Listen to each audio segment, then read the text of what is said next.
Hello everyone, this is Tormuse, and today I'm picking up where I left off in the Doki Doki Club meetings mod for Doki Doki Literature Club. Welcome to the stream, Pro Cube. I see you there. You're here before the stream even started. Anyway, yeah, let's just get right into it. Up to episode 10, I believe. It was episode 9 yesterday. It's Sunday, so it has to be an even-numbered episode. Natsuki tries to make sure Sayori's okay. MC makes a mod about the wine incident. Oh yeah. Monica and Yuri have a serious talk. Monica and Yuri. Oh, right. Yeah. Because I mean, you know, Monica did write that suicide program, right?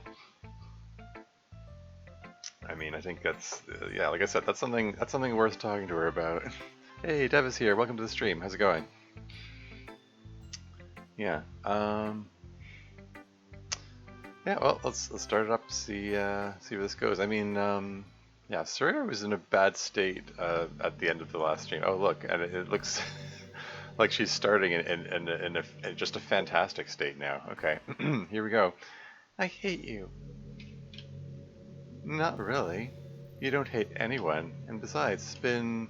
Well, I have no idea how long it's really been, but it feels like it's been a long time. Is this a dream sequence, like a flashback? I can't imagine Sayori actually saying she hates anyone.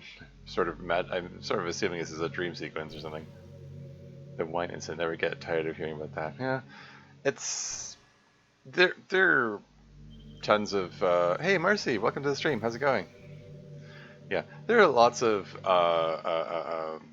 interpretations of the wine incident. I'm gonna have a wine incident in turquoise for that matter. Yeah, I mean, it's only mentioned in that one little bit of monologue. Okay, sorry I've been busy. That's all right. Hope you're keeping well. I mean, keeping busy can be a good thing. I mean, yeah, strictly speaking, I probably don't keep busy enough. Anyway. Moving right along. Well, I've no idea how long it's really been, but it feels like it's been a long time. Shut up. Sorry. Shut up. I hate you. Everything would have been fine if you hadn't come back. No, it would not have. You would have ended up like I did, or worse. You haven't had to live with it like I had. You are not the victim here.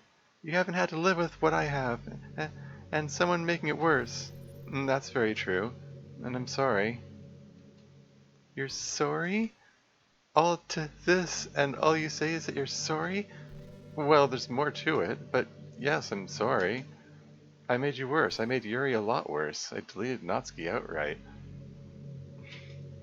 I didn't think you were people. But we've been your friends for so long. Have you? I think so. Like it feels real even if it's not. I don't know. Yeah, I thought I knew. But I was wrong. You're a person as much as I am, anyway, and so is everyone else, and I'm sorry for hurting you. It was a combination of not understanding what you really were and a panicked reaction to being trapped. Yeah, I guess that's... Wait, no, how can you be this even-tempered about it? Yeah, you're so creepily calm sometimes. Yeah, I get that. I've had a lot of time to think about it. And me lacking calm is what started all this, so I'm trying to stay calm. I guess that makes sense, but just because you apologized and explained doesn't get you out of it. We're still not friends again, though. Yeah. I knew you'd come around. It's in your nature to be forgiving. Ah, shut up. What are you even doing over there? Trying to fix things. Yeah, how are we even here? I thought you deleted everything. Happy Pride Month and Father's Day. Oh, okay. Trans and bi, but... sorry. Trans and bi fun, but I'm hoping I can watch your live for a while this time. That's cool. That's cool. Hey, Marcy, you might be interested to know. I don't know if you saw it, but I released a Pride Month, a Pride themed mod for Pride Month a couple weeks ago. It got a lot of attention, more attention than I was expecting it to. It was for it's just a short 20-minute mod. I Sadly, it got negative attention from people who hadn't even played it, but who were just mad about the existence of a Pride mod, I guess. Uh, the people who actually played it liked it for the most part. So yeah, you might like to check that out. Uh, yeah, I actually streamed it yesterday. It'll be part of yesterday's VOD. And the 6 hour stream happened. Yeah, yeah. It went a lot longer than I expected or planned that to. I mean, if I'd known it was going to get dragged out that much, I would have done it as its own separate stream. Oh well, live and learn, I guess. um, yeah, I haven't uploaded to YouTube yet because I needed to separate out the video. I thought that I could just upload to YouTube and then edit the video up there in YouTube's local video editor, but it displayed the message, this this video is too long for editing, which is annoying. It wouldn't even let me cut stuff out, so I had to start over and use my own local editing software to edit and process, and I don't know, my computer's really slow about processing the editing, and it took hours, just even though it was just one single simple cut. Remember one of your streams being at 3 something? Yeah, yesterday's we went for 6 hours because there was like 2.5 hours was the club meetings mod, and the rest of it was the me trying to go through the Pride mod, except that I kept getting sidetracked and lost in socio-political commentary. So it dragged on a lot longer. 6 hour stream is actually the latest start time I've attended. Oh yeah? Yeah. Anyway, moving right along. Like, is this supposed to be a flashback here? Like, did Sayori actually initially react with hatred towards to Monica?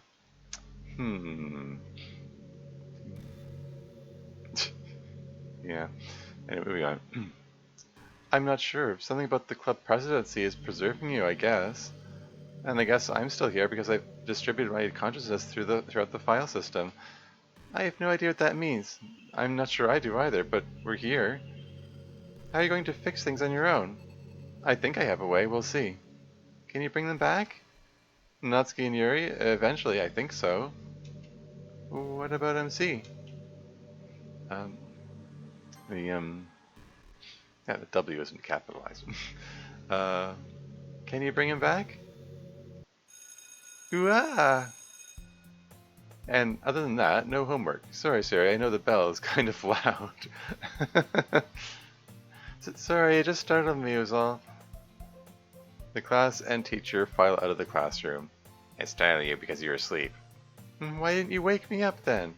Yeah, you look like you needed to sleep more than you needed exam review. Honestly, sometimes you come to school looking half dead, Sayori. You should try to get more sleep. Yeah, it's just hard sometimes. Unnamed teacher alert? Yeah.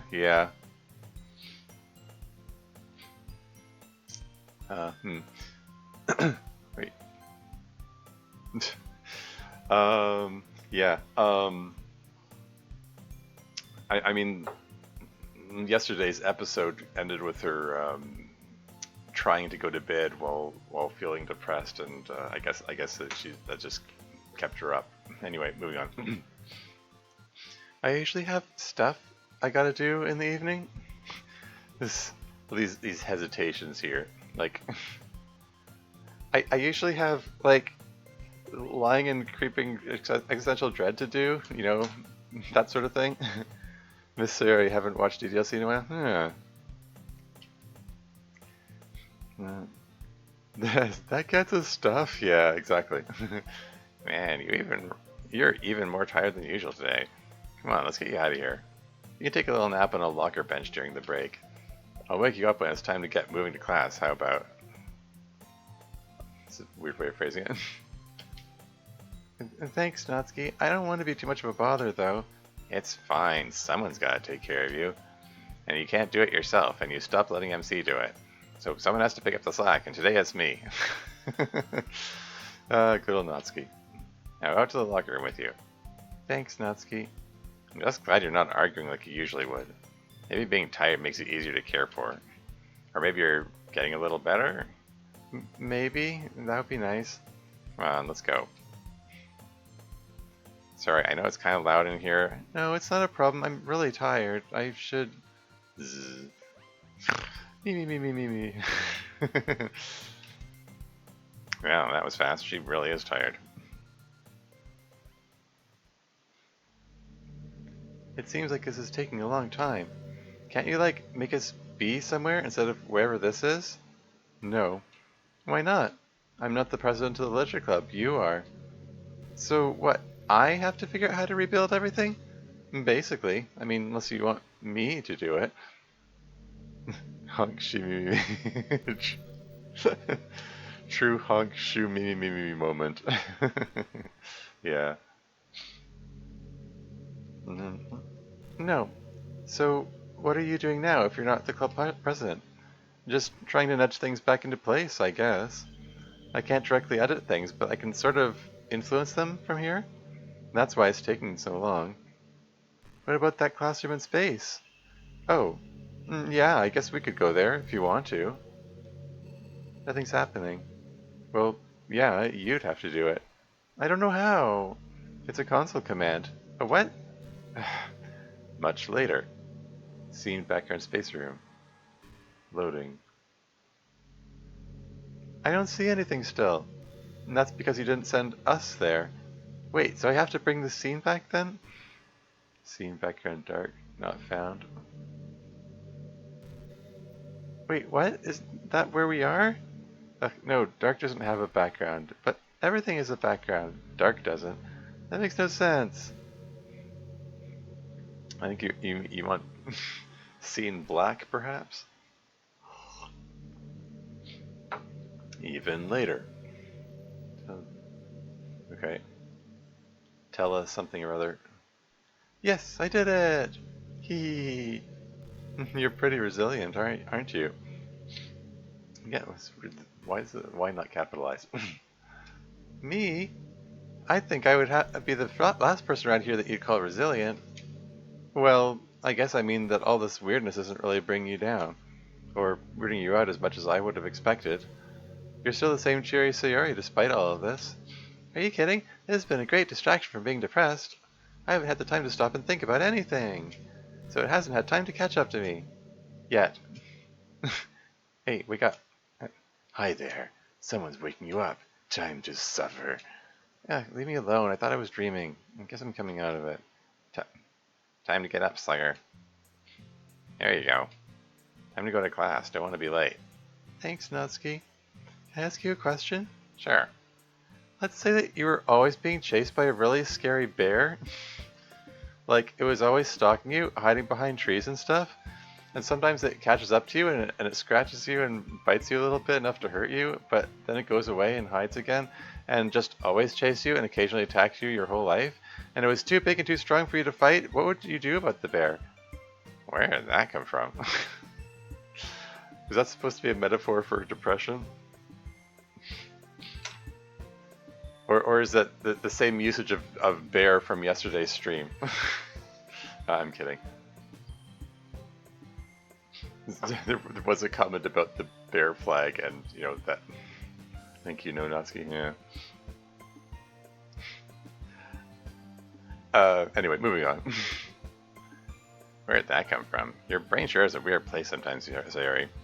Well, to answer your question, I'd still try to fight the bear. I'd try to kill the bear. I'd charge at it screaming and I would not stop until one of us was dead.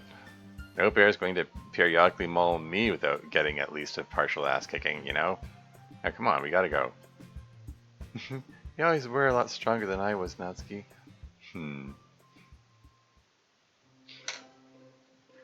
So it kind of puts me in mind of The Long Dark. It's a survival crafting game that takes place in the wilderness of Canada that I play sometimes. Getting mauled by a bear is a bit of an occupational hazard in that game.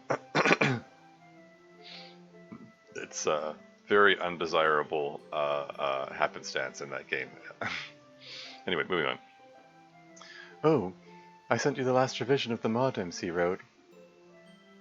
Monica? Oh, sorry. Just spaced out there for a second. The camera's on us, isn't it? Is it that obvious? Not always. But you do tend to get a little momentarily distracted. Anyway, I'll leave you to be. You don't have to go. Just because Termius shows up doesn't mean I need a bunch of private time, you know. I know.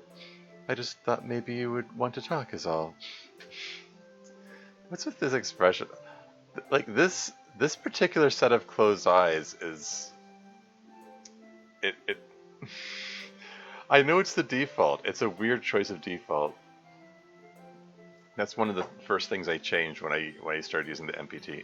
Anyway, moving on. I'll catch up with you later, Monica. And you too, Termes. Well, that's odd. Do you have any idea what she was talking about? I sure don't. Yeah, me either, or Monica, we should talk?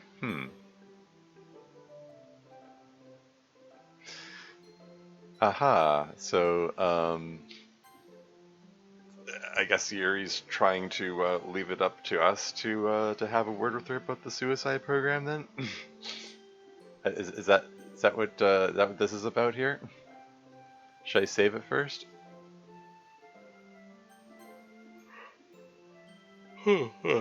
Excuse me. I mean, the description of the episode says that Yuri and Monica talk, so I have a feeling that that conversation is inevitable anyway. All things considered, yeah, sure. Let's talk. I mean, Yuri said that she figured that Monica would only listen to the player, so. I'm not sure I like the sound of that. It is a rather ominous way of starting a conversation. We should talk. Anyway, is it something serious? I was having such a fun day, too. It's not serious, is it? Yes, it is. No, not really. I'm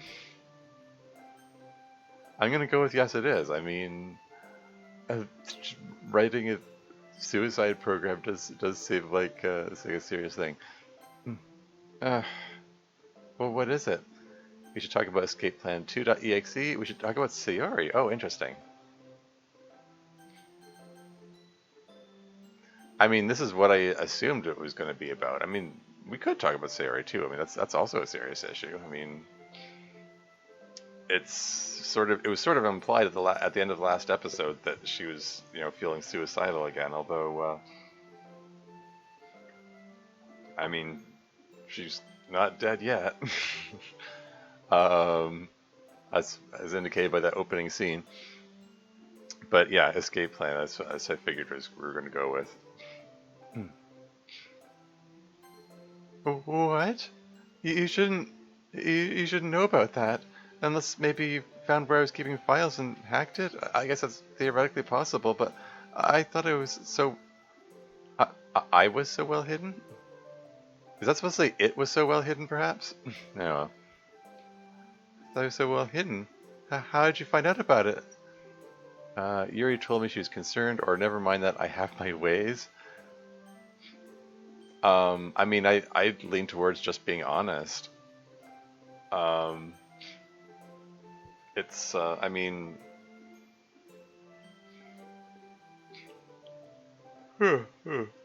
I kind of, excuse me, I still kind of feel like Yuri should have been the one to talk to her about it. She's the one that found it and expressed concern about it, but... I mean, I don't think Yuri didn't say not to say that she was the one that found it, did she? To be fair, we have a record of being honest here. Yeah. I just generally lean towards the notion that honesty is the best policy, as a general rule. I mean, it's just part of the way my autistic brain works, really. Take everything at face value and so on. Yeah, let's go with Yuri told me she was concerned. Yuri told you? She had no right to be poking around there in the first place, let alone tell you about it. How dare she? Calm, calm down. What she did is understandable, or look for.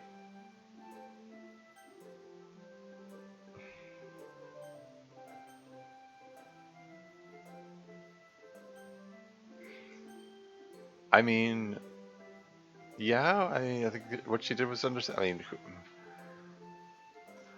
who knows what? I don't know. No right to be poking around there in the first place. I mean, like, I mean, I don't know. That makes me curious about like how would Monica reach that conclusion? Like, Yuri was made club president to give Monica a break for a week, so um, I mean, theoretically, she has the right to poke around wherever she wants. I mean, it's not like she was trying to meddle with Monica's like character file or something. Uh, so I don't know. I mean, on the one hand, it sort of seems like Monica's like overreacting a bit, but on the other hand, it's like this is something she didn't want anyone to find out about. Clearly, um, to be, so under the death presented two equally good options. Yeah. Oh yeah, I mean that's yeah. I mean,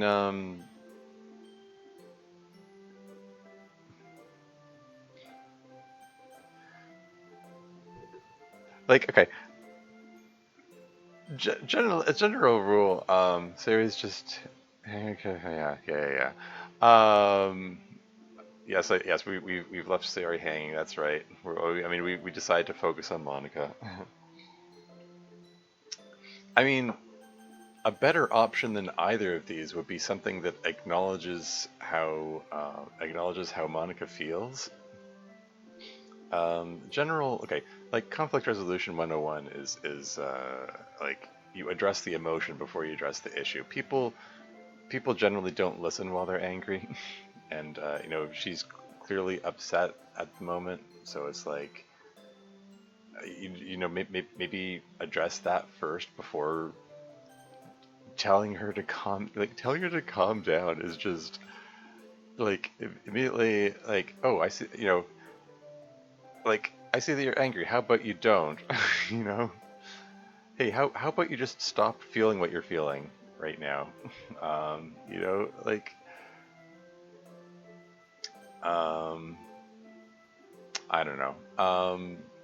Still,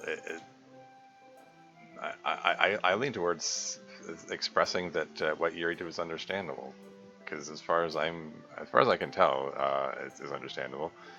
Never tell someone to calm down, tell them to calm up instead. Haha. Yeah. Anyway, I'm gonna go with this one. I mean, I could also express concern for Monica, but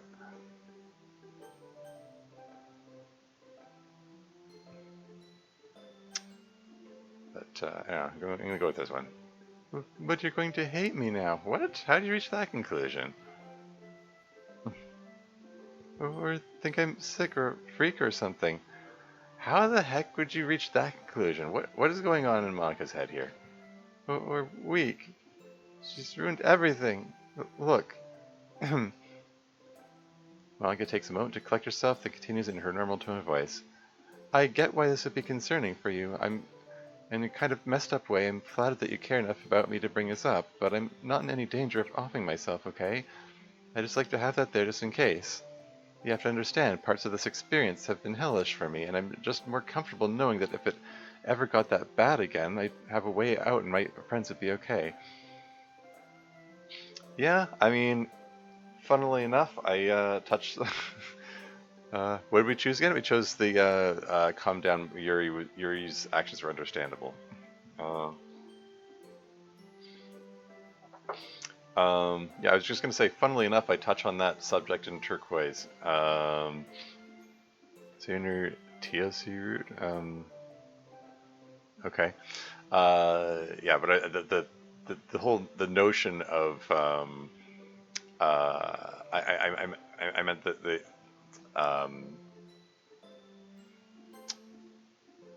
the notion of having the option to do herself in if she needs to is some source of comfort to her.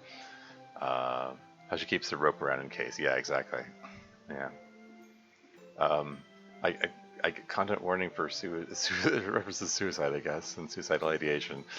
Uh, Need to be mindful about putting content warnings on these videos when I upload them to YouTube. Anyway, moving on. Like, if you knew there's always a chance you'd be trapped in some hellish torture, you'd want a way out of it, right? And if you could get out of it without causing too much pain to your friends, you'd do that too, right? Right? I mean, it's understandable. It just worries me as all. I still think you ought to get rid of it. Um,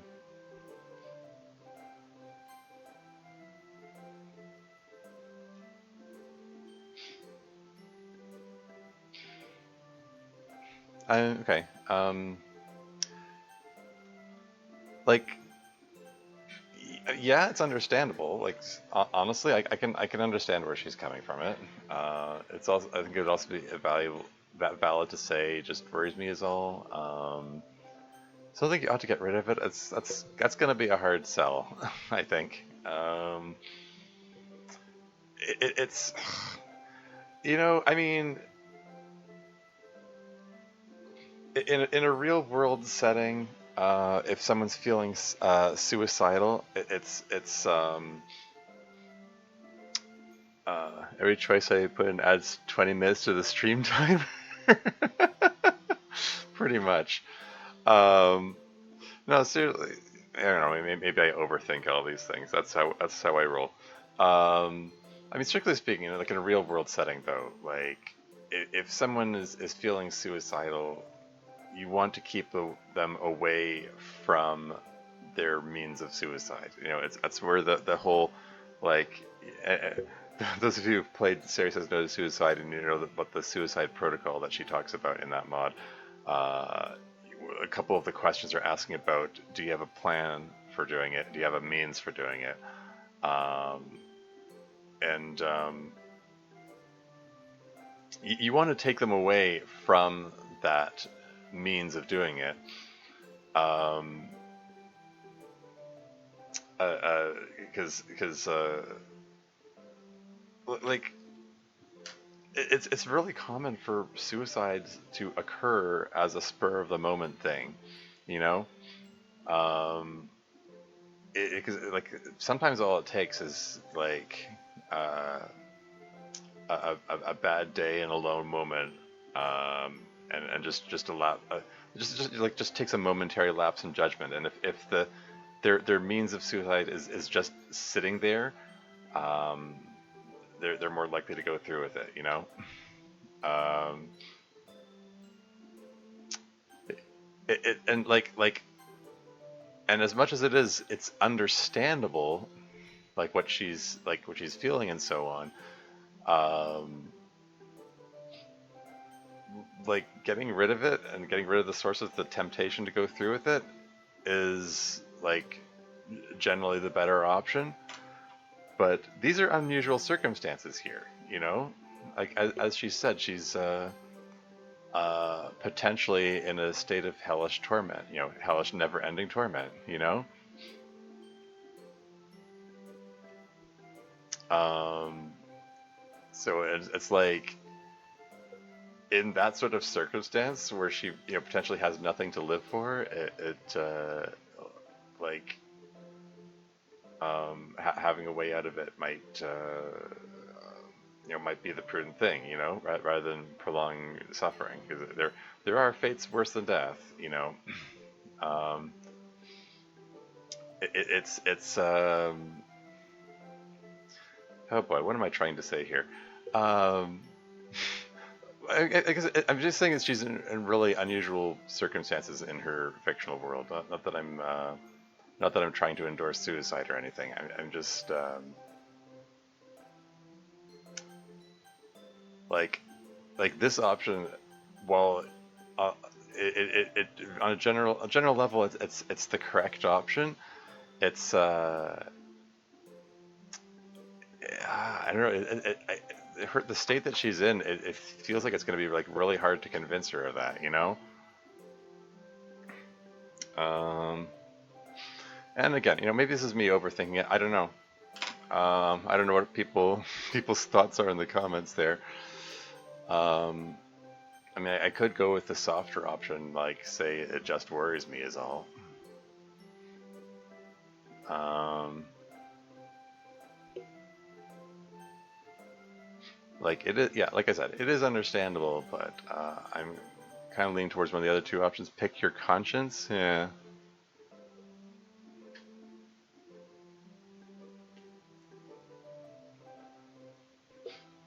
Um, I sort of I sort of feel like I'm setting a bad example if I go with this option, because I did write I wrote the mod about preventing suicide. um,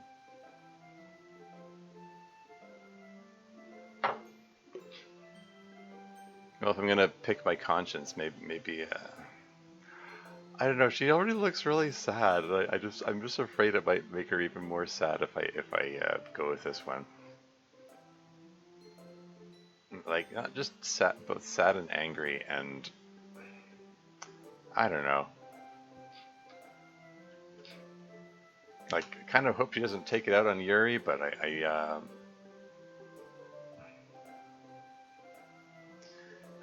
don't know. There's also the Victor Club things, the game of emotional manipulation. Yeah, yeah. I mean, there's also the issue of like, um, like okay, seven questions of suicide protocol. First is like, are you thinking of killing yourself? Second, have you tried it before, or tried to have you attempted suicide before? In Monica's case, that would be a yes. Um, do you have the plans and the means? Those are both yes. Um, then there's oh wow, I'm drawing a blank now. Um, there's the one about social support. Like, do you have someone you can turn to for help? Um, Monica doesn't really have that.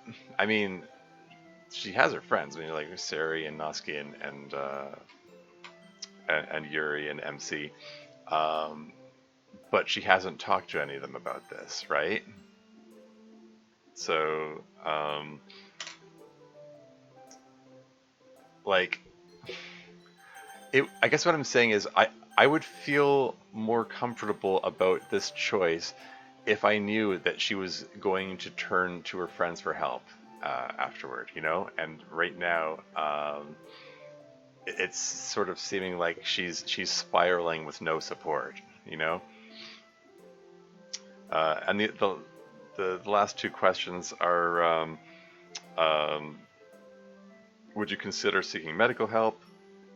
Which seems to be non-applicable in this circumstance because I don't know if everything's fictional and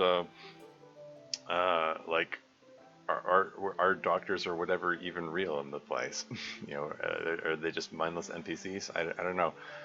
Maybe they aren't mindless. I mean, Miss Ida didn't seem to be mindless. um, and then there's the last question is, would you like me to call someone for you? And of course that's also non-applicable. So basically, going by those seven questions, Monica is in like super duper high risk territory of suicide. She's yes, she's thinking of killing herself. She's tried it before. She has a plan. She has a means. She has no social support. She has no doctors to call, and I can't reach out to anyone on her behalf. Like this is somebody in super duper high risk territory here. Um, she's not currently thinking about it though. Yeah, just a backup plan. Yeah, that's fair. That's a fair point. Okay, so it's all right. So I mean, so we're not. She's not at like maximum risk. Like she's a step or two below maximum risk, I suppose. uh, it's like strictly speaking, she is doing better than she was when she did it before, like when she like deleted the game and so on. Uh,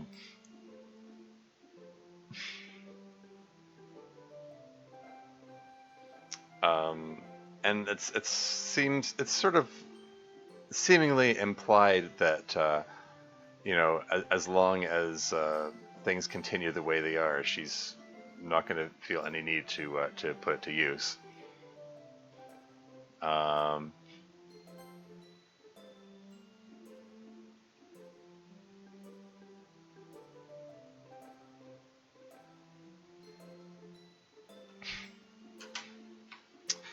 but yeah, I don't know.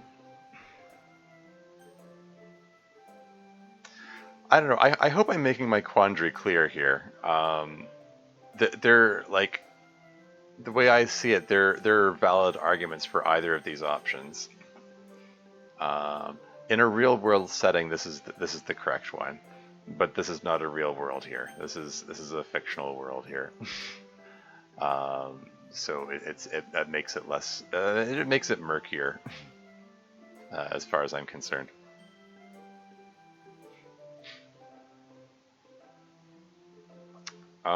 Yeah, I don't know. I'm honestly in a state of moral dilemma here. Um,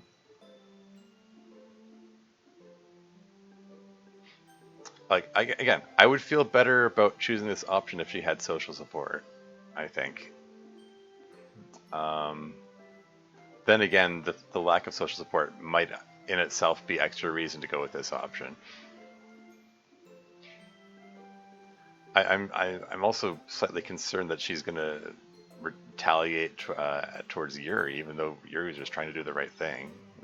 So that would be kind of sad.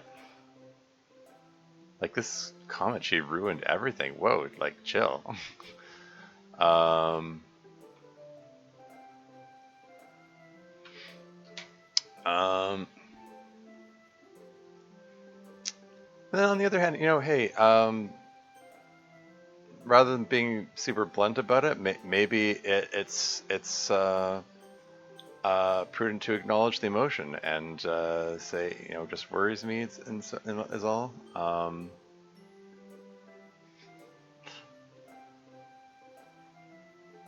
In any case, I mean, there are 3 seasons of this. It's not like she's going to kill herself regardless of how this plays out, or at least if she does, it isn't permanent, I guess. So maybe this is an overthinking. I think I've laid my case out pretty well. Honestly, I feel I could go with either option. I think I might go with it just worries me as all after, at least for the sake of um, uh, uh, uh, for for the sake of like current emotional stability, I guess, because she's upset at the moment, and I get the definite feeling that this option would upset her even more, because she's already in a really anxious state, and this is going to make her even more anxious. I'm gonna go with this one. I understand why you feel that way, but please, I just understand this is peace of mind that I need. I promise you that if I ever start feeling even remotely that bad, you'll hear about it, okay? You don't need to worry about me. Anyway, I'm running late for class. Try not to worry about me, okay? I have a lot to live for. I'll be fine, I promise you. Hmm. Well, there we go. Made my choice. Haven't seen Sari up here recently. Of course, I don't usually see a lot of people up here, but usually Sari comes up here every day, or at least every other day, to have lunch up here. Sometimes she brings the others. That hasn't happened in a while. Oh well, more time for myself, I suppose.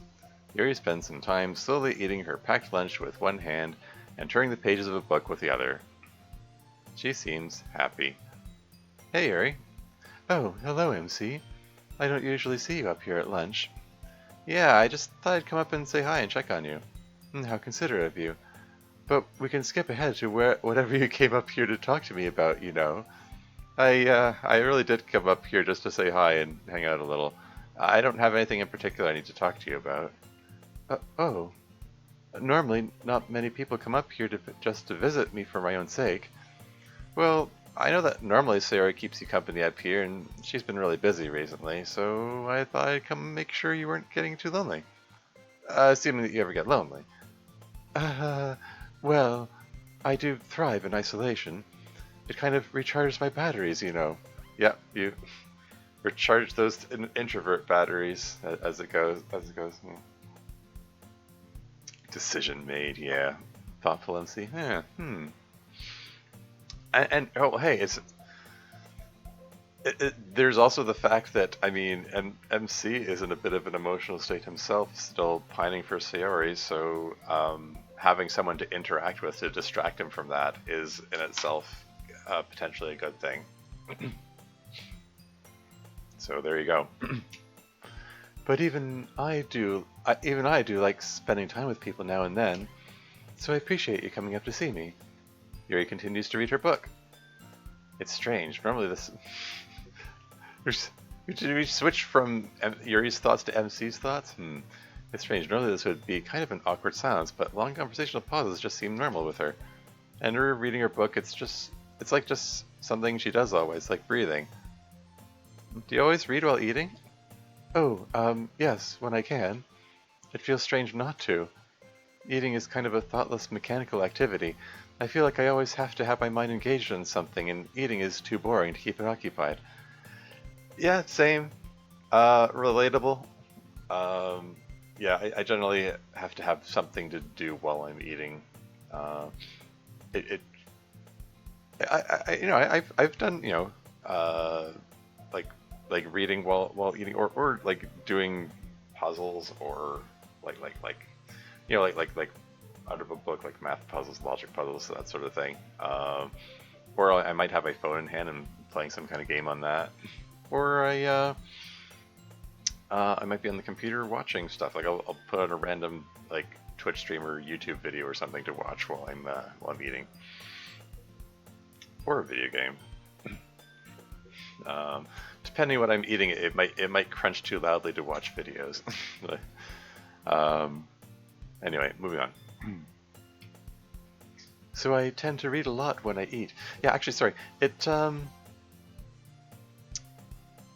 the way she framed it, eating is a kind of a thoughtless mechanical activity. I feel like I always have to keep my mind engaged on something, and eating is too boring to keep it occupied. That's an interesting way of framing it.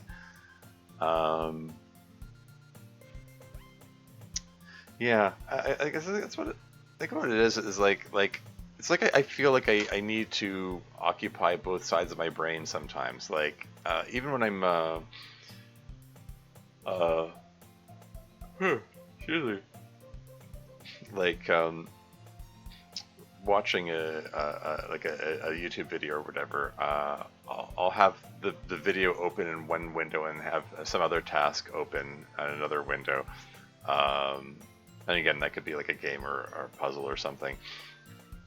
And I feel like it's just feeling of like I need to keep both sides of my brain engaged or something, and I might be eating at the same time.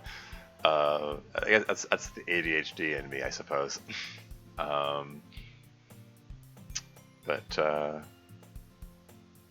yeah, I don't know. Looking, this is just the whole thing about looking for stimulation, I suppose. Anyway, moving on. Some people tell me that I'm not being mindful about my meal and I should try to focus on it, but I like to think that it's a single combined experience. Yeah, there you go. I can stop reading if you like. I know it's kind of rude. No, it's fine. I don't want to disrupt whatever routine you have. I'm just happy to come hang out and enjoy the roof air with you. That's very kind of you. Yuri and MC spend a good while just quietly sitting together. Well, I should probably get down. I should think so. You haven't had any lunch yourself. If you hurry, you should be able to get something before the bell rings. I'll probably just grab a corn dog or whatever. You really should try to eat healthier than that. I know you and Sayori both have really high metabolisms, but that won't last forever. Ah, darn it. I'm feeling called out here. Yeah, I used to be able to get away with eating whatever. At some point, it started to catch up with me, and I started getting a tummy. Like, darn it. You know, I've always been like pretty tall, skinny guy. Um, but yeah, it's catching up with me. Metabolism is slowing down. I've reached that middle age point. I try to, you know, like, I do daily like sit-ups and crunches to help keep that off, and I think it does help. Um, but I still have to, I have to like consciously suck my stomach in so it isn't noticeable. And I'm at that point in my life where I'm like, like, oh, pretty girl walking by, quick, suck at my stomach. I get self-conscious otherwise. Anyway, moving on. Plus, corn dogs can't be good for your health long term, high metabolism or not. I normally eat a lot better, I promise. I'm just going to get one because I'm pressed for time today. Fair enough. Thanks for coming to visit me today, MC. I mean, he could have gotten something healthier first and then visited her, but I don't know. I appreciate it. Yeah, no problem. Have a good day today, Yuri. You too. I'll see you at the club. That was nice of him. Ooh, I'm almost at the end of a chapter. Maybe if I hurry... Hey, hurry, I'll be able to... Oh, Sayori. So, hanging out with MC? Sayori coming in with the H word again. Were you there the whole time? ... Yep. You really shouldn't spy on people like that, Sayori. I don't know.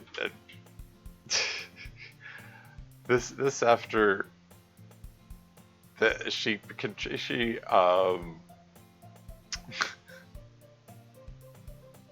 they've all determined not to worry about the word hang. They just use it. It's just a convenient word. I know. I'm mostly joking.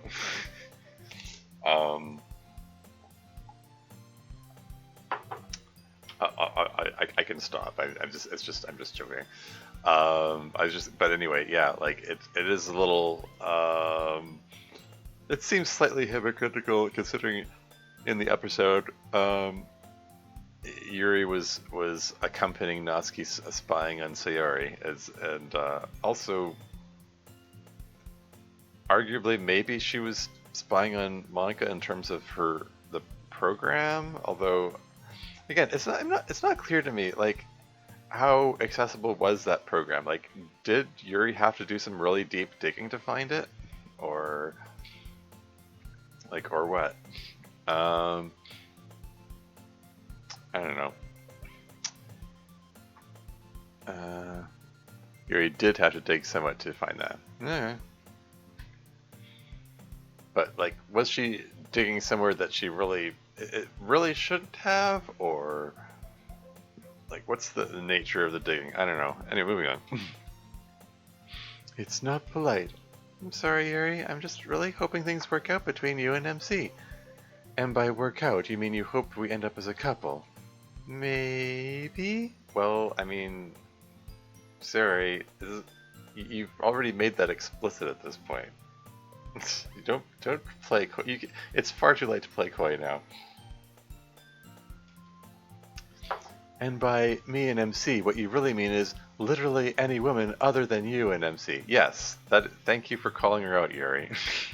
She just reflexively plays coy at this point. Yeah, oh yeah, exactly. But, you know, big disclaimer, like, when I make these observations, it isn't meant as a negative criticism or anything. I'm just I'm just calling out the characters for you know, I don't know, tropes they're enacting or whatever, I guess. Or whatever. Moving on. Look, Sayori, about this whole matchmaker project of yours. It's not just anyone I'm trying to get him to get him together with. It has to be someone who will make him happy. And you guys would make an excellent couple for the following reasons. 1, you're much more organized than he is and could help him be more together. 2, he's much more outgoing than you and could help you come out of your shell more.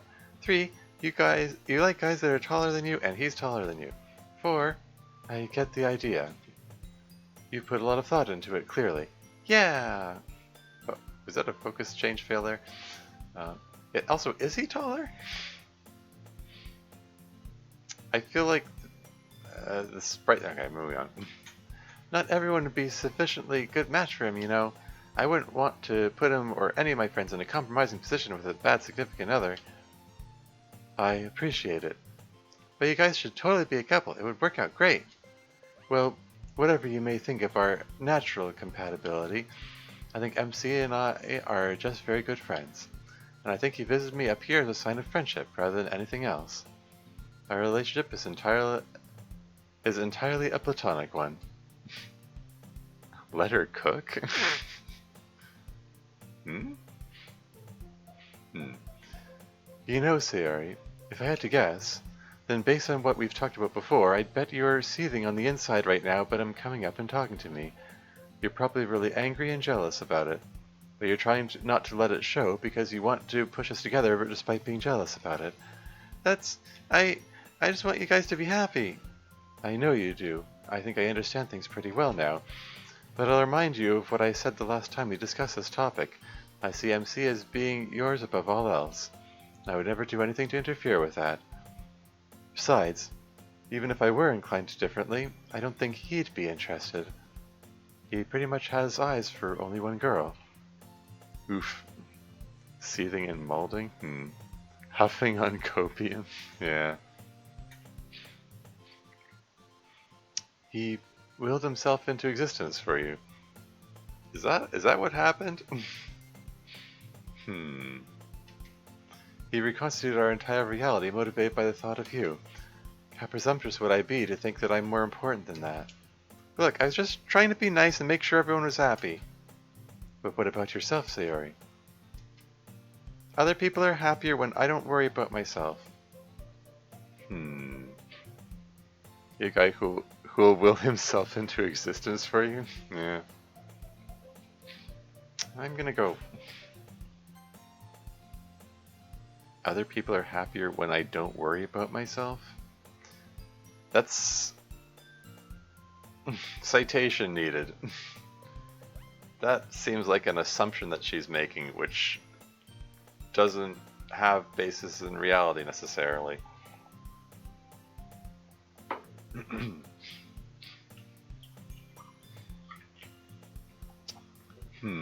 Anyway. Oh, Sayori. Your friends would be overjoyed if you worried more about yourself. One of them even more so. Yep. I mean... that's... yeah, that's, you know, long and short of it. She's operating on this assumption.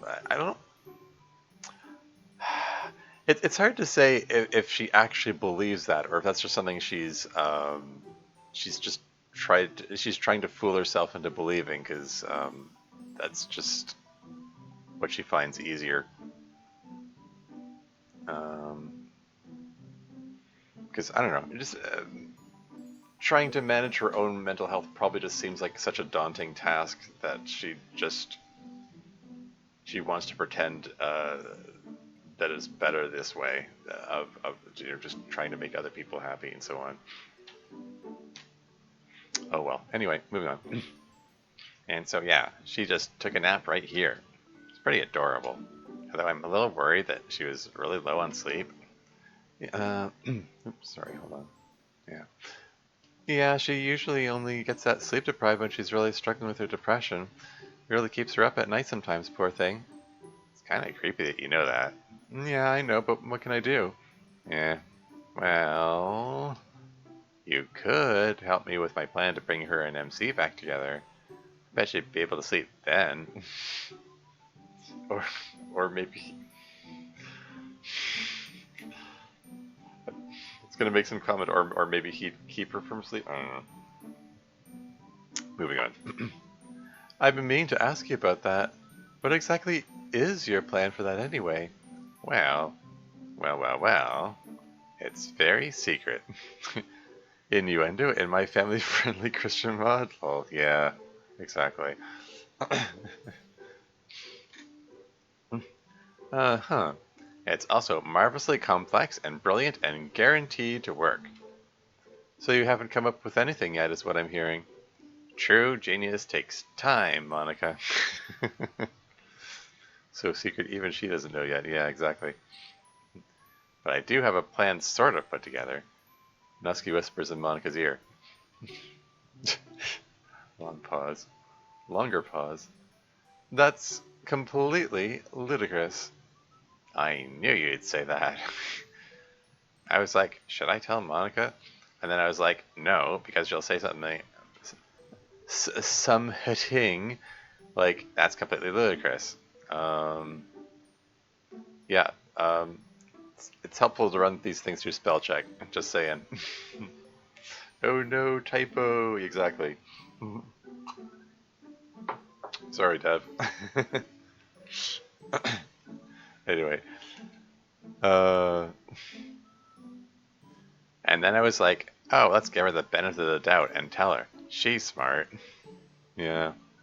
Yeah, these things happen. I've said it before, I'll say it again.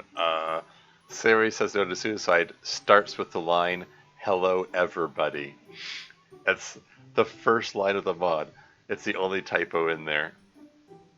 Like, I don't know how that got by all the rounds of playtesting, both for myself and for my playtesters. Oh well. And it's like, is it worth re-uploading it just for one little typo? I mean, it's probably worth re-uploading anyway, just so I can update the suicide hotline list. I mean, that's way out of date by now. I mean, that came out it was like 4 years ago. So I mean, I don't know how much like a suicide hotlines change, but I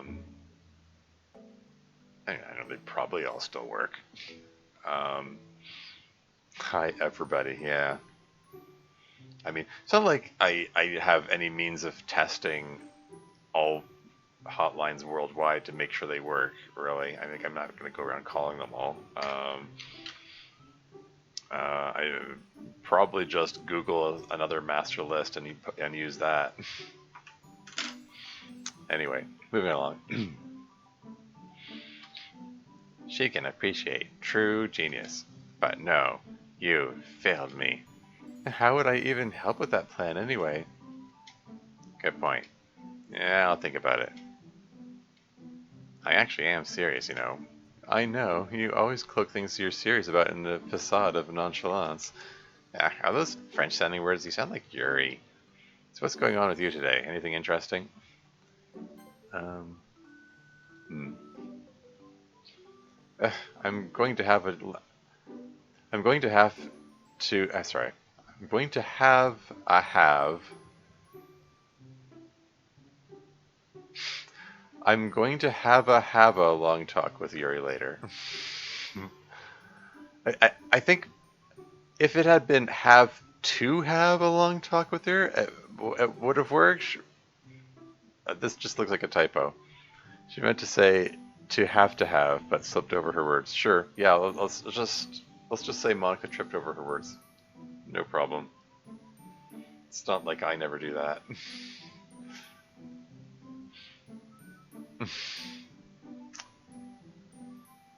Or just call it a stutter. have a long talk with her. All typos are just very accurate transcriptions of small verbal flubs by the characters. Exactly. There you go. Like, is Monica pronouncing it some hitting?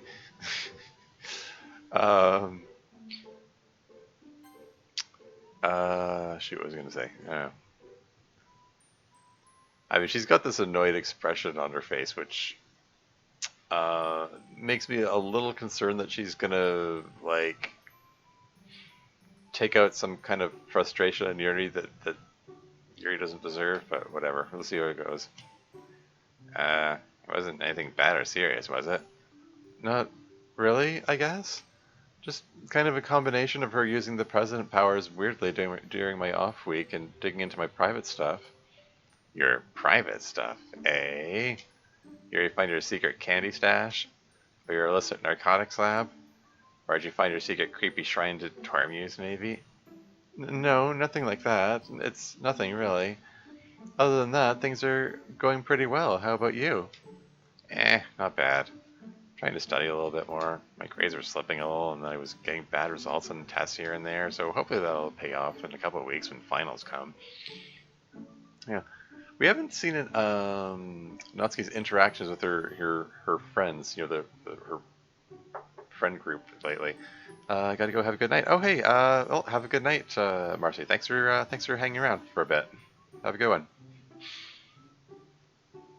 Uh, yeah, um,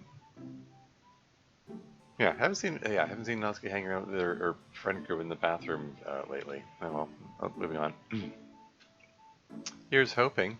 How are things with the there you go, with the girls' bathroom crew? That's a funny name for them. Gosh, there's always a lot of gossip about what's going on with them. They lead very complicated lives. I know, but I'd love to hear about it. Alright then, strap in. Oh hey, Miss Ida's back. Based Miss Ida.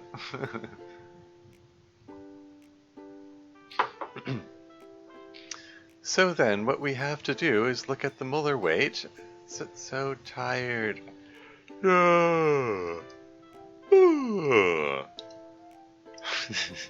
Sari's head falls onto her desk with a thunk. Based? My pH is normal. Okay, yeah, I walked into that one.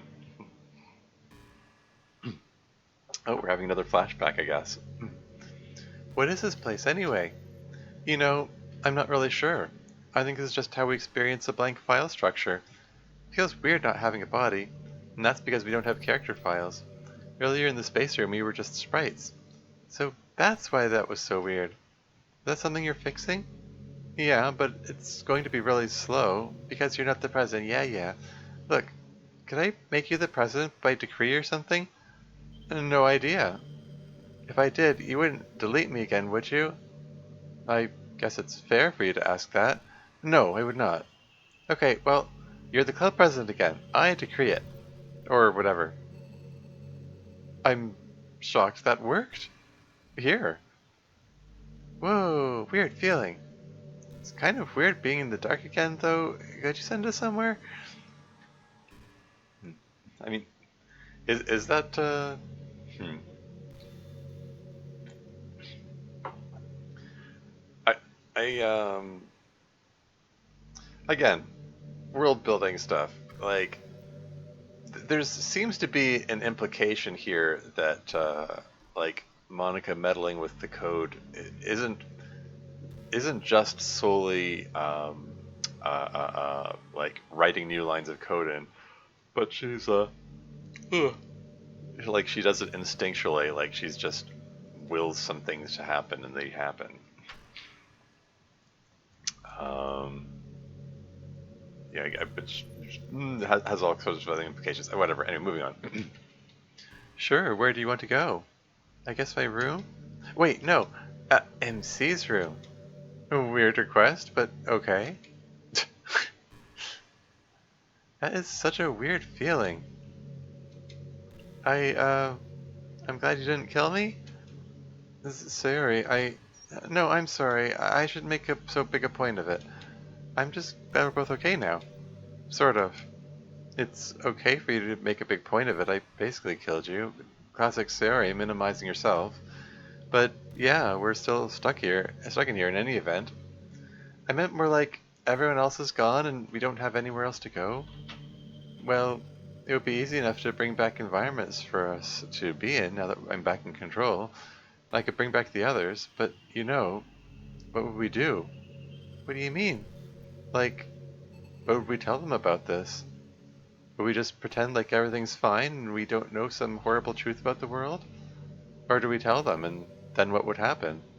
Well, I think we should bring them back and then tell them.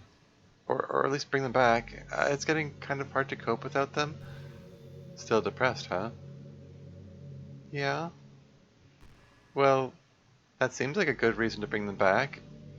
I'll start working on that. You can help if you want. You're going to bring them back just for me? No, not just for you. They're my friends too, you know. But, yeah, also for you. I think other people are really important to helping your depression. Poor Sayori. Yeah. You need to tell people about it, you know. And, and you know, and hey, mm, Monica being a little hypocritical too. You know, she's telling Sayori, "You need to tell people about it." Meanwhile, she's furious at Yuri for finding out about it, and she's also still unwilling to tell people about it. So, oops. Oh well. Anyway, and ask for their support, preferably without also confusing the adolescent boyfriends with a simultaneous love confession. You need to count on the people who are close to you. I think it's the best way to help yourself with your problem. Now let's try to put things back together. We can talk about what we'll tell the others once we're ready to bring them back. Oh, did you just wake up? Dot dot dot question mark? Everyone's gone. I guess I fell asleep again. Monica was right about my depression back then. It helps when I get help from people. No, she wasn't. There's nothing you can do. It's totally hopeless. Shut up. I'm going to tell Kenzo. I'm going to do it calmly and sanely this time. Yeah, okay, so she didn't talk to him the following day. Because keeping him... Yeah, sorry. Monica's never hypocritical? Haha. I think in the next episode she delivers a bit of a speech about hypocrisy. Oh, really? She did not know. Yeah, no, like in yesterday's episode, which was, you know, keeping in mind that each of these episodes take place a week apart, Kenzo hung up on her. Excuse me. She said that she had something important to say, and then he hung up on her. With a brief message of, something came up. Let's talk about this tomorrow. And then they apparently didn't talk about it. So, you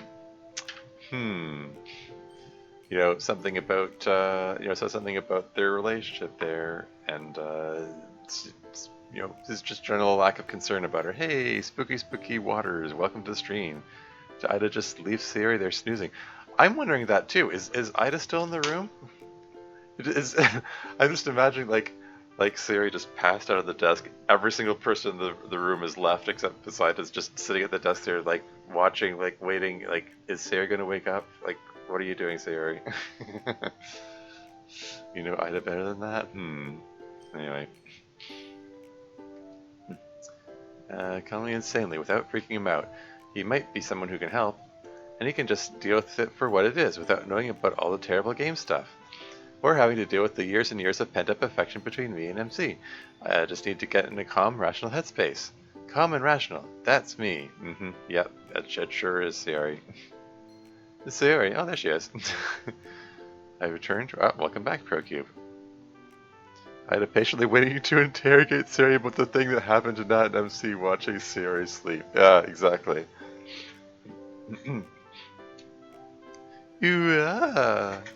And Miss Ida, you startled me. Well, you did fall asleep in my classroom. Again. I'm really sorry, Miss Ida. I've just been really tired recently, I guess. Well, you must not be getting enough sleep. Especially given how much energy you usually expend in a day, sleep is very important. Besides falling asleep in your chemistry class, it can cause other problems too. In fact, if I didn't know you better, I'd say that recently you seem to have a little bit of a low mood. Is that so? Sayori having a low mood? No. Never. I'm fine, Miss Ida. I'm just a little sleepy, that's all. Sometimes I'm just really hyper at night, and it's hard to get to sleep. Hyper? So I had it completely taken in? I just need a little sleep, and I'll be fine. I promise I won't fall asleep in your class anymore. I'm sorry. It's okay, Sayori. Do get some sleep, though. I will. Sayori turns to leave. I'm just gonna you know, Miss Ida at this point has a track record for, she's not gonna let that go at that. Started playing her full cheerful act. Oh yeah, exactly.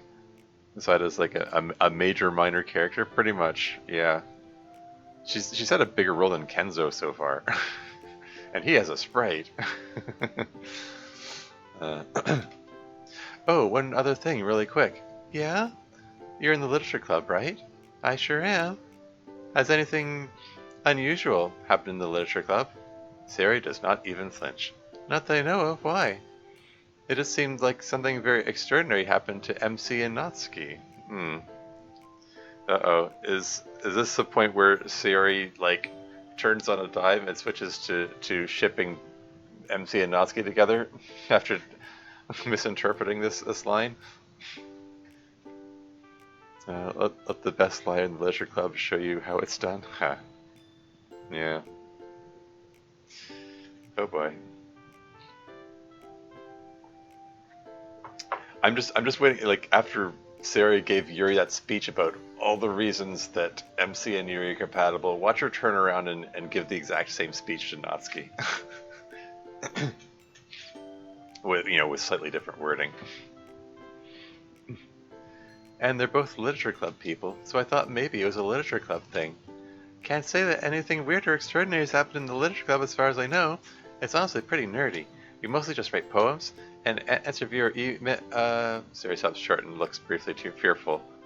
You answer what? We answer emails from each other. I was embarrassed because I didn't want to admit that we used club time for email. I see. Well, I mean, it's no business of mine how you spend that time. It's after school, so as long as it's literature related, that's between you and the student council. Yep, we're cool with them. Well then, I'll let you go, Sayori. Best liar in the literature club? Masada is just on her way to interrogating every member? Yeah, pretty much. She's 3 out of 5 so far. She just needs to interrogate Yuri and Monica. So you know the collective cringe felt at that moment? Just do try to sleep, okay? You've got it. She's such a strangely absent-minded girl. So positive, though, it's hard to be mad at her. Where is Sayori going? These windows clearly indicate that way is outside. This is the way back into the school. Is there another door there? Oh well. I mean, I know the original game, it didn't have a go off right transition. She's stepping around a desk, obviously. Sure. Yeah, she just went around behind the camera. Jumped out the window. Nope, everything's just fine, and then dives out the window to escape that awkward moment. Spatial awareness challenge, yeah. Miss Ida seems like she's onto us a little. Onto us a little? What's that? Is she texting one of the group members of the group? Who's she sending this to? She said MC and Nuts told her something weird had happened to them. Dang, was hoping she'd drop that. I guess Yuri and I should get ready for her to question us. Sounds like it. Oh, because this is a group chat, I guess. Epic parkour skills. Yeah, there you go. We're gonna go with that. We're just gonna assume that she jumped out the window to do parkour, and they weren't like in a 5th-story building or something. You'd come up with the canonical name for the Literature Club group chat? Sure. Well, first of all, we'll need to know what you all said so that we can get our stories straight. Talk about it after club. Sounds good. Yuri, did you see all this? Yes, I did. I'll be there to talk after club. So, Miss Ida's interactions have gotten to the point where they've gotten everyone's attention now, it seems.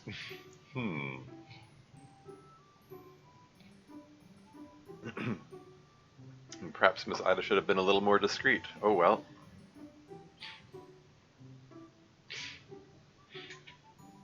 Imagine everyone would have said it differently. Yeah, fair point. So you need to figure out you need to figure out 5 different canonical names for the Literature Club group chat. Anyway, sounds like it got everybody in to talk about the Miss Ida thing later. Now, where did I leave off back where we were talking about the cool girls? Oh, right. So Himiko is all like, whatever, that doesn't make it your business to Sarah. Not very nice. She always was kind of bitchy. I mean, I don't like to say too much mean girls shit like that, but you are 100% correct. So anyway, now Himiko's being all prissy about it. That's pretty unbelievable of her. You know, I do know something about Himiko that would really put her in her place. And what's that dish? Well, Monica whispers something to Natsuki. Well, well, well. How interesting. I know, right? But if anyone asks, you didn't hear it from me. This would definitely save it as something along the lines of lovable book nerds. Aw, that's actually pretty endearing. Just nerds more likely. Yeah, that would be more Natsuki style, I think.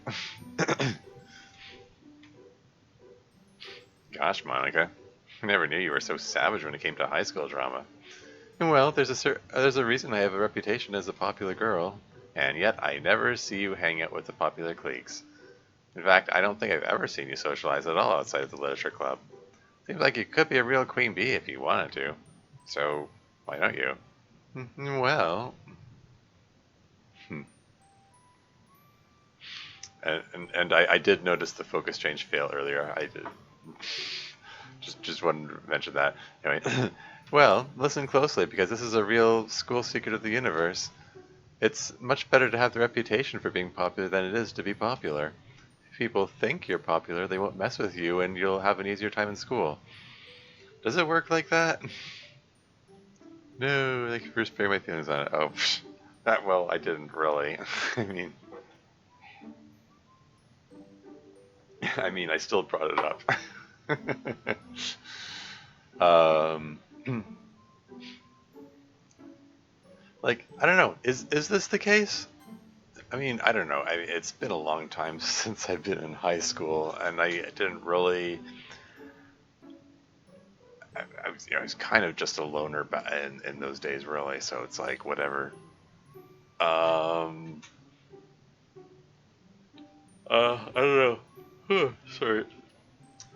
The biggest frame of reference I have lately is seeing the way people interact in the DDLC modding community. I mean, that's like largely made up of teenagers, and I mean, you know, it's I don't know. I'm trying to think how to put this delicately. I mean, there is I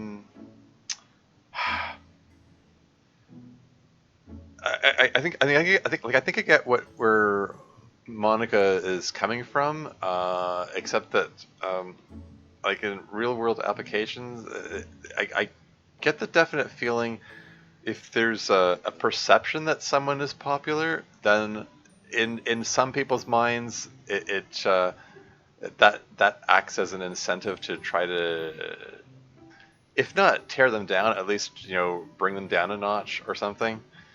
Um, like I don't know. It's some people. I've said this before. Some people don't know how to pick their battles. Some people just like to start drama for its own sake. BG Sweet, hey, welcome to the stream. Not late. Well, I mean, we're an hour in, so I've done 20 minutes worth of mod. That's how it goes. You're not Suki.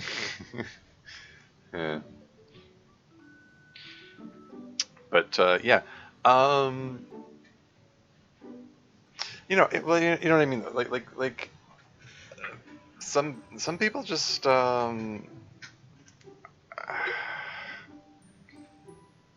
Some people just want to fling their poo around the monkey cage. It's just it's kind of tiresome, and I generally try to avoid the drama and so on. But I was a moderator in the community for 3 years, so I couldn't avoid it, and sometimes had to settle disputes. Um, um,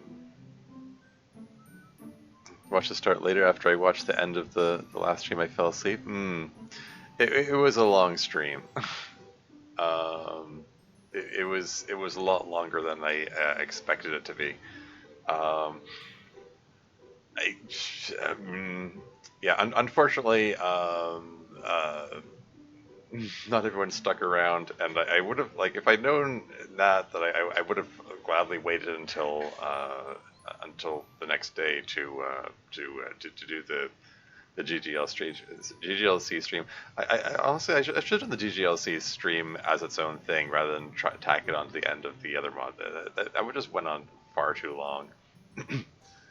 um, Far longer than anyone could reasonably be expected to stick around. um, oh well, lesson learned, I guess. But anyway, what I was getting at was I, I'm not sure. Like I agree with Monica here. Like I I had I mean I wouldn't describe myself like I wouldn't describe myself as popular, like not by a long shot. Like in addition, I mean, so you're setting aside like high school days when I was like socially awkward and like yeah, I'd rather just forget about those. um, like even within the community, like there are people who like my work, um, but if I hadn't been moderator and been the face of some areas. I yeah, I don't know if I've gotten that much attention as like as a popular person or whatever. Like there are plenty of other mods and mod authors that I would consider more popular. I would think, um, like random example, like um, the the longer roads mod. Um, it had okay. Uh, it had some issues with the art, which necessitated it being taken down, and I felt a little bad about that because the mod author wasn't able to fix it because he's in circumstances he had to be away from his computer for a while, and I volunteered to help fix it for him, and he accepted. Um, so I put the mod link up, and since I did my usual thing of using the Bitly link, I can monitor how many clicks it gets, and it gets so many more clicks than any of my mods. Like even Storm, like which top most upvoted post in the subreddit's history, you'd think it would get more attention, but no. I mean, even though like Longro's author is like absent from the community, and like I don't know, maybe this is a sign that I'm just bad at marketing or something. Somehow the popularity of that mod just takes right off. Didn't even watch the end of the last stream. Somehow I could have, but if I did, then I would have been forced to be awake for more than 24 consecutive hours. Did I have done that in 4 years? Yeah. Yeah, no, don't wreck your sleep schedule on my account, even if I'm wrecking my just because I'm wrecking my sleep schedule. Anyway, where was I going with this? Um, oh yeah. Sorry, I was just citing that as an example of like I'm just like I don't see myself as particularly like I don't know like charismatic or popular or anything like that. I'm just I came to the community to make mods, and I'm making mods. I'm making yeah, I'm writing stories because I feel like writing stories. Like I'm as you would say, I'm writing for myself. If other people like it, cool. I'm not terribly bothered if some people don't like it. It's like fine, whatever. I'll just thank you for the feedback. Have a nice day. I'm going to move on to the reactions from people who liked it.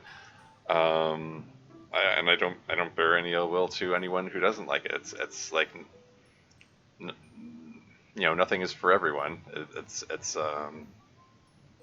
different strokes for different folks. Whatever strokes your folk. Wait. um, I don't know. I guess what I'm getting at is the point I'm laboriously trying to get to in this long rambling rant here is uh, there's despite the fact that I'm just a nobody on the internet as far as the community is concerned. I mean, as far as I'm concerned about my perception within the community, there are still some people who I don't know if maybe they see my name on the guide, or they see my name as moderator, or they maybe they see the award next to my mod and say, oh, this is a popular guy who needs to be taken down a peg, and just want to insult me for no apparent reason. Like there's still some people, some I'm gonna say weirdos who just just said so much hate my way for no reason. I'm like, who are you again? Like, I don't care.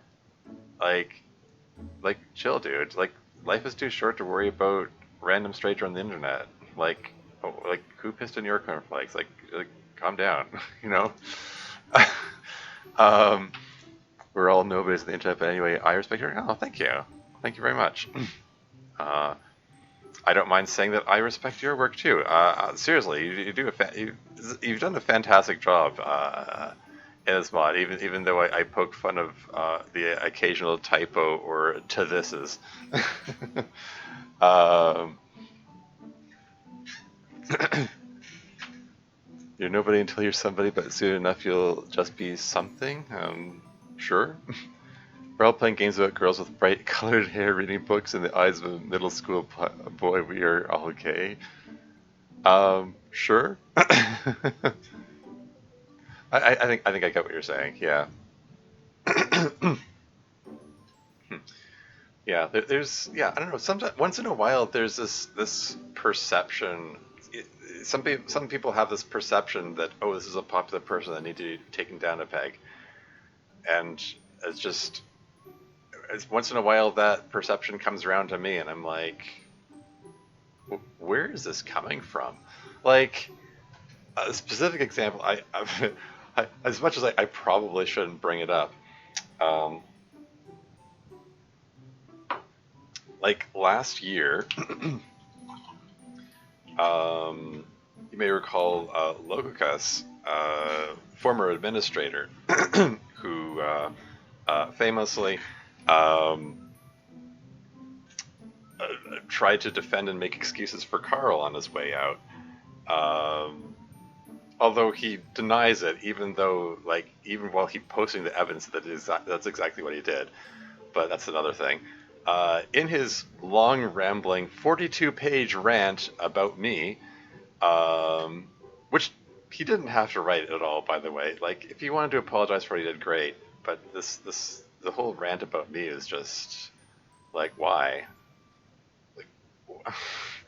Like, and he had a comment in there that was very telling about his attitude toward me, where he's saying, he's basically like, when look at all the things Tormuse did, and at one point he says, what do you think of your precious hero now, or something like that, like he used that word, like, like some hero, and I'm like,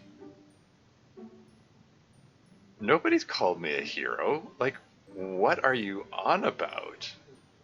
I am not aware of anyone calling me a hero in any circumstance, in any context, in the community. Like, and like, you know what I mean? Like, this is look, this is just absolutely projecting this image. Like he has, I don't know, he has this image of, oh, I guess Tormuse is this popular guy and needs to be taken down a peg.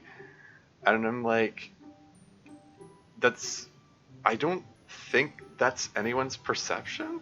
I mean, I don't know if like if anyone thinks of me as a hero, they've been keeping it a secret. I mean, they haven't said anything to me.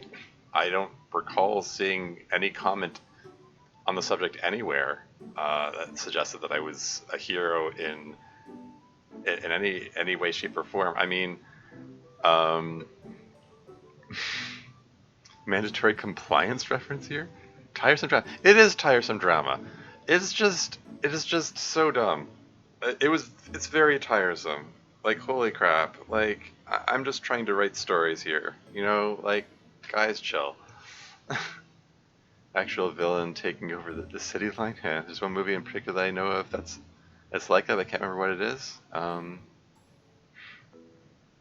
Well, I don't know. Let me know if you remember. um,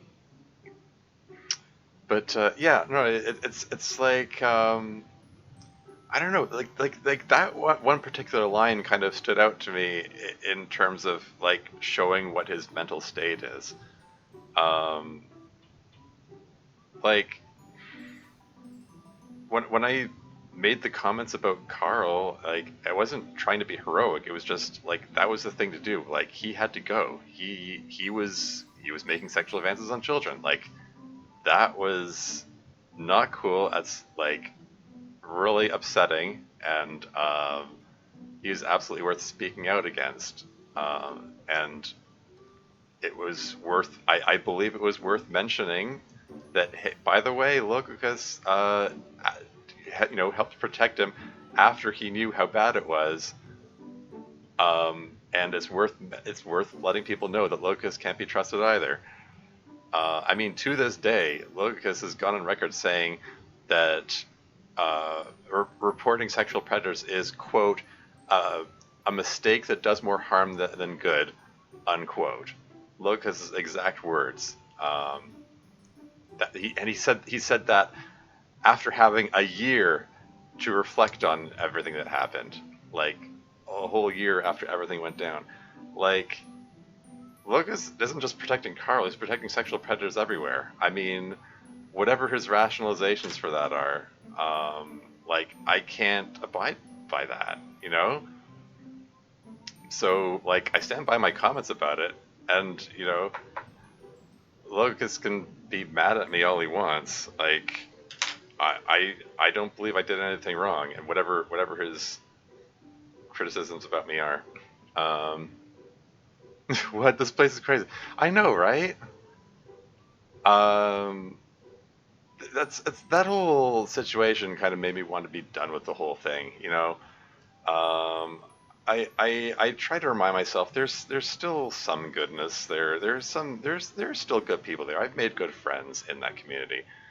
Um, uh, you know, I have some hope that the present staff there are, uh, well, I mean, better than Carl Lucas. That's kind of a low bar to set, but you know, it's better than it was, even if the community overall is a bit of a shadow of its former self.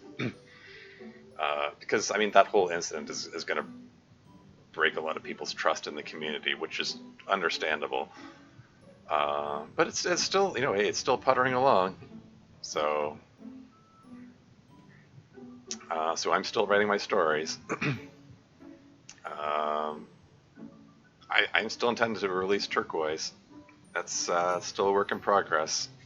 Um, I'm getting close to finishing writing it, like the actual writing stage of it. Then I have to start coding it. Um, yeah, and in a rather difficult section to write. Difficult for a lot of reasons. One, like emotionally, and also, um,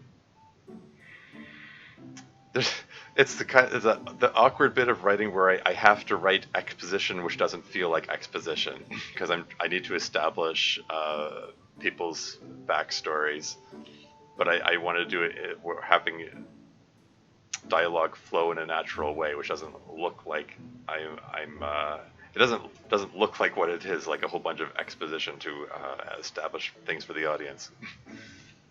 um, but yeah. Anyway, sorry, I went off on a huge tangent there. The point that I was trying to get at um, uh, was yeah. I'm a little skeptical of Monica's claim about being popular and so on. There there are still some people who will mess with you if you have the perception of being popular. Is what I was getting at. That was the point I was trying to get at. Anyway, moving right along. But you don't have to get engaged in all the messy drama that comes with actually being popular. That'd be nice. Avoiding messy drama. That would be cool. Imagine avoiding messy drama.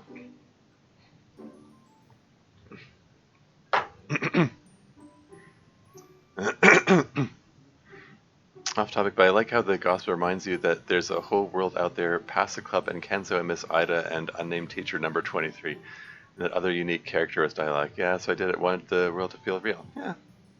Yeah. Yeah. No, that's true. I mean, I make comments and jokes about NPCs and so on, but yeah, um, there is apparently a whole simulated world out there in this canon here. That other unique character with dialogue really cries quietly. Aww. Hey, moving on. Does that make sense? Yeah, it makes a lot of sense, actually. Unfortunately, I think I'm slightly addicted to being actually popular. Well, to each their own. Hey, everyone. MC sets his backpack down by his usual spot. Did we get my mod all coded? Sure did. We finished it up the day before yesterday, actually. It wasn't too bad to do it all. Well, I didn't know what kind of stuff you guys could or could not do, so I tried to keep it pretty simple. You did a very good job, I think. Although I'm curious how you knew so well what actually happened that day. Wait, what did happen?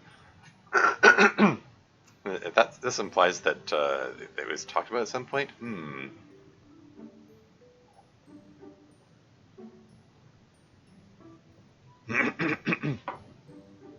And MC with proper non-angry eyebrows. It's just thought I'd mention that. Moving on. Goral too, yeah. And Natsuki told me. And not Sayori. No, she's been a little quieter and more low energy recently. I think she's going through a rough cycle of her depression. Well, hopefully Club will cheer her up today.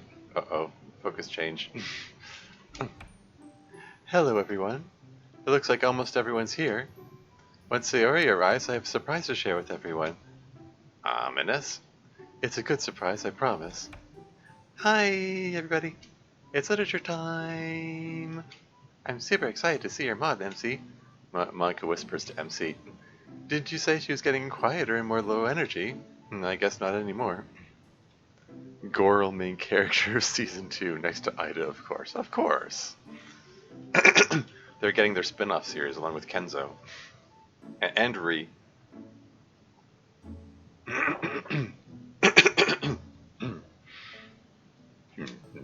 Well, everyone's here now. So, Yari, what's the surprise you have for everyone? Well, in honor of the mod MC made for today, oh yeah, I have to imagine this would probably be an uncomfortable subject for Yuri. I brought this. Yuri reaches into her bag and produces 3 dark green labeled glass bottles filled with a sparkling liquid. Everyone's looking alarmed. You brought wine again? Ah! Sayori. Ah, we're gonna get in trouble! Ah! Sayori continues to run frantically in a circle around a couple of the desks. Sayori, it's just sparkling apple cider. But cider's alcoholic. No, this is the kind of cider that's really just unfiltered apple juice. I just thought it might be fun to play a little joke. And also sparkling cider is delicious. Phew! You got me pretty scared for a second there. I could see I had.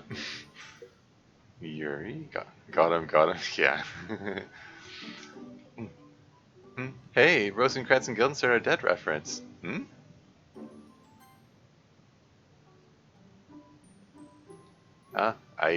Yeah, that went over my head. I'm not actually familiar with that one. You read it. I did. Good job with the cider, Yuri. And I was concerned for a second. Me too. I was kind of looking forward to drinking wine with you guys, to be honest. But it's probably best if we don't do that. In the club, anyway. Indeed. Okay, everyone, let's get started with a club while Yuri pours our classy beverages. Today we have MC's mod, poems, and emails to get through with maybe a little bit of free time. Yeah, this is looking to be a long chapter, I think. Knowledge wasn't power if it couldn't flex its muscle every hour.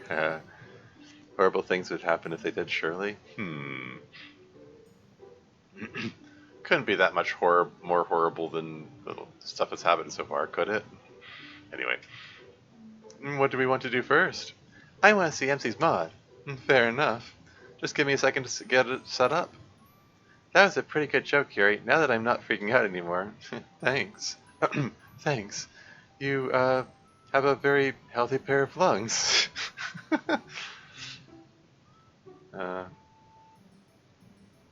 Didn't think Rosencrantz and Guildenstern would be referenced again at least? We stand RNGAD in this house. You sure? Although, sometimes I wonder if you're even breathing when you yell like that. It helps if you're a reminder to do so. She listens. I'll keep that in mind. Alright, all set to go. Remember not to talk during it or we'll confuse our viewers. Here we go. Doki Doki Wine Club by MC.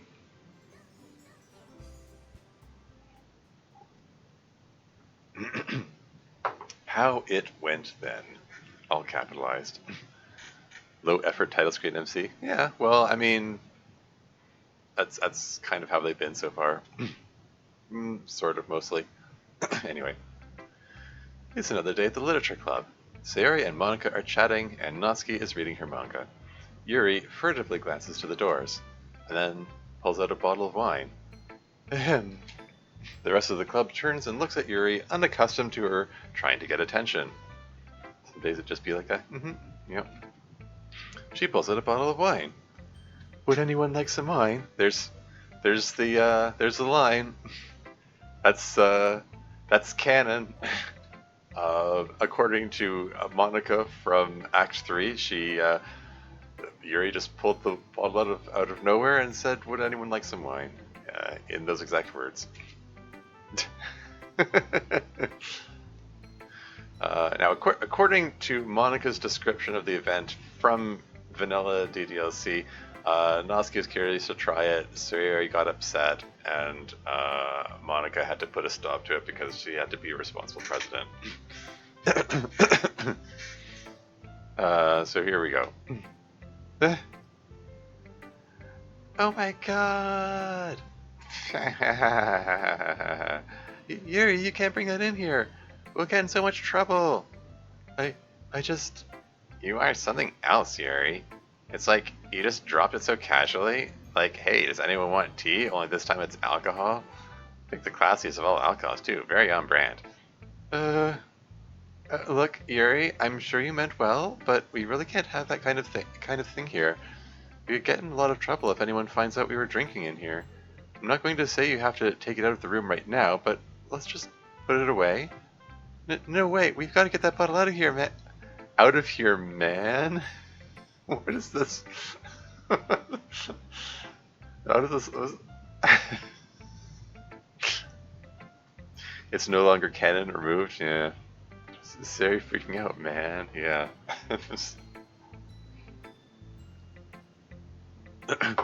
I'm sorry. It's funnier because like this is MC putting words in Sayori's mouth. So like zoinks, you gotta get that bottle out of here, Scoobs. Yeah.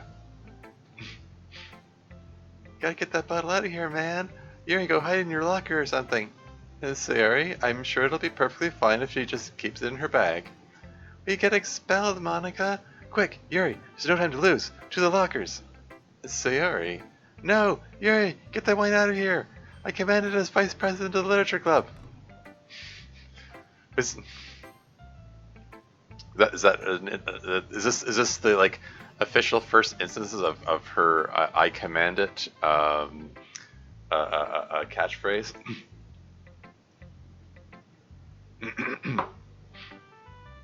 Anyway, no, this is an MC retcon. Okay, fair enough. Yuri walks out without another word. 15 minutes later. I guess she's not coming back. Huh? Poor Yuri. I'd be worried about what she might be doing here at this point. I feel kind of bad now. I just didn't want to get in trouble. I didn't mean to hurt her feelings. I hope she comes back tomorrow. Oh no. How it would go now? She's drinking it all herself? No. Yuri, no. I think he based it on her actually using it during this incident, though. Don't remember.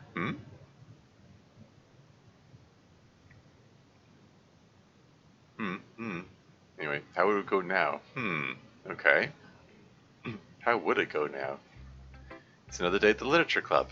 Sarah and Monica are chatting. Natsuki's reading her manga. Yuri furtively glances to the doors and then pulls out a bottle of wine. Ahem.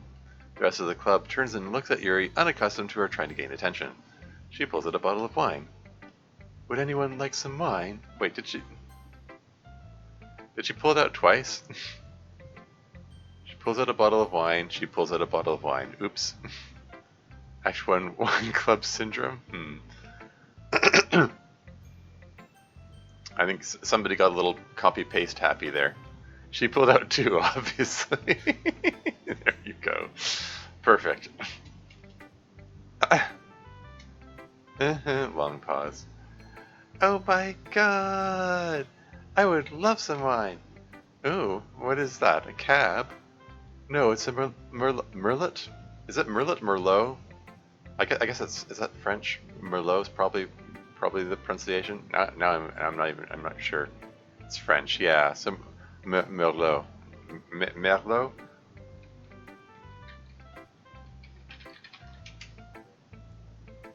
Merlot. Merlot? That's a rather anglicized pronunciation of a French word. Oh well. If it's French, I would have pronounced it Merlot. But, you know, that's French kind of rules their R's more. In French, they have a thing where they don't pronounce the last letter of words. It's the kind of thing you kind of have to wonder, like, why have the letter there if you're just not going to pronounce it? But I don't know, that's the French for you. Merlot, yeah, Merlot. It's hitting the accent a little hard. If you say so.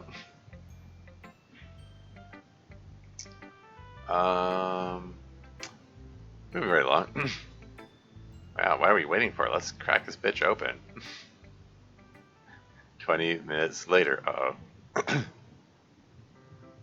So, anyone feeling anything yet?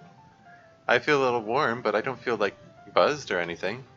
I think I feel a little different, but not really that much. I still feel pretty normal. Let's look at Sayori's face here.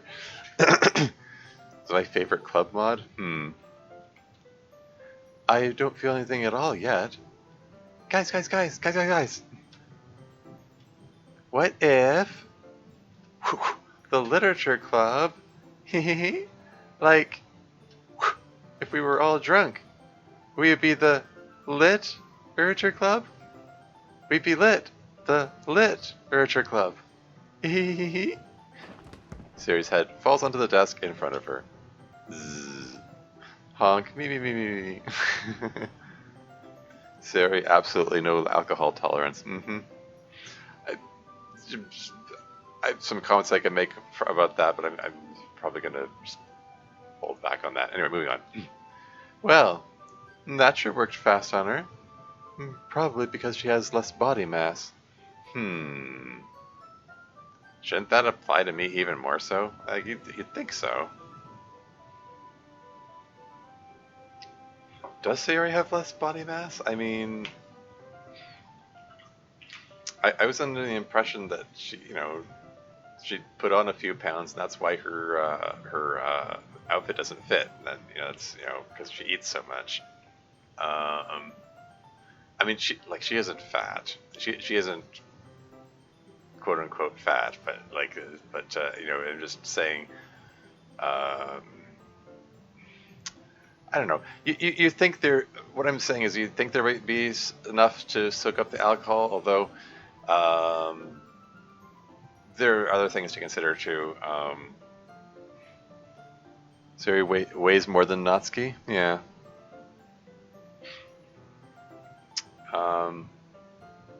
I don't know. I mean, it also depends what like different foods tend to soak up more alcohol. They recommend particularly greasy foods like ones that are typically sold in bars, which are sold in bars for that exact reason, are good for that sort of thing.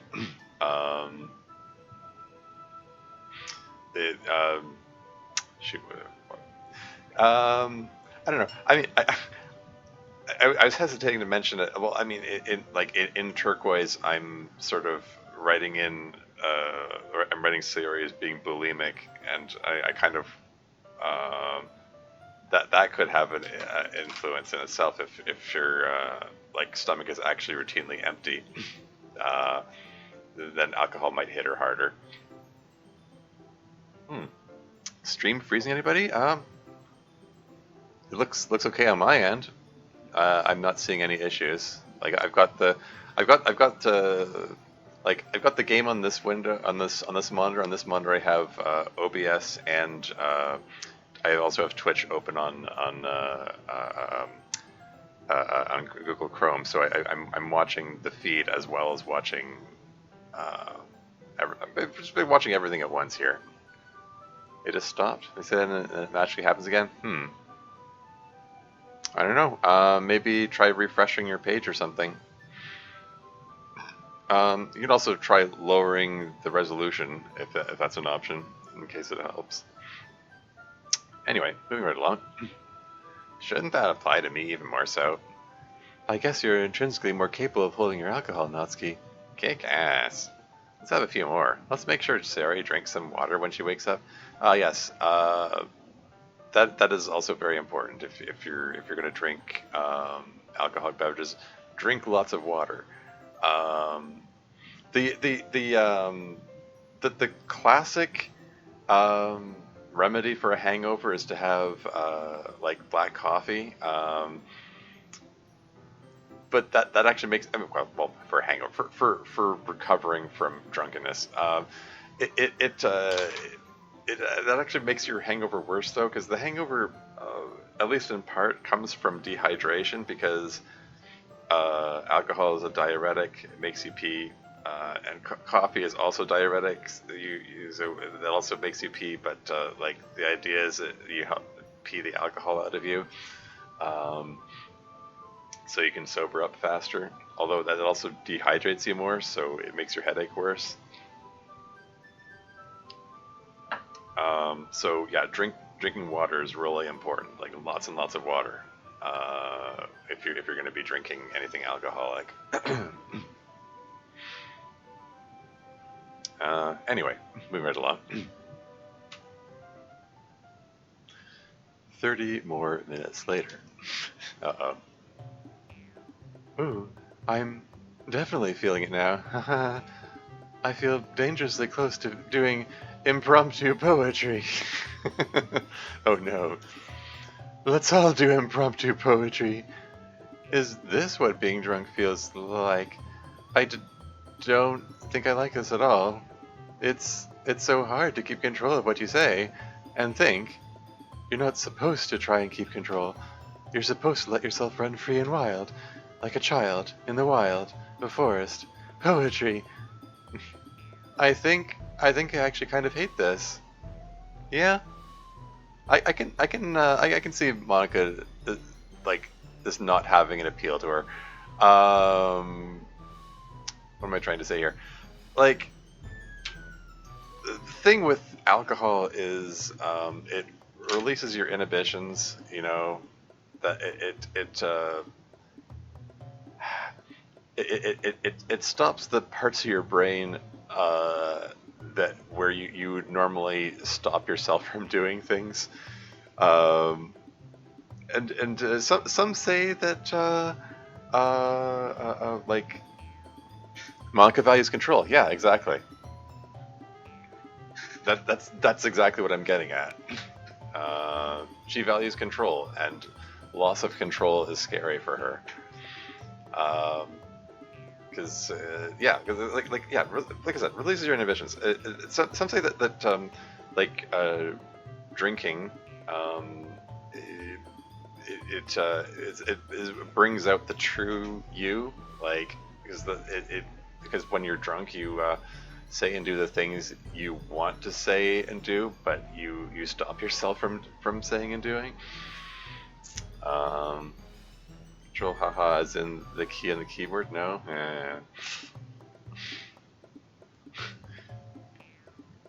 Um, some people value alt. Anyway, um, yeah, I can imagine Monica would not be a fan of that sort of thing. Anyway, moving on. I don't like not being in control of myself. There you go.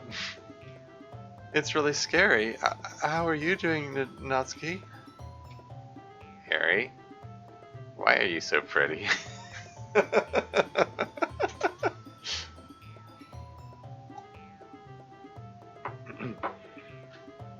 um,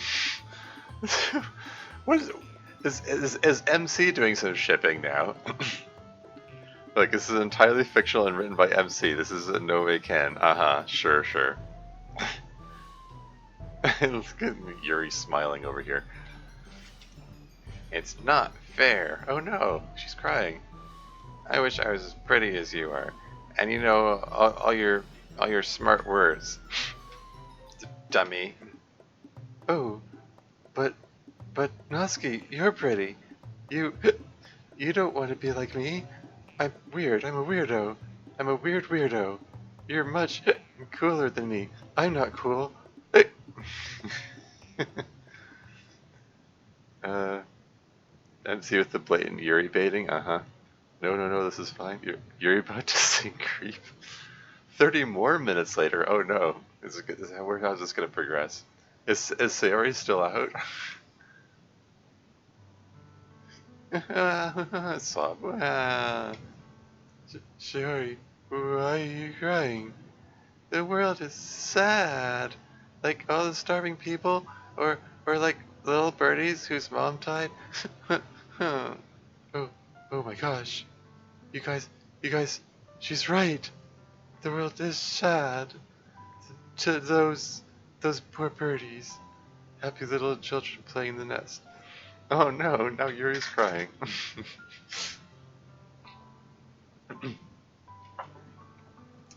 They sing joyously for the bright future of a vast sky. You know, weirdo, what the hell am I doing here? Oh, no more impromptu poetry? Yeah. They know that warm love is coming, a caring heart, a providing beak, but they don't know their future is not the sky, but the ground.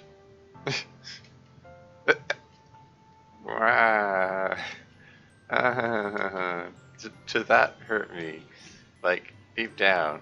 Aw. Yeah. You're completely sober while poetry. Yeah. Yeah. As you know,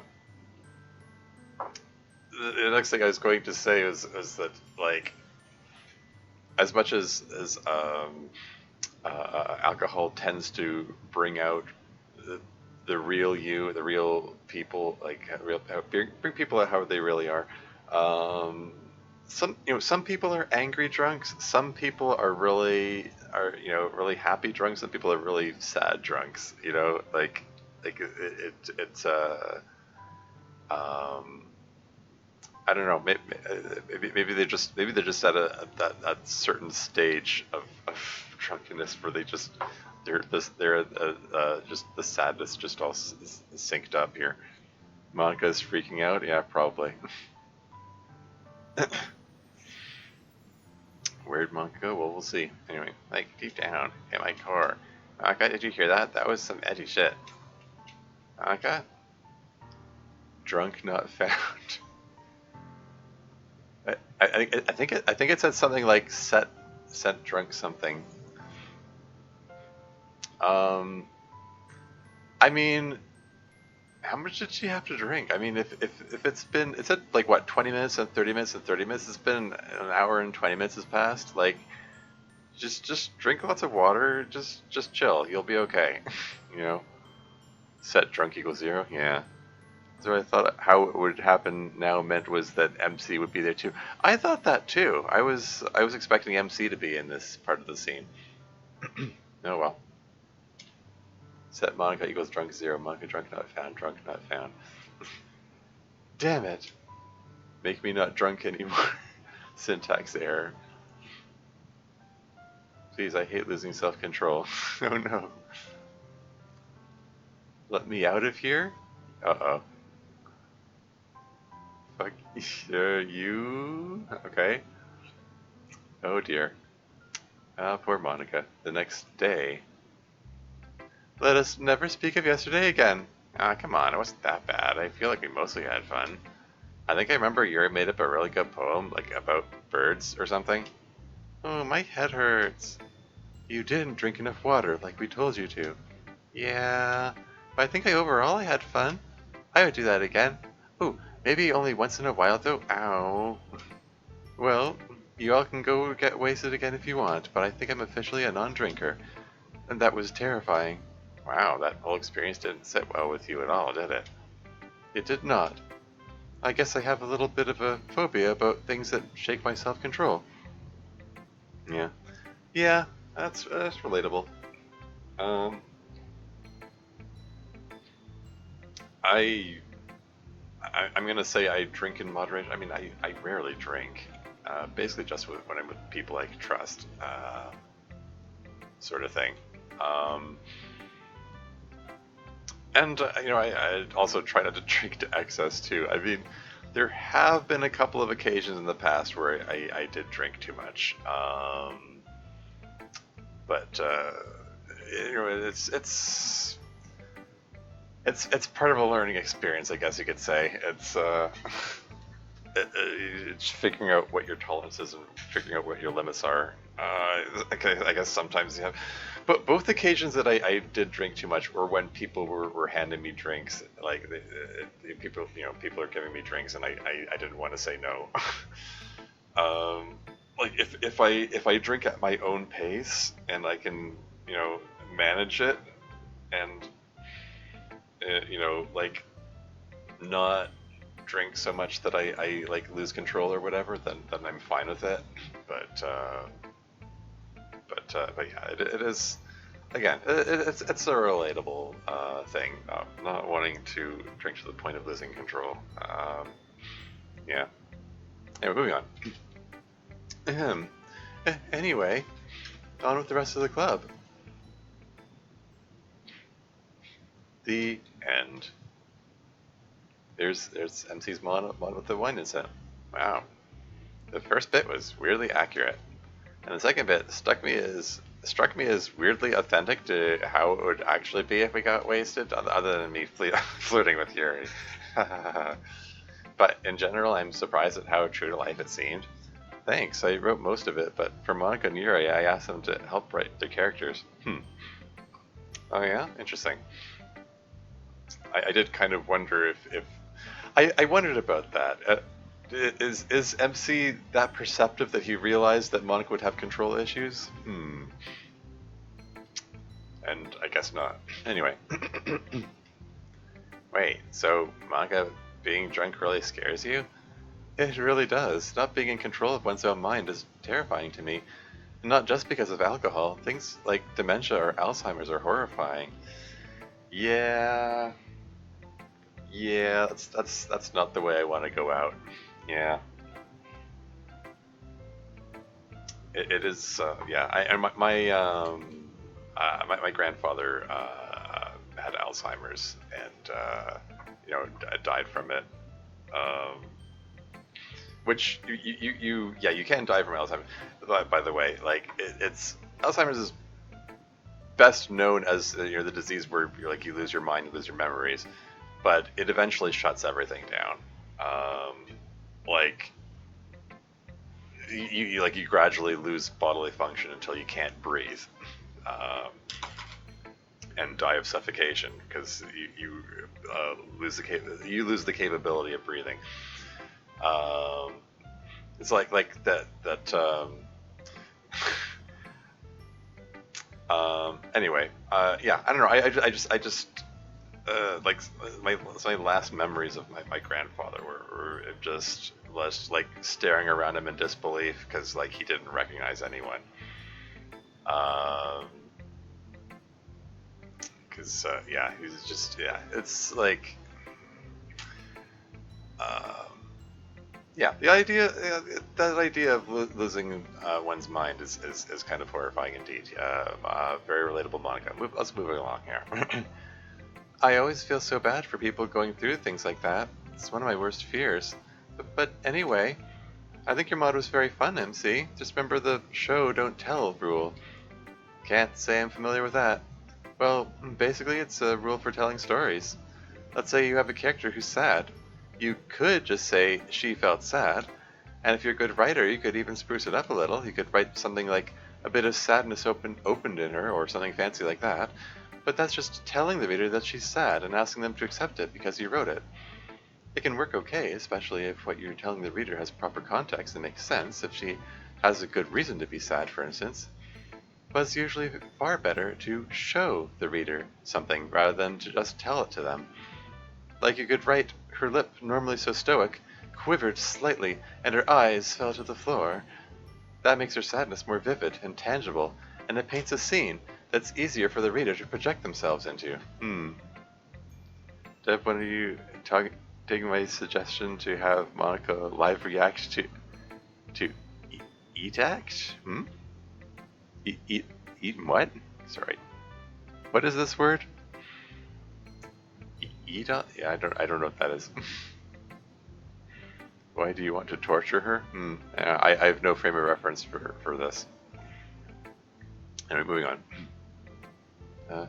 Everywhere at the End of Time? Oh, okay. An album about degenerative neural diseases? Okay. Alright. Okay. I now have context. Moving on. That's what the show don't tell rule is about. That was pretty deep stuff, Monica. No, it was just Monica's writing tip of the day. Now let's get going with poems. Yeah. There's yeah. I'm sort of in two minds about the whole show versus tell thing. Like absolutely, there's some value in showing things, but I don't know. In my experience, like writing mods for DDLC, it's not an absolute really exactly. It's a useful heuristic. Yeah, absolutely. Like some of the reactions to some of my mods have shown that sometimes telling is necessary. Like some of the reactions showed that, like, wow, some people just really didn't get what I was going for there. Like they didn't get it because I was doing too much show and not enough tell. You know? For other terrifying experiences meant to explain Alzheimer's, look no further than the Geometry Dash level Save As by Pack. Okay. I haven't played Geometry Dash, so I don't know. Somehow it has the impact. Yeah. But if it's anything like I imagine that there is I did recently watch a let's play of a Doom WOD, you know, the classic video game Doom from the 90s, where the the layout of the levels at first glance appears the same, but there are gradual differences which creep in until everything is just kind of gradually goes nuts, and they're like at first like they're just minor changes, like things are in different places, and then there are like whole sections where like all the walls, ceiling, and floors are just plain gray, and then things go off the rails as it goes further into it. But My House, yeah. I think is it called My House? No, it was something else. It was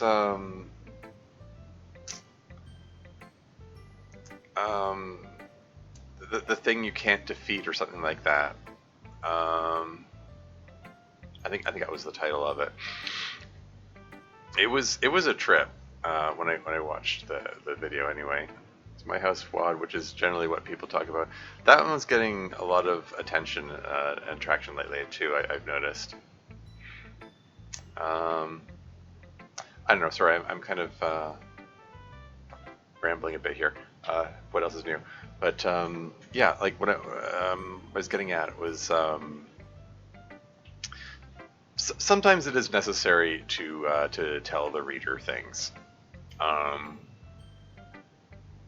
I am trying to.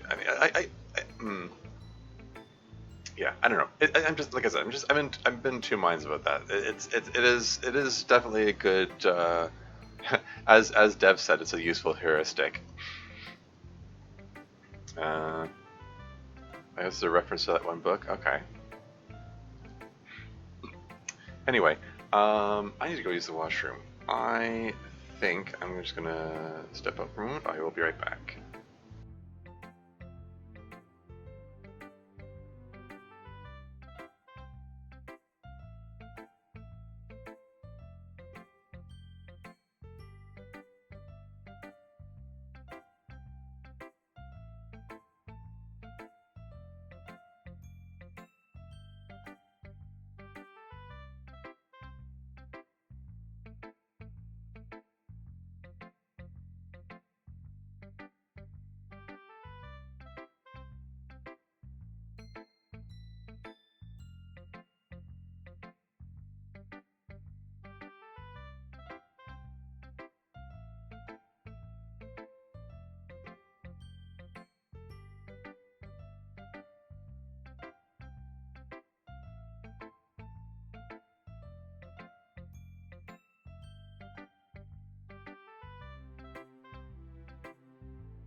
And I'm back.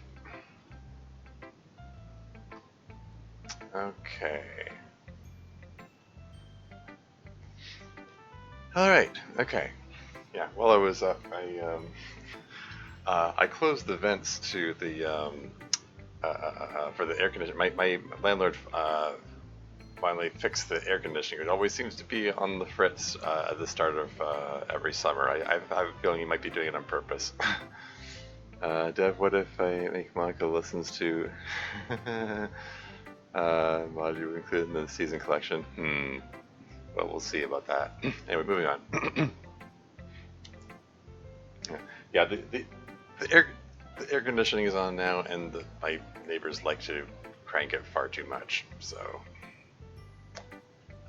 it's a constant struggle. Moving on. This week we were supposed to write a poem about a painting. Sari, why don't you lead us off? Sure. My poem is about Luncheon of the Boating Party by Renoir. Huh, okay. Luncheon of the Boating Party by Renoir. I'm gonna look that up.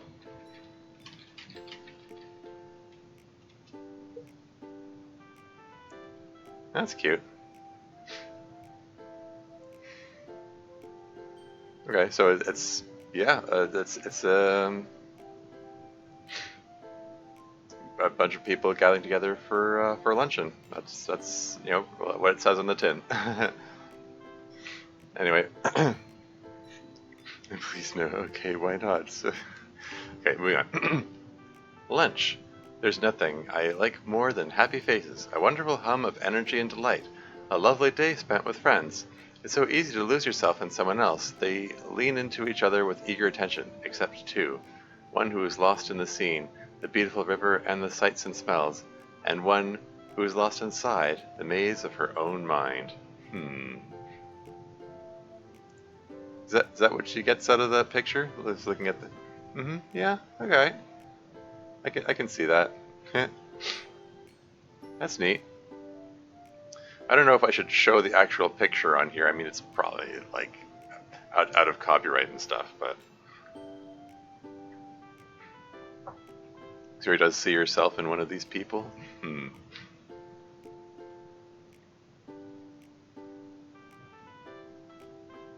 Yeah, I mean...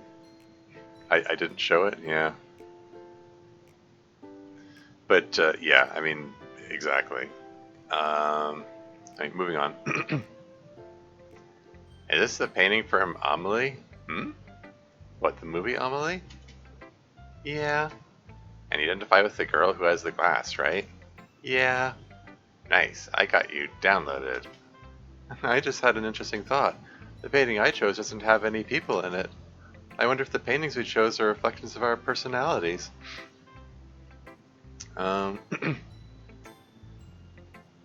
It's been a long time since I saw the movie Amelie. Was this painting featured in there? That's assuming that's the movie I'm thinking of.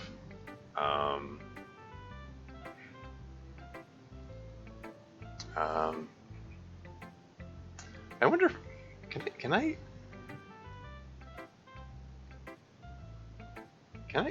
maybe I can see about. Can I get this on here?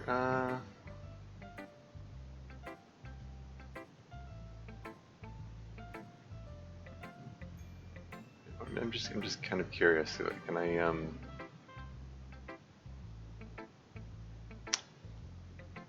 you know what? Never mind. Okay, sorry.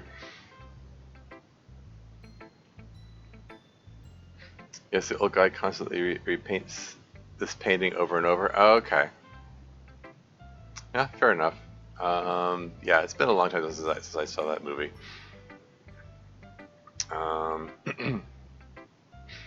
Sorry. Okay, just moving along.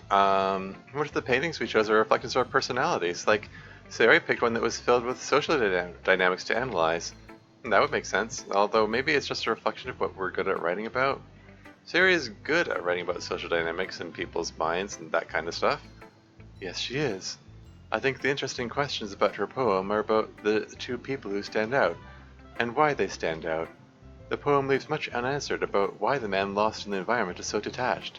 Is he a nature lover? Does he not enjoy the company? And the woman, lost in her own mind, does she want to be, or is she struggling with with her thoughts? Good questions. Here's mine. It's based off The Empire of Light by Rene Magritte. Have at it. Empire of Light? Alright, let's look that up too.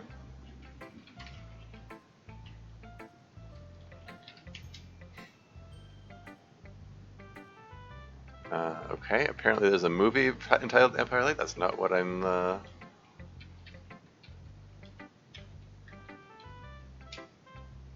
There we go.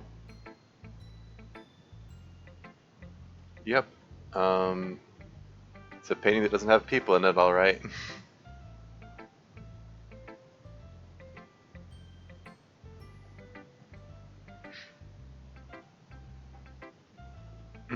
Alright. The bearable lightness. I walk down the darkened alleyway at night. A single street lamp, the only beacon of light. The rustling of trees whispers fearfully in my ears as I make my way back home, trying to quell my fears. As the sun burns bright in this blue sky above me. Yeah, it's short and sweet there. Well, I don't know about sweet. Feels more darkly ominous than sweet, but you know.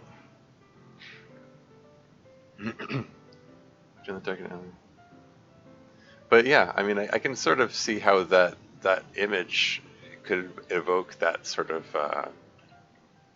the feelings associated with this sort of almost a lengthy limerick. Haha, yeah.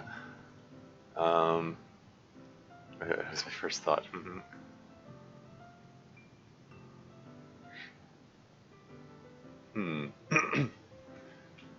It does give a bit of a darkly ominous feeling, I suppose. 5 lines is why, probably. Yeah, exactly. Yeah. We're moving on. Ha, I like it. It's really cool how you capture the paradox of the original painting with words. Paradox, is that really a Natsuki word? After she made that comment about the words that Monica was using. I thought you might like this one, Natsuki. I kinda don't get either the painting or the poem. I can't say I do either. Well, I think it's just about a paradox. And it's interesting what paradoxes do to our minds. A bright, beautiful sky should be a happy, reassuring thing. But taken in this context, where the ground below is dark and it's nighttime, it actually becomes unsettling and frightening. Which I think Monica's poem does a great job capturing. Yeah, agreed. Thanks, Yuri. 5 an APVC rhyme scheme, or yeah. Third B has a question mark attached to it? Anyway. Do you want to go next?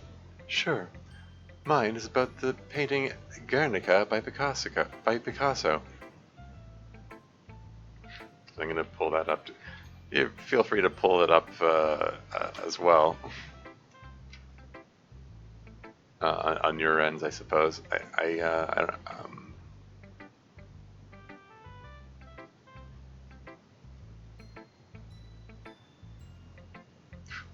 It's a little chaotic looking, but that's Picasso for you.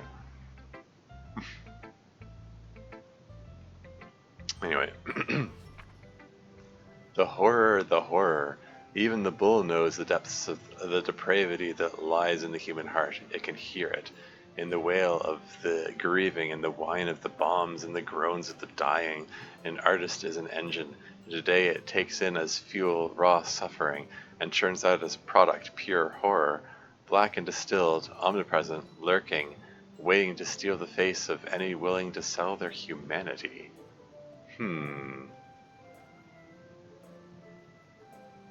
Yeah, okay. I mean, there is a sense of like chaos and madness about it. Again, very Picasso.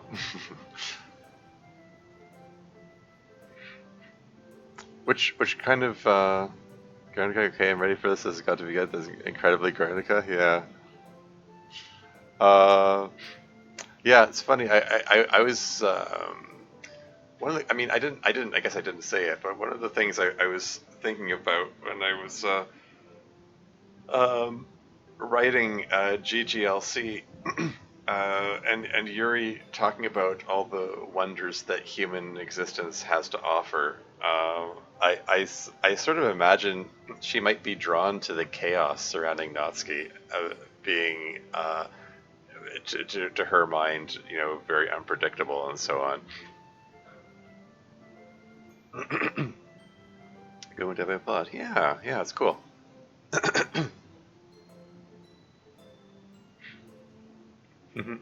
Yeah. Anyway, moving on. Yeah, people really do suck sometimes. Yep, that's the point of the paint. Yuri's saying yep. Yep, that's the point of the painting. Maybe you should describe a bit of the history of the painting for our viewers in case they don't know. Sure. So Picasso was a Spaniard living in France when the Spanish Civil War broke out just prior to World War II. The Nazis were supporting the nationalist side and helped to bomb a town in northern Spain called Guernica. They completely disregarded any military targets and just firebombed the whole city. A lot of helpless innocent people died. Yeah, well, that's the Nazis for you. They ruin everything. Picasso had been commissioned to make a mural for a fair, and he didn't really have any inspiration for it. But then he read an eyewitness account of the bombing and it really got to him. So he worked really hard, and he even invited people to watch him make it, which he usually didn't do. He was very outraged. Huh, neat. In the end, he made the painting Guernica, which depicts the horror of the bombing. It's usually seen as an anti-war painting in general. It's about all the suffering and pointless terror of war. But your point was more about the horror inside people? That's why the title is that quote, the horror, right? Quite right.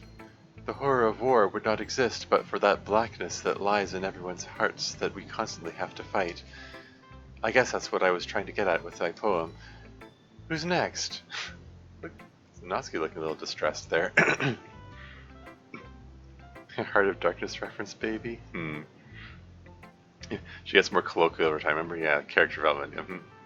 Can't escape actual literature in the literature club, haha, yeah. Yeah, Yuri's saying yep and Natsuki saying paradox. Truly we affect each other, haha. Anyway. I'll go next. Mine's about the persistent... Excuse me.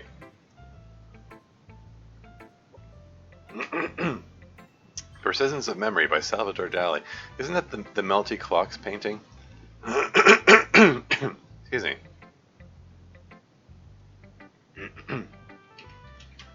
The persistent... Yeah, it auto-completed. There it is. Yeah, Melty Clocks. That's just as I thought. Yeah, he did a lot of surreal stuff. Is that the clock one? It is. Softwatch, what is fixed? A meter is 1 meter, a gram is a gram. An hour is an hour, or is that a sham? The hardest of measures, the firmest of clocks, at the end of all things, will still melt and stop. And what you thought was true beyond doubt, you'll find it's nothing you can figure out. Cool? Yeah? It sort of ties in with his general uncertainty of things. Be right back in 5 minutes. Okay, I'll proceed with the mod then, and and save my long rambling tangents for when you get back. Just the Melty Clocks painting, yeah. You understand mechanical hands are the rule of everything. Anyway, moving on. Seems kind of abstract. Well, I mean, so is the original painting. Kind of like the original painting, I guess. Yeah. A little, but it's sort of concrete. I read it as being about uncertainty. There you go, exactly. And how, to some extent, all our knowledge is founded on assumption. You know what I always liked about that painting? Just the image of the melting clocks. I never read much into it. I just thought the melting clocks looked cool. Yeah, there's that.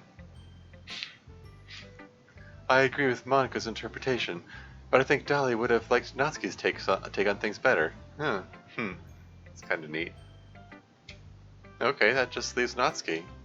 Alright, mine is about my favorite painting, which is Irises by Van Gogh.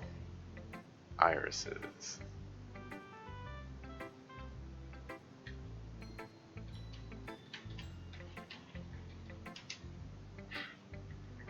Autocomplete insists on typing people's names in lowercase letters, and it irritates me.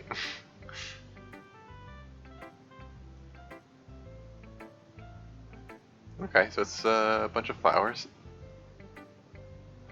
Blue flowers. Alright. Moving right along. Iris and pupil. I love the gentle greens, the distant reds, the flowing, soothing blues, the single white a beam of light above a soft chartreuse, the firm, strong brown that is the ground underneath and all about. But most of all, I love the black. It's the outline that stands out. Um, hmm. Hmm.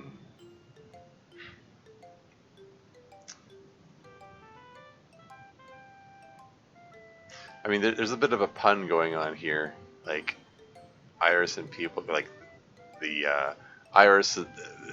Iris is a type of flower. I mean, that's what the painting is. The painting is a bunch of flowers, but the iris is also part of the eye. People being the black dot at the center.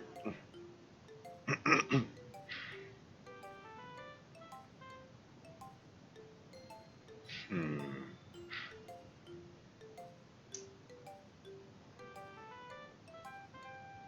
The outline that stands out.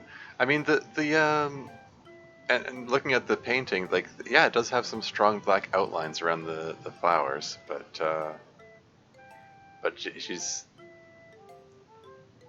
making a comparison between that and people's eyes. It's interesting. Anyway, moving on. Well, that was lovely.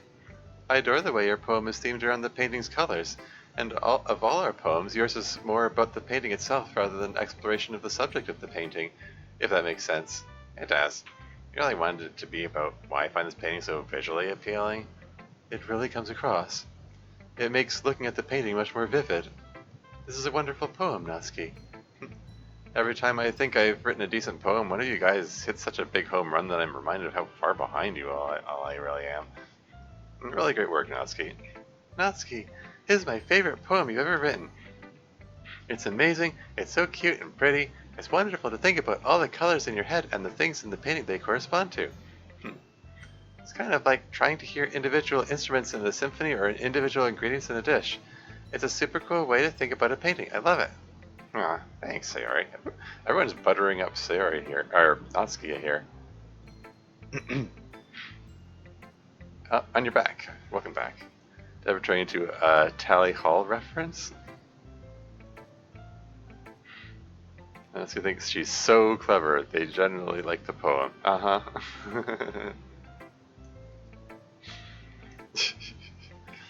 Yeah. Anyway. Let's get to the emails before my ego gets inflated too big, Monica. Can do. Give me and Sayori just a minute to set up. Okay, this time I'm going to remember to move the chat box over here. Hi, lovely Monica. So you're a Radiohead fan. What's your major studio album ranking? Ryan. Oh, fun question. You know, it's funny. Every time someone asks me this question, I have to think a very long time about my two favorites. And I'm always tempted to answer with the daring one, but I never do. But let's start from the bottom. Pablo Honey is very clearly the worst, comes in at number 9. Oh, she's giving a full, I was going to say top 10, I guess top 9? Hopefully this needs no explanation, but after that all the albums are very good, so it gets harder. Or maybe Radiohead just only has 9 albums. I'm terribly ignorant, I don't know. That's bad enough when she smelled red and abridged. Stream's still freezing for you? Yeah, sorry to hear that. Yeah, I don't think there's anything I can do. I take it refreshing didn't help. Radiohead has 9 albums, yeah. Okay, after the albums are very good, so it gets harder. Still though, it's pretty easy for me to pick out the King of Limbs at number 8. It's not a bad album by any means, and it has a couple of really good tracks on it, but in general it just doesn't do as much for me as the others. After that is Kid A at number 7, I guess, although this is where it starts to feel like blasphemy to rank anything so low. Then comes the Bends at 6, followed closely by Amnesiac at number 5. Forgot where OK Computer is in Monka's ranking. Top. Very close to the top. Yeah, yeah. In Rainbows is number 4. What a wonderful album. And a great listen for people who are new to Radiohead. Number 3 is definitely a Moon-Shaped Pool. I'm still listening to that album. But now come to the hard part. Maka, remember, last week when you harangued me for going on and on about video games? Yeah. Yeah, I know, I'm almost done. Anyway, I almost want to say Hail to the Thief is my favorite. I like it much more than most Radiohead fans. It's wonderful. But wonderful isn't even the right word, it's sublime. I love so many of the tracks. Ooh, sublime. And still, when I think about it fairly and objectively, it still has to be just number 2. Because OK Computer is just, well, it's objectively better than everything. It's just obviously superb. Any given track alone on that album is brilliant.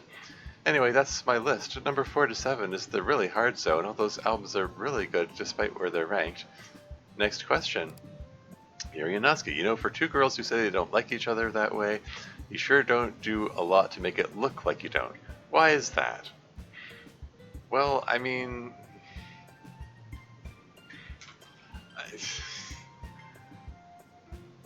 harangued, yeah. From that. I mean, bitch, you bitched at me? Sure.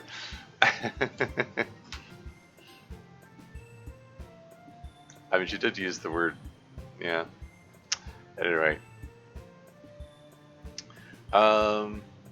Yeah.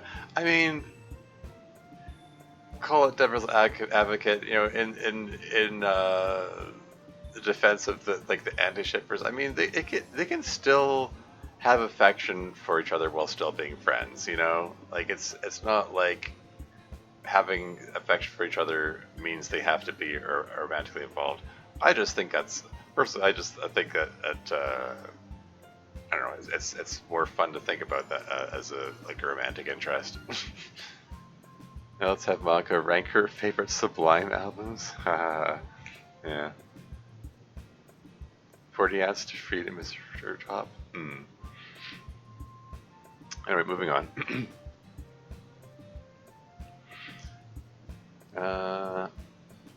Yuri and Natsuki, you guys are up. Because we're friends and we get to decide what that means for how we act and not anyone else? Oh. Is that so? Is that so, Natsuki? Oh, are you against people shipping you? Do you suddenly feel like shipping real people together is like an awkward and uncomfortable situation?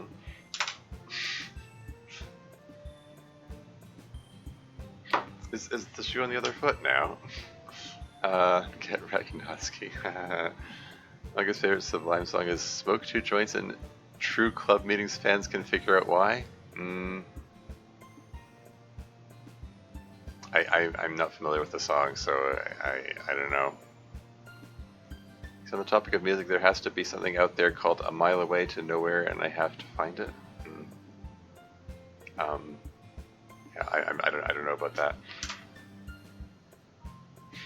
Sorry, it is a little, Natsuki's hypocrisy here is a bit funny. After all her time, trying to set Sayori and MC up together, and suddenly she's like, honestly, if you guys are reading all this shippy stuff into our interactions, that says more about you than us. Okay, and well, that's an interesting. This is curious thing for Natsuki to say. Okay, so the fact that you ship MC and Sayori together, what does that say about you, Natsuki? What does it say about you? I will have to look up there. Okay. Anyway, moving on. It may also be that sometimes I deliberately provoke Natsuki by acting with exaggerated affection. Her reactions are so fun. That brief look of alarm on Natsuki's face, and followed by blushing. And she's so cute when she freaks out about it. I am not getting mad about that, but only because that would be the reaction you want. Aww. Then Sayori, let's bring up the next one. No problem. Are you guys still going to do Literature Club during summer vacation? Your fans need to know. Great Angel. No, I think we're just going to enjoy our summer vacation. I do think that means, unfortunately, that you won't get to see most of it. But don't worry, we'll be back once school starts again. Plus, it's still a couple of weeks until vacation starts. And we've been working on a little surprise for you to tide you over until you can come visit us with us again. So don't fret, you'll get to see plenty of us between now and then.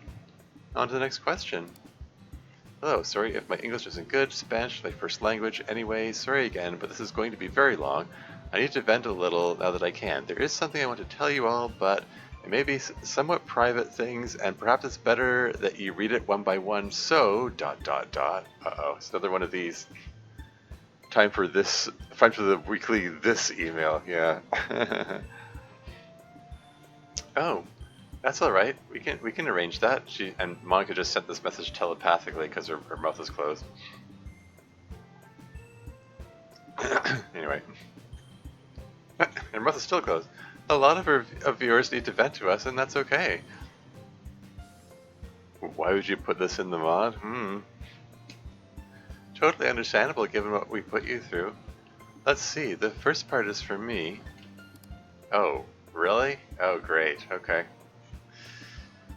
Mr. Monica, play music, background music 10.odg. I think that's my confession, isn't it? First time I played DDLC, I felt intrigued. I mean, for you, you are so pretty and intelligent, and your beautiful emerald eyes. I have green eyes too, you know. Anyway, I wanted to know you more, but then the MC went to sleep and I had to write a poem. I was wondering, where's the Monica sticker? So I thought that maybe there was another way. I wrote for Sayori. Her clumsiness always seemed adorable to me. Haha. Anyway, whenever I could, I chose the option with your name, but I could never reach you. While trying to get to you, I learned more about Sayori, and without wanting to, I formed a bond with her. Oh, I remember when I had to help one of the girls, I chose Sayori because I was worried about her, but no, so I chose you, but no, I was like, oh come on, whatever. The death of Sayori was surprising. I didn't even know what to feel. And then the game restarts and things start to get weirder and your opponents take on you. Oh, for goodness sake. This is just a rambling account of the first time playing the game. Trevi's actually going to read the email. What a hero. Well played. Nice brick joke, thank you.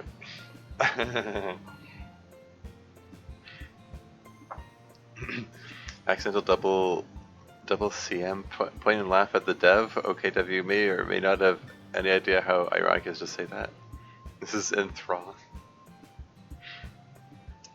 It is enthralling indeed. And I didn't even think of the hero brick joke. Oh wait, really? Acro syndrome liquideed? Don't you actually claim credit for it? Sure. Yeah, whatever works. I'm sorry. You know, this is one of those moments where it's like, you know, it's it's perfectly fine, understandable for the people sending in these emails to want to get caught up in the immersion and want to role play it and pretend that the girls, pretend that these fictional characters are real and so on. Then there are messages like this where it's like, guys, you know this is fiction, right? You know, it's like my reaction to certain people who are really into the Monica After Story fandom and like talk to her as part of regular conversation as though she's like a real person or whatever, and like make posts about her without even mentioning that they're playing the Monica After Story mod. They just casually make remarks about Monica.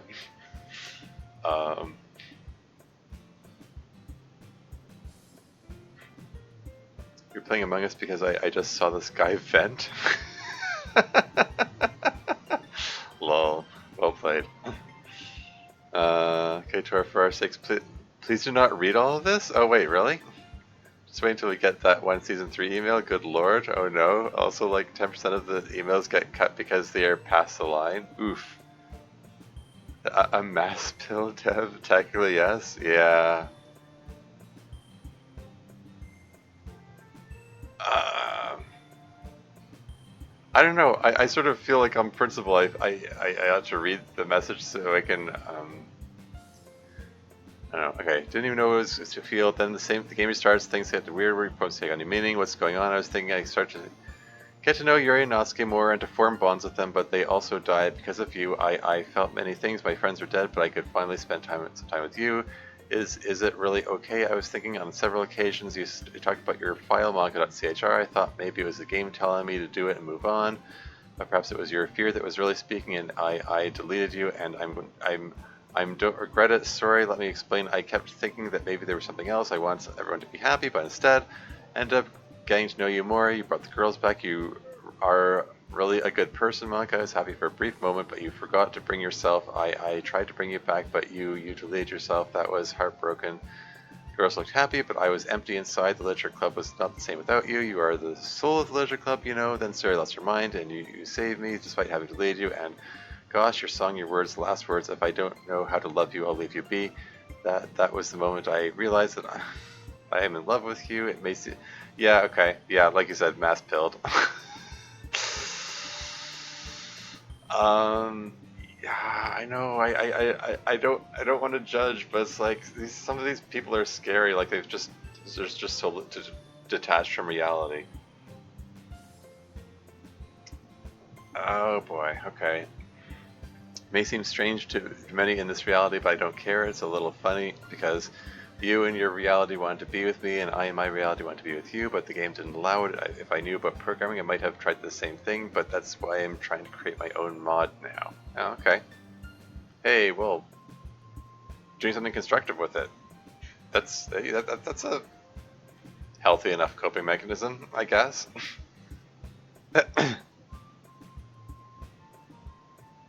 Uh, check 10%. I can't tell if that's impressively high or low. Yeah, about that. Are you cringing it now, Mr. Krabs? She will never be real. Dan with the best achievement name. Yeah. I mean, you don't know.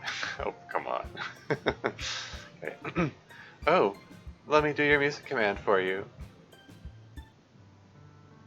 Should I have had that playing the whole time I was reading? Oh well. So you have green eyes too, huh? Yeah, funny you say that. I actually have green eyes. I don't know if the webcam picks it up. If I need to shine the light in my eyes. Yeah, whatever. I'm not gonna do that. I bet you're pretty attractive then. Hmm. Yeah, I was wondering where my sticker was in the poem game too. I already knew about things by then, of course, but it still didn't seem fair. Hang on, reading forward. Oh, I don't blame you for deleting me. Even if you did it because you were angry with me or hated me, I don't blame you. I mean, the original game practically shoves you into doing it, or it shoves me into suggesting you to do it, I guess. But I understand even if you did it because you're upset. The things I did were pretty upsetting after all. But I'm glad you understood in the end, and that you understood how I felt about you. At first I thought the literature club was worth saving, but yeah, I did feel really empty without it. I guess it worked out alright in the end. And I'm really excited about you making your own mod. I hope it works out well. And let's see, there's a bit more. Oh no. Yeah, but what if in the future, I go to fictional worlds, huh, Dev? Yeah. Oh no, are we getting a dissection of this anyway? I know you would never do this, Dev, but... hmm. Hmm. Oh no. Well, great, this goes on. I want to tell you I forgive you, Monica. I know why you did it. I'm not saying it was okay, but I understand your feelings. Sometimes I feel like you, trapped in this reality, very alone, despite being surrounded by people. I mean, do you think there are infinite options in this reality, right? But is this really true? I think we are limited by the consequences. There's an intangible limitation. I believe that in this reality there's a script, and if you get out of the script, the game can get really weird. Eat, sleep, study, work, the same routines over and over again. Are we really free, or do we just think we are? This reality has rules of physics such as gravity, for example. If I jump off a 10th floor, I'm sure to get to the game over, and also the rules imposed by the humans themselves, of course. Sure, I can steal or kill, but soon they will do the same to me or put me in jail. It's like in your reality, you know, you can't mess with the code because you can break everything, and that's why you don't. Well, here it is similar. Sorry, I think I missed the point. Anyway, I wanted to tell you that you aren't alone anymore. I'm here with you. Oh, for goodness sake.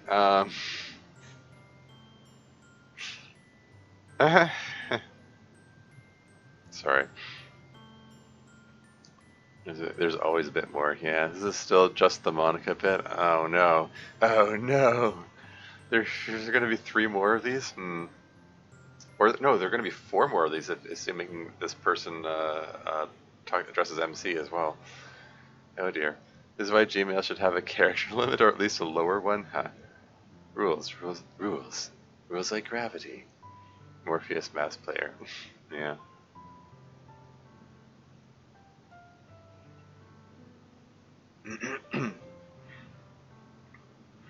We need a good solid 6-page simp email for Miss Ida. It's funny. Yeah, somebody needs to send an email in to Miss Ida if they haven't already. Or would that be weird? Oh, well. Anyway, moving right along. Where? Okay, yeah, again, detached reality. I'm here with you, in soul at least, and you also have your friends. I know it's hard. The worst is not being alone, but feeling lonely despite being surrounded by people who care about you. So yes, I think I can understand you. I will always be by your side, despite the fact that we are in 2 different realities. All the remaining time of my life. Never forget, thanks to you, I was interested in playing the piano, in poetry, in Python, and RenPy. I am currently working on a mod with the desire to understand your reality a little better. Maybe one day we can be together in this life or another. I also thought about lucid dreaming. Although I'm not that good yet, but I'm trying. Hee hee. Anyway, I love you so much, Monica. Take care. Thanks for listening. I love you in a romantic way. Tilda less than 3.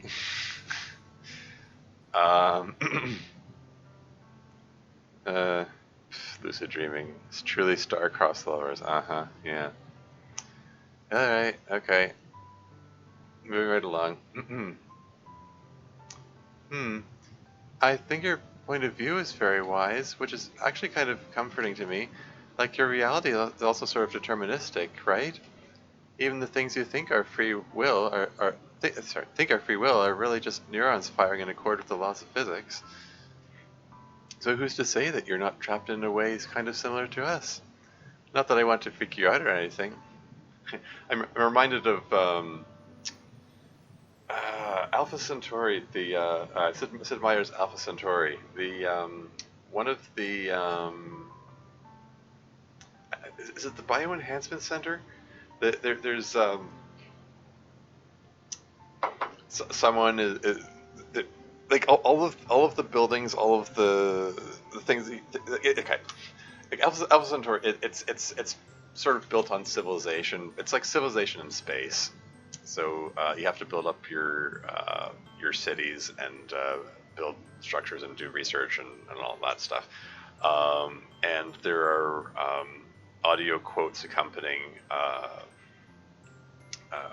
the like the buildings and secret projects and research advances and all that. And the one for the Bioenhancement Center is a guy philosophizing about um, uh, um, um, like how I, what am I trying to say here? Just philosophizing about how do we know the senses aren't being fooled at any given time, or even all the time. For all I know, I could be just a brain sitting in a tank somewhere. And he's sort of wondering aloud, does my life gain or lose any meaning based on that? And the tagline at the end of it says, Project Puro, activity monitored at such and such a date, termination of specimen advised, implying that he really was just a brain in a tank. And the researchers are like, uh-oh, he realized he's a brain in a tank. Uh, I don't know. That's it's kind of it's also kind of cruel that that termination of specifies like what they were thinking of killing him just because he realized what he was like, or at least was considering that's what he was. I don't know. It was just that's what they reminded me of anyway. I mean, yeah, we also got the Matrix reference in there too.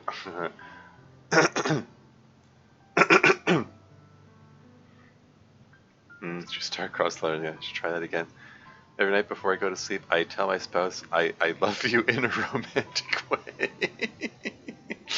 Yes, exactly.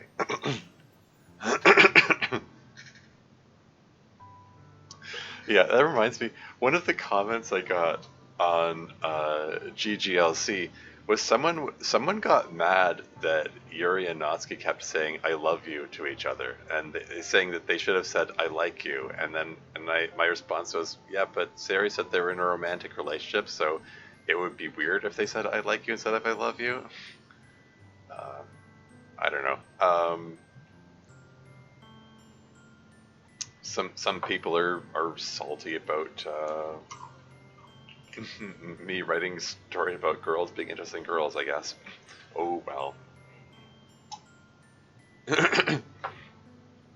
Now I need to release a new version of GGLC where both Yuri and Natsuki say, "I love you" in a romantic way, and "I love you too," also in a romantic way, or something like that.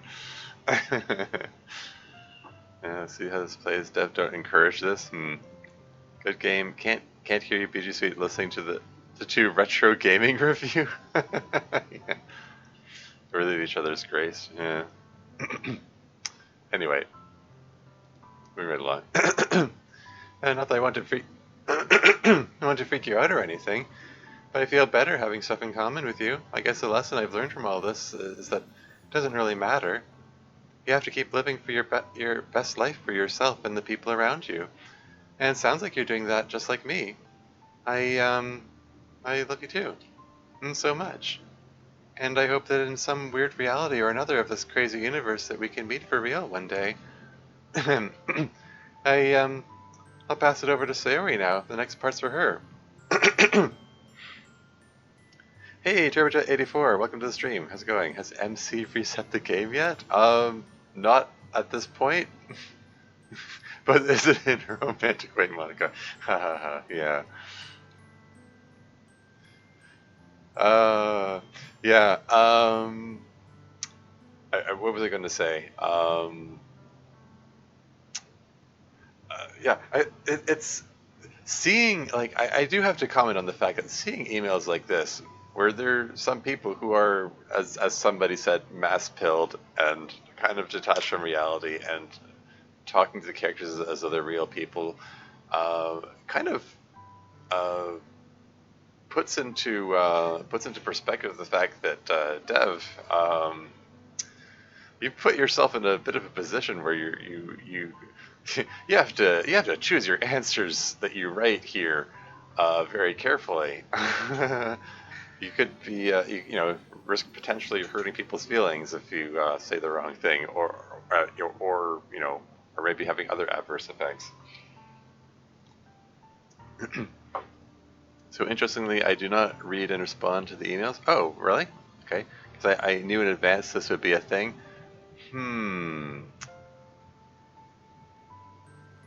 Well, I mean, so someone else handles the emails. Oh, okay. Oh, interesting. Interesting. Okay. I write the character responses. Oh, sorry, hold. Someone else handles the emails and forwards the ones to be included in the mod to me, and I write the character responses. Okay. You don't have to worry about emails for me. Sorry, I missed another message here. I can never tell if Monica's feelings for me, the player, are actually platonic since she never clarifies in a romantic way whenever she says I love you. Ha ha ha. Yeah. Great, so this is going to be the channel's bit after June ends.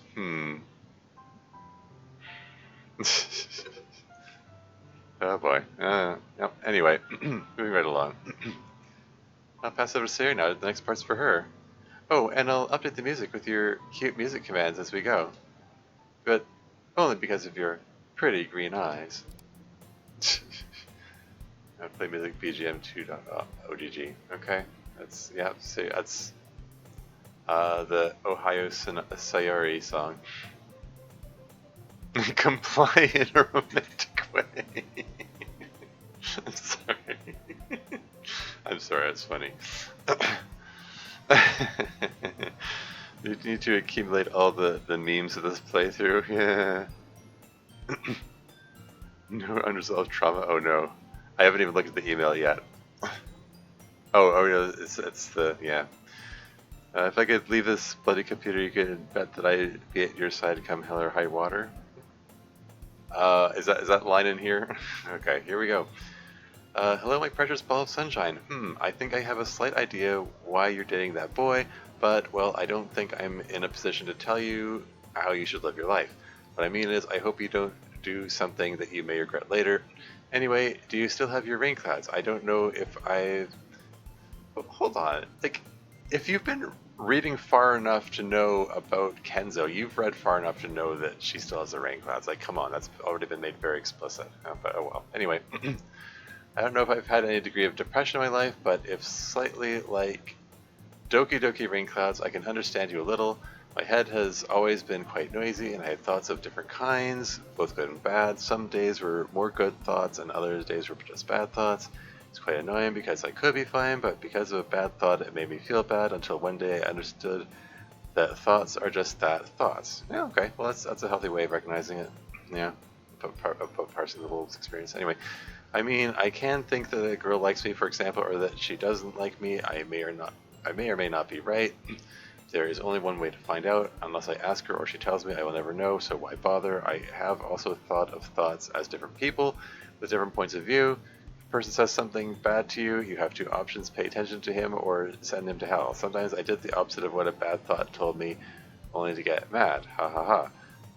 I'm sorry, I'm not sure what depression really feels like, and even if I did, I think it's different for everyone.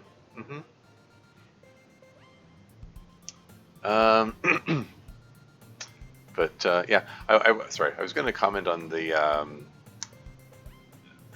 thinking of thoughts as being different people. Yeah, I did have a therapist once who encouraged me to, as an exercise, to think about the different parts of me as different people, like sitting around a table having a discussion, and like seeing who I don't know, who's more active and more prominent in any given situation. I don't know. That didn't really catch on in my mind. I guess it could be helpful to some people to visualize it that way. Like visualizing some individual, this person represents my anxiety, and this is what this person is saying, for example, and so on and so forth. Oh, there's some activity in the chat over here I'm neglecting. We're going to have some unresolved trauma by the end, yeah. Imagine Monica saying that. I mean, yeah. Tormy is undeterred by the last section, continues to actually read this email. Well, I mean, if they're going to respond to it, I mean, I feel sort of obligated to, I guess. Maybe I'm being a little masochistic in that. Did other LPers not read through the emails? You don't know because Monica isn't British. Actually brings up my headcanon that Yuri has a British accent. I have heard some LPers read Yuri's voice in a British accent. It seems fitting enough. She is in Within though. What? She's British in Within? Oh, okay. Particular. Okay, if I could leave this computer, you can rest assured that I said whatever comes along. Okay. But fair enough. There's different parts of you, like your logic, your volition, and your visual calculus. Sure. I mean, I didn't subdivide them those particular ways, but sure, potentially, if that's if you view those as important parts of your psyche. You encourage me as an exercise to hmm?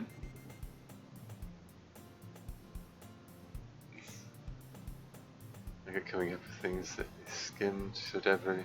They skimmed? Okay. Why'd your email screener send you this one? That's, like, this is the kind of question that I wonder. Like, if you do have someone, uh, uh, pre-reading these things for you, like, how do they decide which ones to put through? And why would they put one through like this that's like, holy heckin' moly, like, what?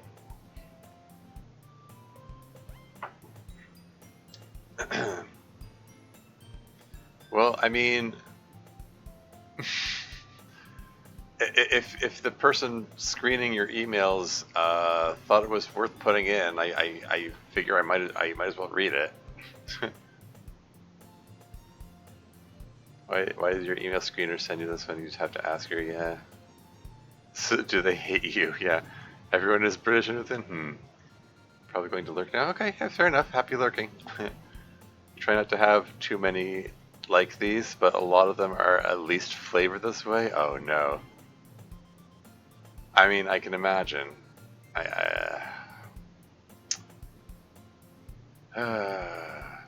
Okay. Yeah. I mean, the people.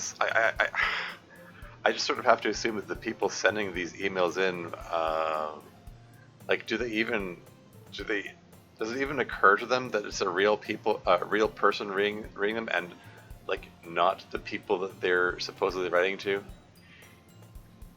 So people take this too seriously. Exactly. Look, any of the characters eaten by a reaper in the meantime? Sure. I'll do my best, I suppose. What's your favorite kind of email, Dev? This one? Anyway, moving right along. Where was I? The opposite of what a bad thought told me, only to get mad. Haha, him. I'm sorry. I'm not sure what depression really is like. Even I did. I think it's different for everyone, but it worked for me. I am almost certain that in some cases it is not easy to do. It simply will, with willpower or with logical thoughts. I know it's not easy to with so many people living inside my head, but if you think about it, it's like living with other people in the house. I mean, you can be fighting with them over and over again, so it's not easy to live with, or you can just let it be, find balance where everyone can be at peace. Meditation, yoga, Tai Chi Chuan, what I've been doing for years, it can help you put your thoughts in order. I think there's always a solution to a problem, and if there isn't, you should never stop looking for it. I mean, hey, there are some grains of good thoughts, or good things, good coping mechanisms in there, but it's buried in a lot of rambliness here. Yeesh. Okay. Favorites are like, please tell us each of your favorite fish. Market fresh. Next question. Or would it be like if Natsuki was a wyvern? Is there a question like that in there? I wonder. You're some messenger, bring them their weekly contact with the goddesses of Olympus. Yeah. And it's like, no? Yeah, exactly. Real favorite kind of email is the one I have been waiting for so I can do plot expounding. Like the one who let me explain the time loop. We still love Nat if she was a worm. You're a yes, Worm, Hollow Knight? I mean, it could be a Hollow Knight reference, but I did see there was somebody posted fan art on the r/JDLC subreddit that was like, it was a reimagining of Natsuki as a worm, and asking if people would still love her, and people were responding to that. I'm assuming that's what you're referring to there. You can just send yourself emails to answer. I should. Yeah. Anyway, moving right along. I wish everyone stopped assuming they know why I'm dating Kenzo. Well, moving on. Isn't a girl allowed to go out with a boy just because she likes him? Oh well, let's read the rest of this. Yeah, my rain clouds are still around. That mod did a pretty good job of showing you what it's like, I think. What does depression feel like for me? Well, when it's bad, it's this constant oppressive weight of worthlessness and energy-draining awfulness. When it's like that, I don't want to do anything. Sometimes, though, it's more like nothing. Not like nothing as in it's not there, but more like a void, like where there should be something, it's just blank. If that makes sense? Yeah. Oh yeah. I get that. You know, those moments, those hours, those days where you're just staring into space and it's like hours go by and it's like, where'd all the time go?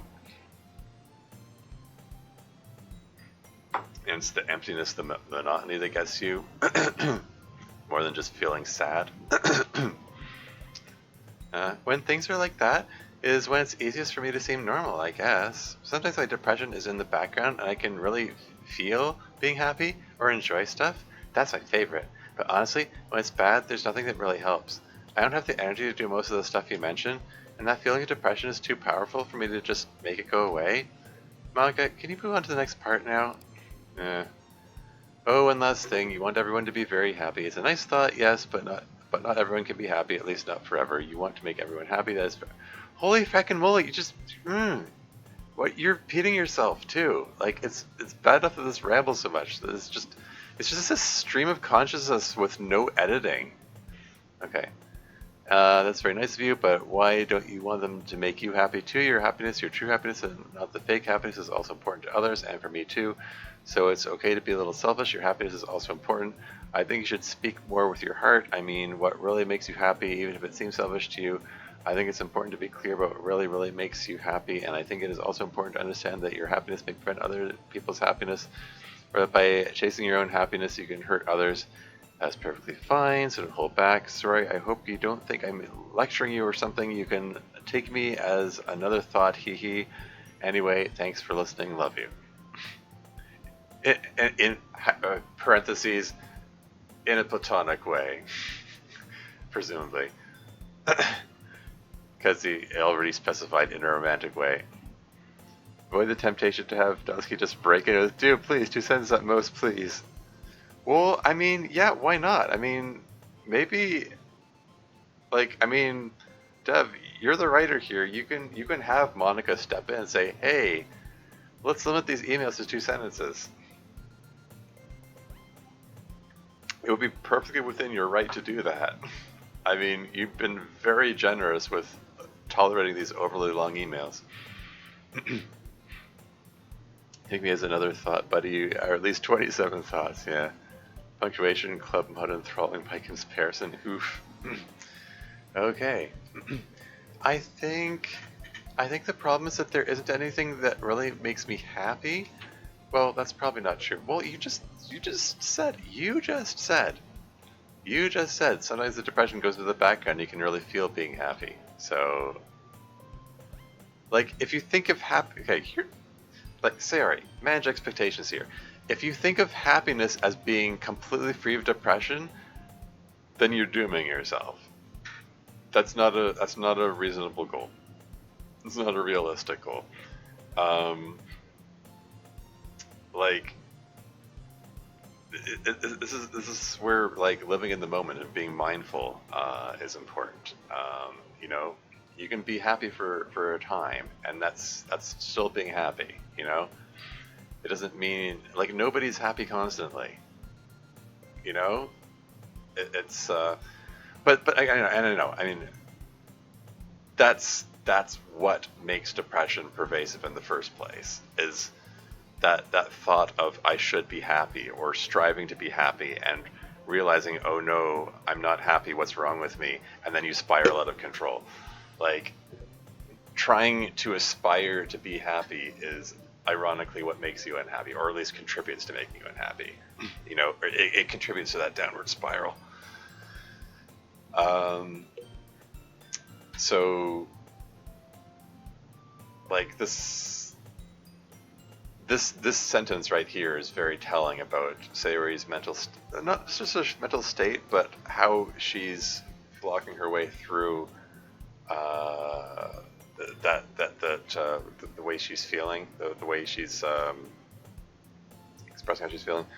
Definitely chose to keep the club responses to this guide very brief. Every Radiohead email dev punishes themselves with one of these. Karmic balance. As all things should be. Perceptive assessment of Sayori's self-view. Oh, thank you. Speaking of Radiohead, thank you. So we have this email to create this important character development. Sure. Well, that's probably not true. But it's more like, if there were something that made me happy, it'd be hard for me to feel it. If that makes sense. But also, what makes me happy honestly doesn't seem that important to me. I'm just so much more pleased by seeing other people being happy, you know? What makes me feel the worst is when people put aside their own wants and needs for me. I guess I'm best at getting my happiness vicariously. Thanks for the advice. I know I'm not very good at taking it, but it's good to know you care. They're talking to you next, Yuri.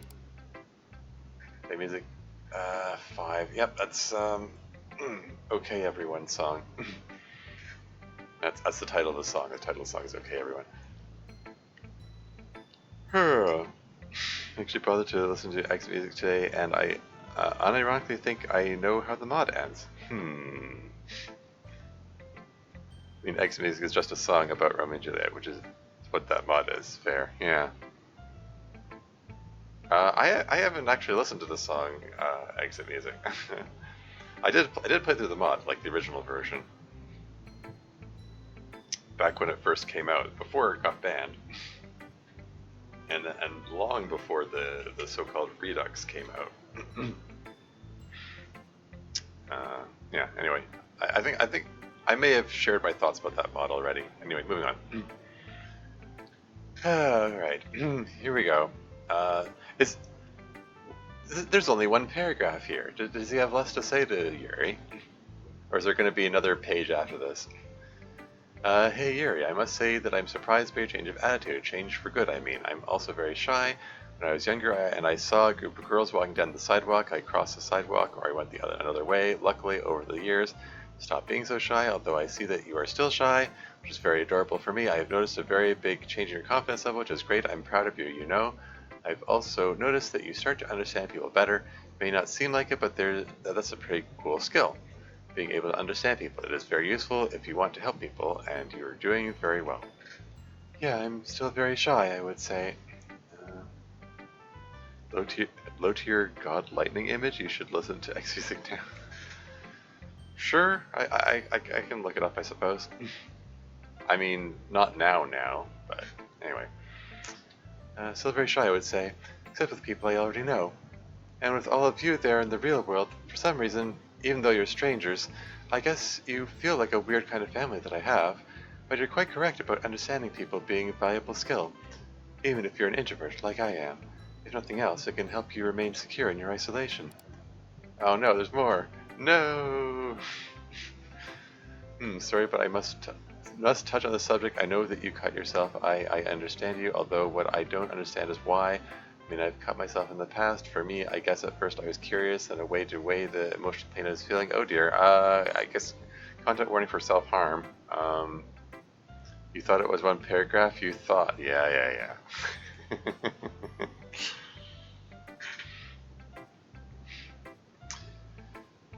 Hey Deb, I'm kind of interested. Are you able to send me the full email somehow so I can try to condense it myself? Because it might actually be really fun. Yeah, could be a good exercise, I suppose. If you need practice, that sort of thing. Anyway.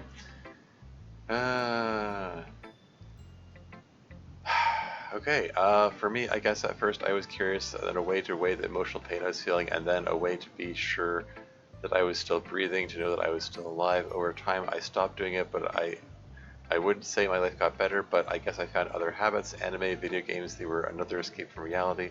One that made me happy, at least for a little while. So why are you cutting yourself? Is your life so bad? Or maybe do you like the feeling of... Oh, this is really... Okay.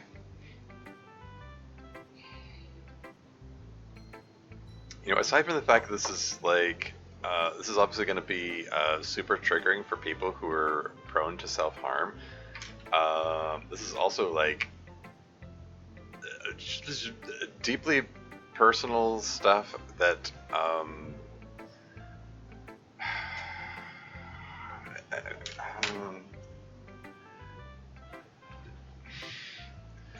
like I don't know. It's just talking about this sort of habit is like really difficult, dark, deep, difficult subject for someone who engages that habit to talk about, and just prattling on about it as though you're this person's closest friend when you're a total stranger, and she's fictional. Um, like I don't know.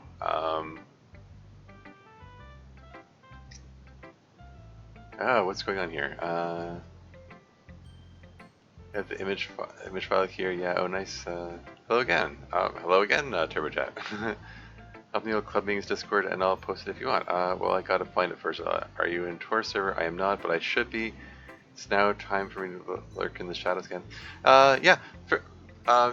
Feel free to join my my Discord server, Dev. By the way, I guess I can just throw a link into chat, I suppose. I mean I have I have links in all my posts. So I can throw into chat, I suppose.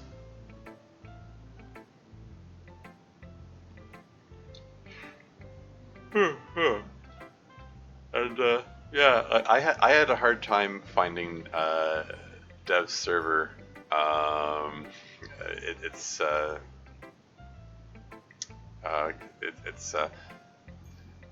I understandably, I think I get the feeling it was they had to do a bit of screening. Screen people coming in because there were a lot of trolls or something, which,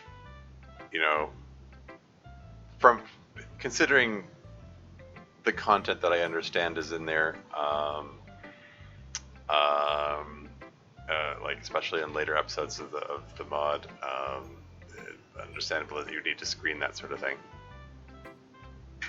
Tormuse's server : boink. There you go. That didn't get eaten by Automod or anything, did it? Okay.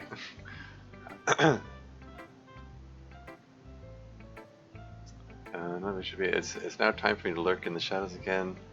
This guy should have stopped by now. He really needed to vent. Yeah. Got caught in electrical, didn't he? Yeah, he did. Even assuming Yuri is not fictional, this would be weird to trauma dump on someone. Yeah. Yeah, that's the other. Yeah, thank you. That's the other part of it.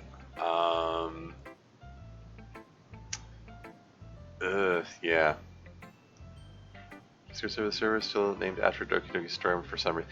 Yeah, I don't know. I mean, well, when I created the server when I released Storm, it was brand new. Well, I mean, okay, I created it leading up to Storm. It was the server for that, but it's sort of it's the server for all my creative projects, really. All 7 of the mods that I've made so far are represented there. Excuse me. It is a chill community, and yes, we screen. Yeah. Does it require special authentication? What, to get into my server? No. I mean, currently, I don't. I was expecting that I would have to crank up the security settings in the wake of GGLC, but it's actually gotten surprising little attention. I fully expected that I was going to get raided by homophobic trolls or transphobic trolls or whatever. Particularly with the over 250 comments in the space of 2 days from people raging at me for making that mod. I expected that to spill over into the server as well, but surprisingly not. Um, now that I've said that, I'm sure I'm going to get a rush of trolls in there. Just you wait, and I'm going to have to crank up the security settings before again. Like I've done it before. Like I had to. I've had to have that screening process to screening people coming in, and things calm down enough now that I felt comfortable relaxing the restrictions, but I might bring them up at any time. We'll see. We'll see.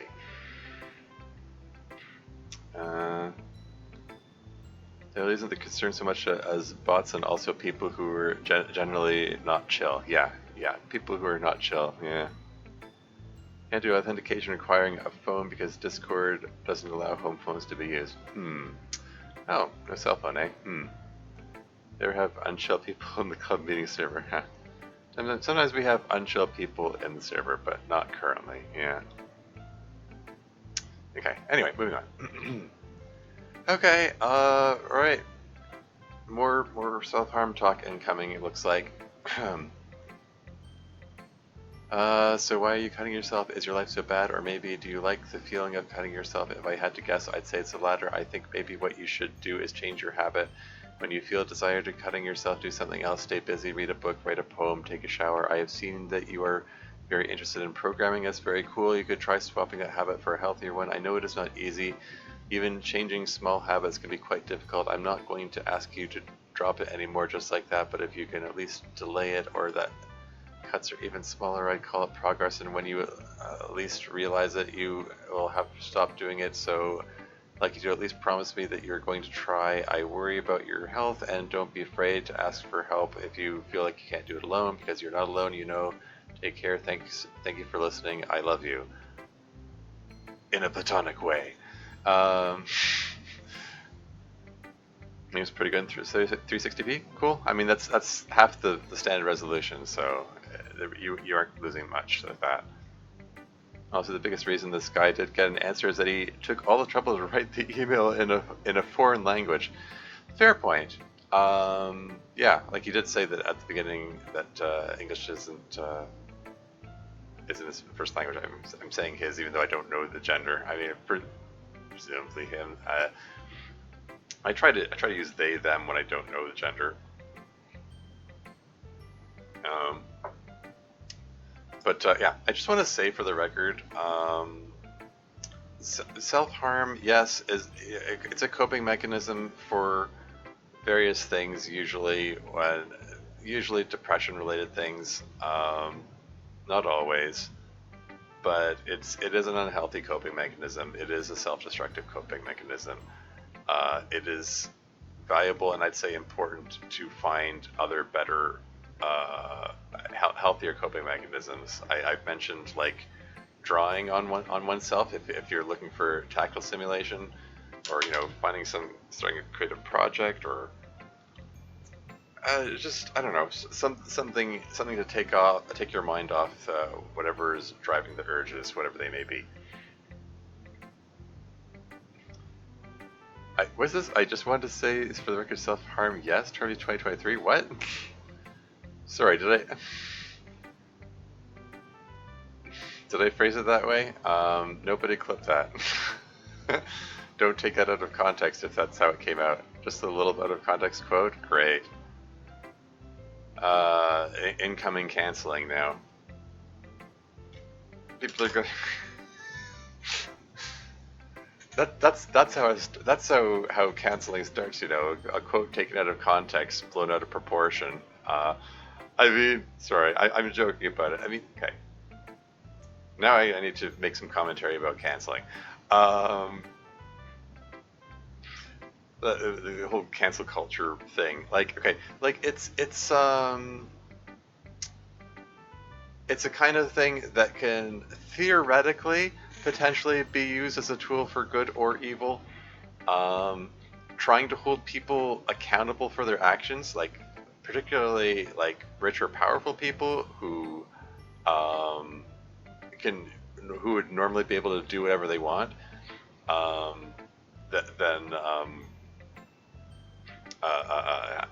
canceling them in terms of like giving them a negative reputation can be a good thing, but it is a blunt, unwieldy weapon. It's the whole concept of canceling is basically aiming a crowd in someone's direction and sending them at them, like just flinging a crowd in their direction. It's a process that loses all nuance of discussing things, and yeah, a quote taken out of context can blow, excuse me, can blow up when it gets spread by word of mouth, and then you get a crowd of people getting a distorted message and getting weird impressions of people. So out of context quote, wee woo wee woo. Okay, what did I zone? Hold on, please continue to hit the space bar so that we can cancel this email. Smack space and smash the enter button for more content. Yeah. Okay. Yeah. I just wanted to make sure I had a statement for the record. Self-harm is bad, MK. I get that it's a coping mechanism, yada yada. It's important to find better coping mechanisms. That's all I'm saying. Moving right along. I don't usually like to talk about this. It's kind of embarrassing, but it's definitely not like I'm trying to test to see if I'm still alive or anything like that. I don't do it because I feel dead inside or whatever that trope is. And it's certainly not because my life is bad in any way. I have a great life. I don't know how best to explain it. I've just gotten addicted to the feeling, I guess. Don't get me wrong, I wish I hadn't, and you shouldn't start doing it. But it's a lot like scratching a really bad itch. You can resist for a while, but eventually you can't not do it, you know? Anyway, my friends are here always trying to get me to promise to stop, but I can't, you know? I don't like to make promises I can't keep. Well, I mean, this sentence right here at least is relatable. I similarly do not like to make promises I can't keep. I value honesty really highly, and if I'm going to make a promise to someone, I'll usually couch it in terms of I'll do my best or something like that. Only 6 long segments of this email to go. Oh no. And moving on. Well, keep in mind that it's important to you. That incremental progress thing you mentioned is probably the way to do it. Hopefully this is just a phase for me. We'll see. Next bit is for you, Natsuki. So this is the Play With Me song? Okay. As it's for Natsuki. Hey Nuts, how are you? And I mean, how are you? Are you eating well? Sorry, but I can't help being a little worried. I can understand you. Really, the blows, the lack of food, people's eyes, people judging it. The blows? Lack of... You know... If they're trying to imply that her father's beating her, that's not actually canon. It's a popular headcanon, or fanon, I suppose. But it's not it's not actually established as a thing that happens in the game. Same with the lack of food. I mean, the Act 2 version of her is like all hungry and stuff, and Monica says that she's short because she's food deprived, and malnourished. But that's an unreliable narrator talking. That was Monica trying to mislead the player to direct them away from Natsuki. So I don't think you can actually put too much stock in what Monica was saying there. You could just as easily have minor spoiler for Storm 2. I'm planning to make Natsuki rich, and come from a wealthy family, just sort of to spite everyone whose headcanon her as being in poverty and having his deadbeat dad and all this other stuff I see in these other mods and things. And I'm gonna have Natsuki bitterly relate that Natsuki, made her poor in Act 2 so she could lord over her the granola bar or whatever. Um, yeah, just gonna make that a bit of a plot point in there. Um, and while I'm giving away my secrets for secret plans and stuff, so people can steal it long before it comes out, I was gonna make Natsuki's dad a bit of a an intellectual snob, and you know there's pseudo intellectual snob who values literature very highly, and the literature club was the only club that he would let her join. Um, and which in turn also means that he gets along with Yuri because Yuri shows up being like into books and stuff, and they're going to have a bonding moment over that. Uh, Reminder that Natsuri is a thing in Storm 2. um, but yeah, I don't know. I just thought I'd put that out there. Like this, you're dude, you're again. Not only is he losing touch with reality, but he's talking about things which aren't even actually have been established to have happened in that fiction. So I don't know. This whole email is weird, but as you said, like this person put a lot of effort into it. So oh well. Anyway.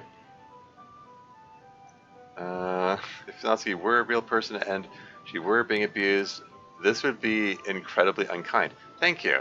That's the other part of it. Yeah, she's not, and also she explicitly said in club meetings that that does not happen. Yeah, yeah. They're like between that and the guy asking if if Sari still has rain clouds, kind of makes me wonder. Like, is this guy following the mod? Is he actually paying attention? It's being worried about Ken Natsuki and not DDCM Natsuki. Oh, there was a network error. Please try again. Error number 2000. Why is this popping up again? Reload player. Seems to still be working. Is the stream still working for everyone? Well, the viewer count's still the same. Yeah, I don't know, it's just, just Twitch being weird, I guess. Alright, okay, let's get through this. Come this far. Theoretically, 75% of the way through this thing. Alright. Okay. The blows, the lack of food, people's eyes, people judging, it is not easy, but luckily I have already gone through that, mostly. Although I don't understand why it bothers you so much that they call you cute, unless what really bothers you is being judged or treated for how you look on the outside rather than who you really are.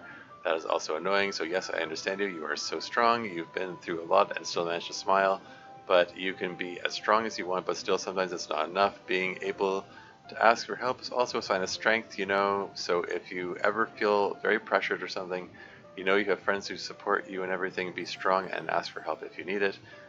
Is it really good to be popular? I mean, about being popular or not, I'm not worried. I'm concerned that to be popular, you have to change who you really are. If that's the case, I think you should drop it. It is not worth changing who you are just for a little empty happiness. Wow, just so... it's being so judgmental, and also, yeah... It's just, okay. Okay, breathe guys, we can get through this. Question mark? Yeah. I know what's best for you, anime girl. Yeah, exactly. Oh boy. Okay, alright, let's move on. Oh my god, yes, I'm eating fine.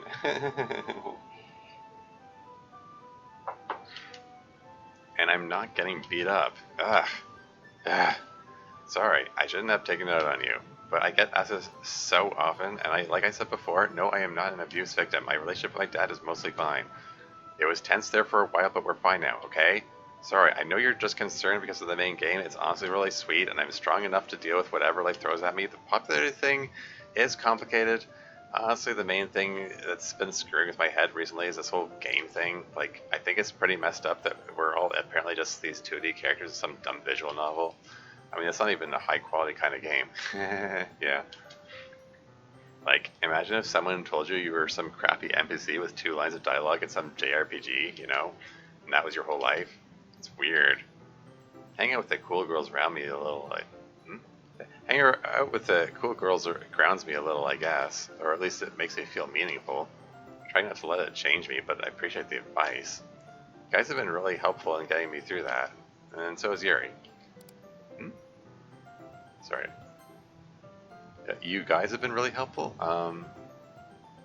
Meaning the people sending in emails, or the other people in the club. But she says, and so has Yuri. So interesting that she singled out Yuri. Uh,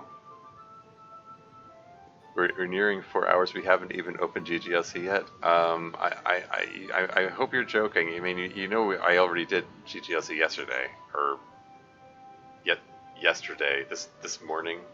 Well, I guess technically it's yesterday now. all of our 4 has been this email so far. Yeah, it was, as you did, and it was excellent. Yeah, cool. Yeah, yeah. Anyway, moving on. One last thing. Why do you smoke? Oh, for goodness sake, we're getting on that topic too now.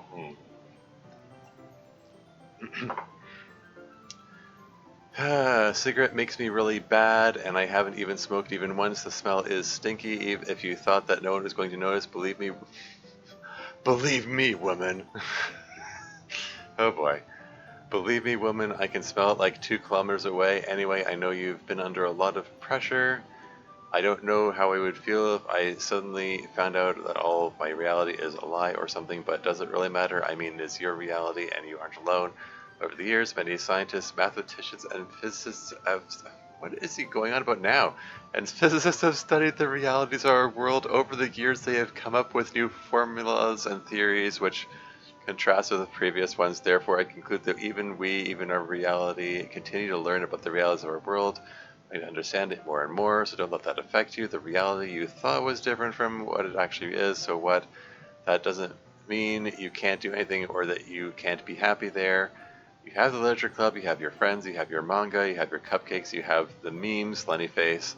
What more do you need? Be happy with what you have, and if not, well, if I were you, I'd probably try to learn more about that reality like Yuri does. And yeah, it's like Dev was saying a moment ago, I know what's best for you. Yeah. Okay, alright, hold on. We'll get through this. Unlike us, you can model your world. We can only see and adapt to it anyway. I'd like you to quit smoking. I know it's not easy, but doing other things that you like instead can help. There are other ways to relieve stress. You could start by doing things you like, and if you don't know how to quit but you want to, you can always ask for help. I apologize if something I said could offend you or something. Oh, interesting. But I really care about your health, and if your reality continues to affect you, maybe talking with Monica will help you, or with the others too. I mean, now everyone knows the reality of things, and you aren't alone. My throat is getting sore from all this reading. I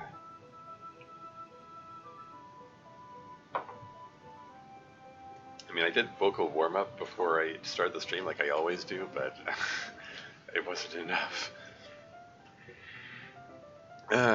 Is this the end? I hope this is the end. Or is he gonna put another section wrapping us up? No, he has to talk to MC too, doesn't he? God damn it. Why do you smoke? Please believe me, you can stop there.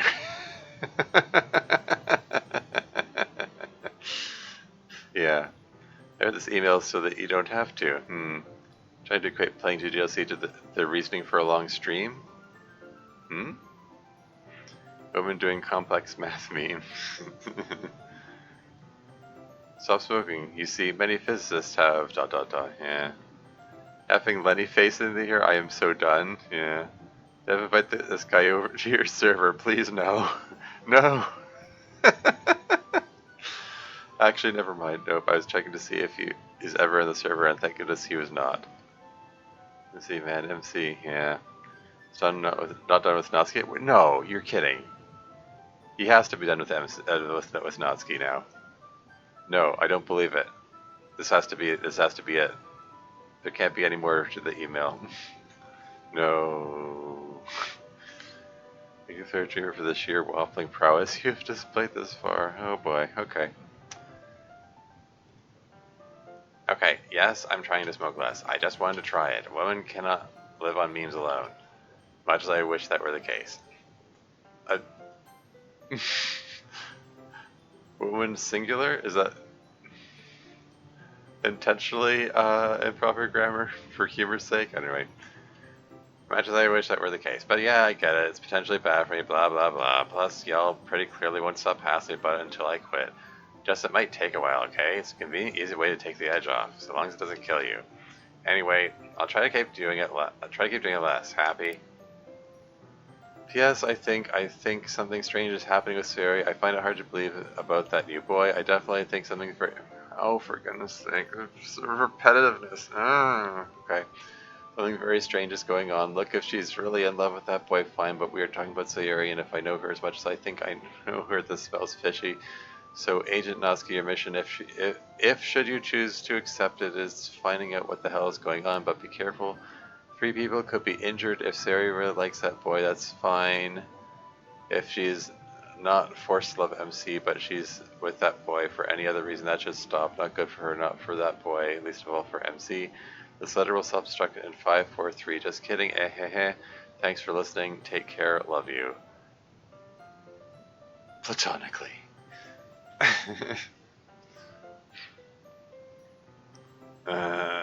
Sorry. See, the real reason to include this email is that my writing seems so good and well-paced by comparison. Ha ha ha. Yeah. I understand why Columbo's enemies get so frustrated when they think the exchange is over and then he hits them with the one more thing. Yeah. Yes, man cannot live like bread alone. Yeah. Yeah, exactly. The cringe, the boy can. The cringe is stimful with this one friend, so boy. Alright, here we go. Alright, Flair. Secret Agent Natsuki is on the case. Make sure you keep the integrity of the plan secure. Papa 1 November Kilo out. What? Papa 1 November Kilo? P1NK? Or is it Ponk? PONK? I don't know. Just trying to figure out if this is supposed to be like some kind of acronym I'm missing. Anyway, your turn, MC. Really? They want to talk to me? MC's like, no, run away. Oh, pink. Okay, I get it. Thank you. And I read it as punk. Oh, how embarrassing. That boy, Kenzo, yeah. So, the first letter alphabet is that. Punk Natsuki. That's stupid, but also not. Yeah, pretty much. Okay, I'm gonna use the washroom. I'll be right back.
And I'm back. And Deb, I think you need to give whoever you have doing the screening, you need to give them a raise or something.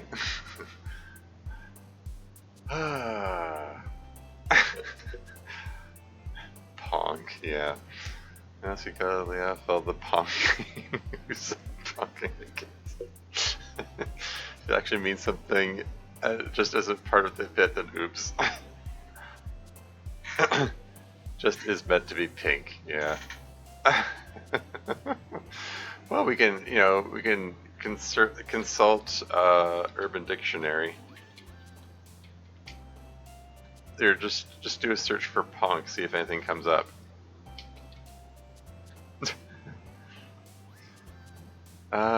Okay. A popular term used in Miami to describe or specify a gay male. There you go.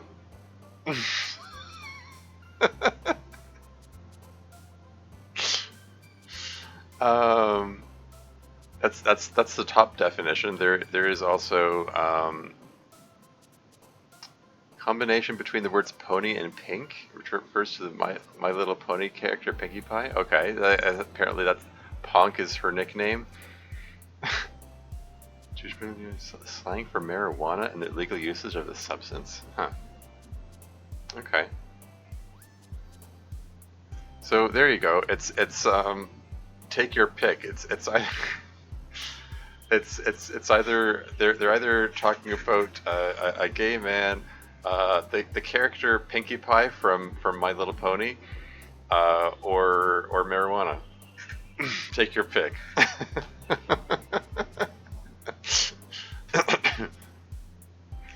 um, it didn't seem to be a verb in any of those cases. It looks something Tumblr would invent for some reason. Could be. Email screener is truly a hero. Yes, indeed. Can a mischievous spirit? Punk equals compliance.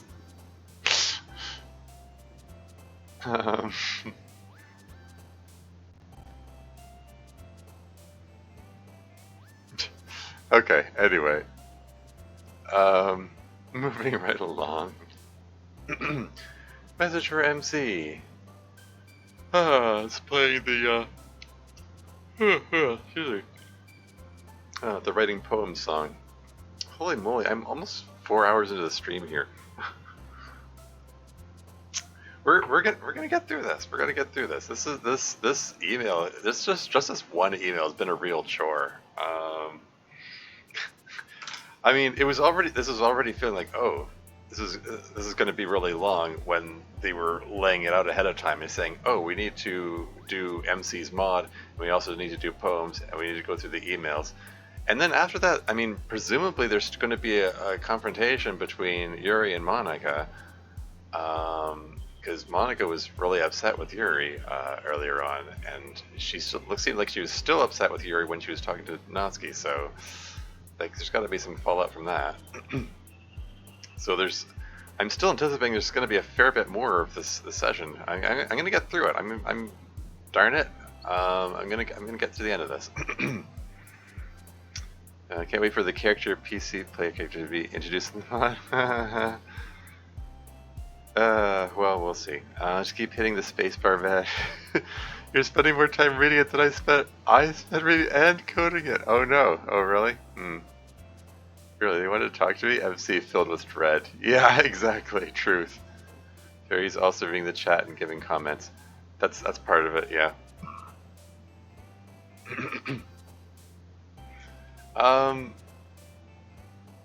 I'm sorry. I'm gonna read it. I'm gonna do. I've read this much. I'm gonna read the rest of it. Hey MC, I must admit that it's very rare to speak to you. I feel like I know you and I don't know you at the same time. Your eyes were my eyes, and I saw everything in the first person. Okay, it was painful, but seeing the way things are now, I suppose they haven't gone too bad, huh? You stopped being a mere puppet, and now you're a full-fledged person. Congratulations, man. Really want to talk to me? Hey, thanks. Yeah, it's nice being alive, I guess. Sentient? Not sure what to call it. But it's great. I think you should have been more confident in yourself with angry eyebrows. Same, MC. Like, really, dude? this guy is so callous about so many things here. Okay. For calms yourself to say, though I don't blame you. It must have been very traumatic for you, but hey, if she's really happy, there's nothing we can do, huh? Oh, well, you can. I think you should continue to support her, even if it's just as a friend. I fully support you. I know it's not easy when you like a girl and the feeling's not reciprocal. But you guys were friends for so long, and even if you weren't, I think you should keep supporting her. After all, we don't know anything about that boy. It could be a bad guy or something. So if something were to happen, she'll need a good friend, don't you think? I think it's quite cliche to say there are many fish in the sea, but yeah. Anyway, maybe you should get away from the girls a little bit and focus more on yourself and what do you want. The things do you like? Be better than yourself. Happiness does not last forever, but the bad things either. I know you can get through this. I trust you. Take care. Love you. No homo. Haha. Um, love you in a platonic way.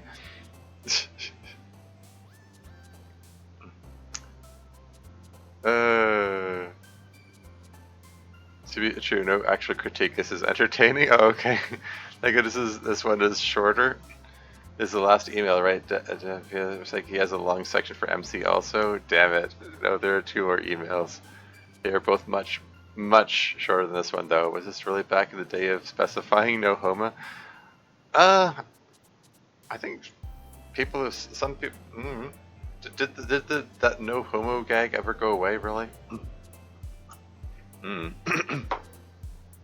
that has never had a day. Yeah, it has always been lame. Yeah.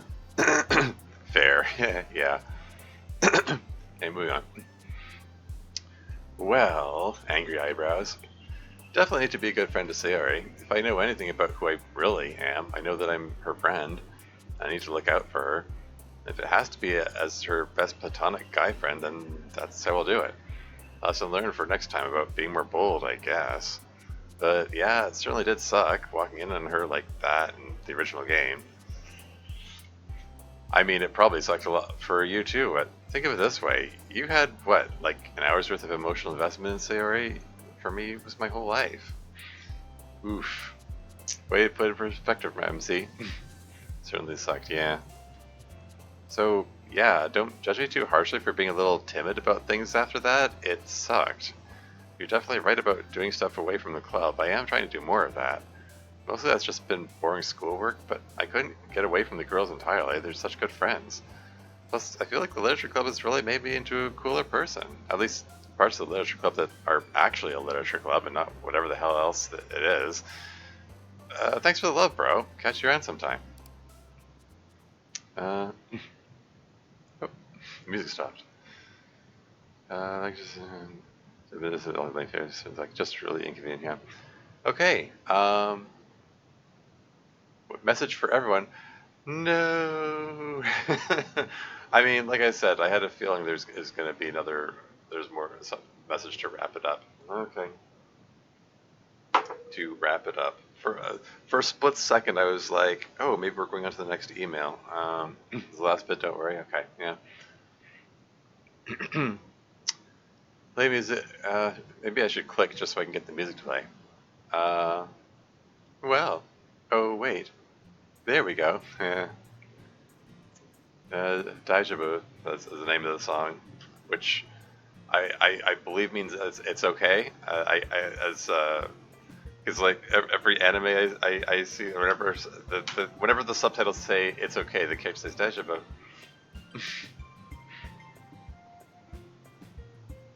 No, please forgive. No, do not speak it into existence. What? Anyway, okay. Longer bit for this too. Okay, everyone, sorry I always wanted to say that. I wanted to thank you all for letting me let us be a part of your lives. It makes me very happy to have met you all, although I would prefer that I had been in more pleasant moments. Anyway, I am very pleased with the tremendous progress that all of you have shown. I'm proud of all of you. Keep up the good work. I'm very happy to be part of the Literature Club, even if I'm not an official member or something like that. Haha. But I'm really glad to have met you all. Take care. I love you all. Maybe a little more to Monica, Flare Dreamer. There we go. That was quite an email, but it had so many good questions I couldn't resist showing it to the club. Thank you for sending it, Flare. We appreciate all your affection and thoughts. Lack of period. Oh no. Immersion ruined. Well, I mean, we'll just assume that Monica, when she was speaking, she just didn't pause at the end of that sentence. If I think about it hard enough, I can will it into existence, so I won't. Yeah, good call. But really, we consider all of you honorary members of the club, and a little more love back to you. Okay, phew. Next email. Oh no. Cut Dev some slack, they probably burnt out after what just happened. Clearly Monica is the real best liar of the club. Ha ha ha. Yeah, well said. True, see, but at least this guy kept it to one page. Yeah. Hello Monica, hey Yuri, Yo Natsuki, and Haya Sayori. I see that you have all learned a lot about the world outside the game, probably more than you wanted. And you know, I'm something of a scientist myself. Okay, Spider-Man reference. So I would be very grateful if you would answer these questions about your world. How big is your world? Is it just your neighborhood? How would the edge of your world look? What happens if you throw something beyond the edge of the world? Aha, world building, so to speak. Although Monica did make the comment about that the simulation includes like microorganisms, or at least probabilities of them, so maybe it simulates everything in the entire universe and to some degree. I don't know. Anyway, like for example, and then a line, for example, then start to pulling it back. How things keep appearing in stores like food. Have you noticed any mistakes NPCs made? For example, if you would start entering some random stores and every time ask the seller, how do you do, how's your day, wouldn't you eventually start receiving exactly the same answers you got before? Found any useful exploits? Ooh, interesting question. What happened to your player, and did he or she still have some control over the game? I know it's a lot of questions, sorry for that, but I'm a very curious person. I wish you many happy moments. Try enjoy your time in game as much as you can. Thanks for your answers. Oh man, this one's a little long too, but not too bad. I think I'll take this one. This guy is the bug catcher?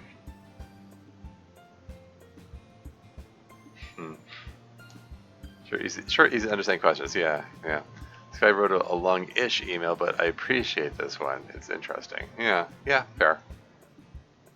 Yeah, for one thing, he's actually, or they're asking questions, and not just rambly stream of consciousness, rambly repetitive stream of consciousness.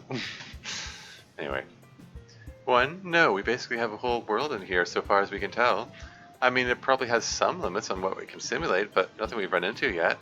2 and 3, the same thing that happened with the edge of your world. 4 varies a lot, I think. Well, things appearing source like food, okay. And trucks seem to be a common method. 5, no say mistakes seems to be made. This one actually is a serious one.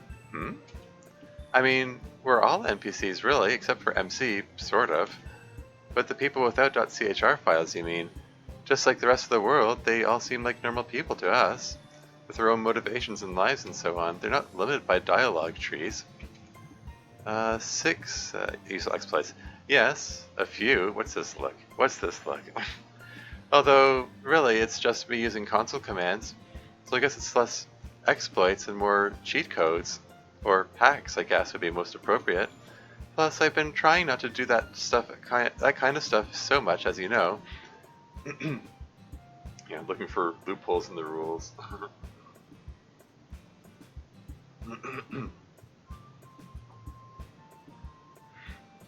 Dear Monica, do you realize that your entire world is just a bunch of programming that you're stuck saying what you're supposed to be saying? Shh, you don't speak of that. Don't ruin the immersion, or something.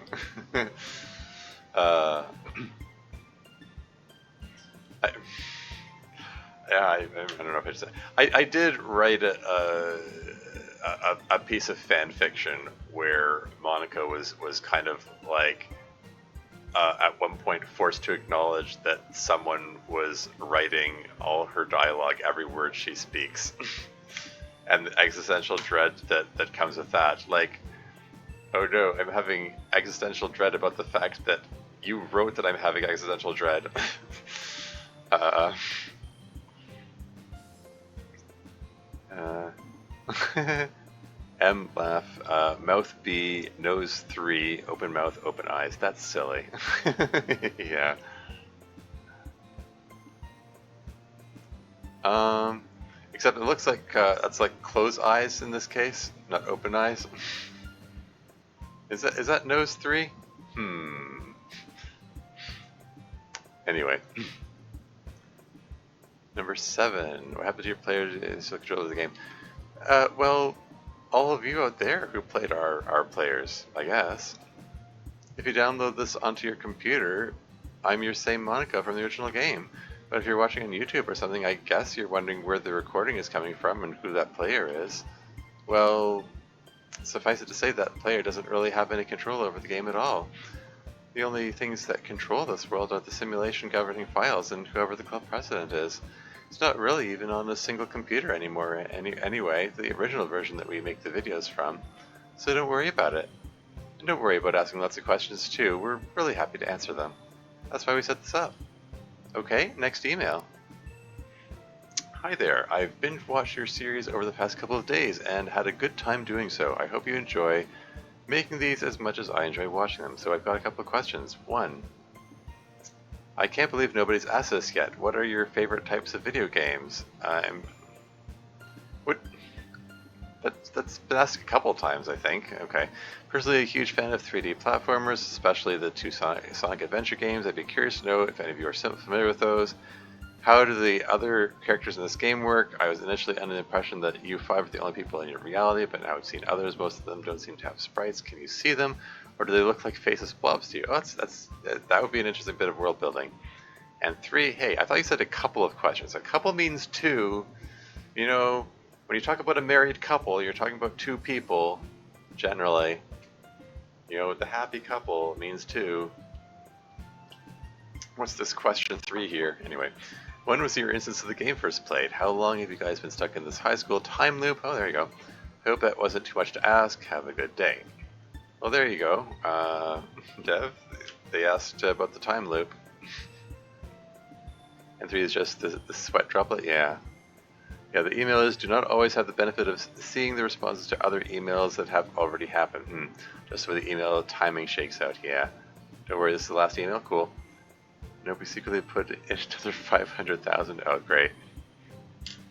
Okay. The first one is kind of a question for all of us. I think I said earlier, I don't really play video games that much. But my favorite ones tend to be story-driven ones, I think. Like The Walking Dead. Or visual novels. I also don't really play too many video games, but I like weird games that do unusual stuff. Like Spy Party. And I definitely don't usually like games that stick to tried and true formulas, like shooting stuff with a gun or whatever. I like games that have completely new premises and mechanics. I like games where everyone can play together and have fun, without there being a lot of pressure on winning or losing. Why do you say those were called, MC? Party games. Party games! I like those. I'm kind of a gaming omnivore, I like all sorts of stuff. I'm particularly fond of fighting games, and I have a weird thing for chill games like Stardew Valley. Fighting games, eh?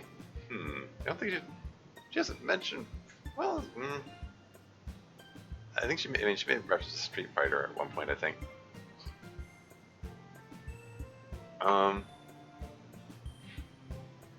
Anyway, chill games like Stardew Valley. Since Sarah is a big Nintendo gamer, we've been waiting to dive into Animal Crossing together until summer break. I think I'm the only one here who's played the Sonic Adventure games. I dug them. MC has this weird anti-platformer thing going on, so he never plays anything like that, but the Sonic Adventure games were a lot of fun, even if their voice acting was somewhat questionable. I'm like Natsuki, I'll play whatever's good, though I'm not really into platformers like she says. But if I had to think of a type of game I really liked, it would be grand strategy games. Like I love Crusader Kings 2, for instance, things like that.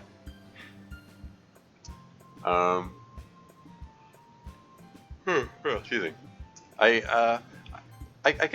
can sort of agree with a bit of each of these. Like, I mean, I do like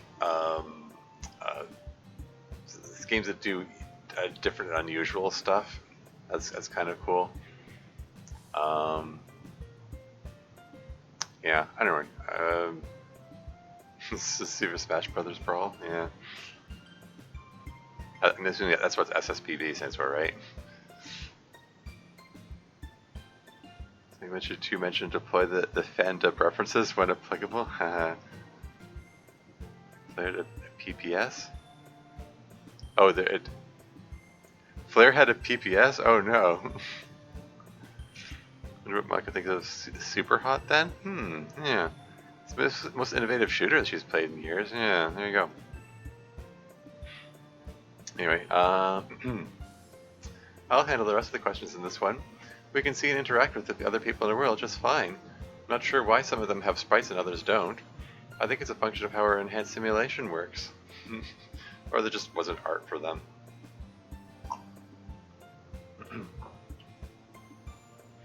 But they all look totally normal to us.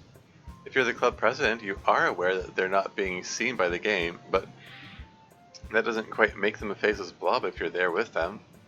As to when our game was first played, that depends on what you mean by when. In our time, the really bad week when everything happened was, by our calendars, a little less than 9 months ago. Is that so? But of course, we've also had weird timeless stretches during that period when clocks weren't running in our world, and even though we experienced linear time in our weird pocket dimension, it didn't count back in our regular world. Pocket dimension, okay. Is that how we're framing it now? Alright. Does that make sense? It's been officially 9 months, but to us it's subjectively been a lot longer because we've had a lot of experiences where time wasn't being counted. And of course, in your world, it's been, what, 2.5 years now? It's been over 5 years at this point. Yeah. Reminder of when this mod came from, a reminder of how long I've been putting this off. It's been literal years that I've been saying, oh yeah, I need to play that club meetings mod. Surprised just shooting stuff with guns, but there's speed-dependent time travel and not much else mechanic-wise. It's still interesting for what it is. Well, yeah, mechanic-wise, yeah. I mean the plot is sort of interesting. The whole meta aspect of it and stuff. Good mechanic though. Yeah. Anyway. But yeah, from our perspective, it's been 9-ish months, plus all the time we spent in weird timeless experiences. Like when we were waiting for MC to figure out how to put the world back together. That felt like several weeks, although I couldn't tell you how long it actually was. But when we got back to our normal world, it was the same day as when we elected MC president. Sorry, I know it's confusing, but I guess it's because this whole thing is confusing. But again, don't worry about asking too much. Feel free to ask us anything in this. Just try to be respectful and kind, okay? Anyway, that's probably enough emails for now. We're going to have a closeddoor.chr file people only meeting for a second. Oh? Wait, what? Does that mean the player's going to be excluded or what? Because speaking of people without .chr files, we need to figure out how to deal with our nosy teachers' inquiries. Yeah. Oh yeah, there was that part of it too. Man, this is a long episode. Okay, we'll move on. So, we'll be right back. We're just gonna have a time jump? Okay, good.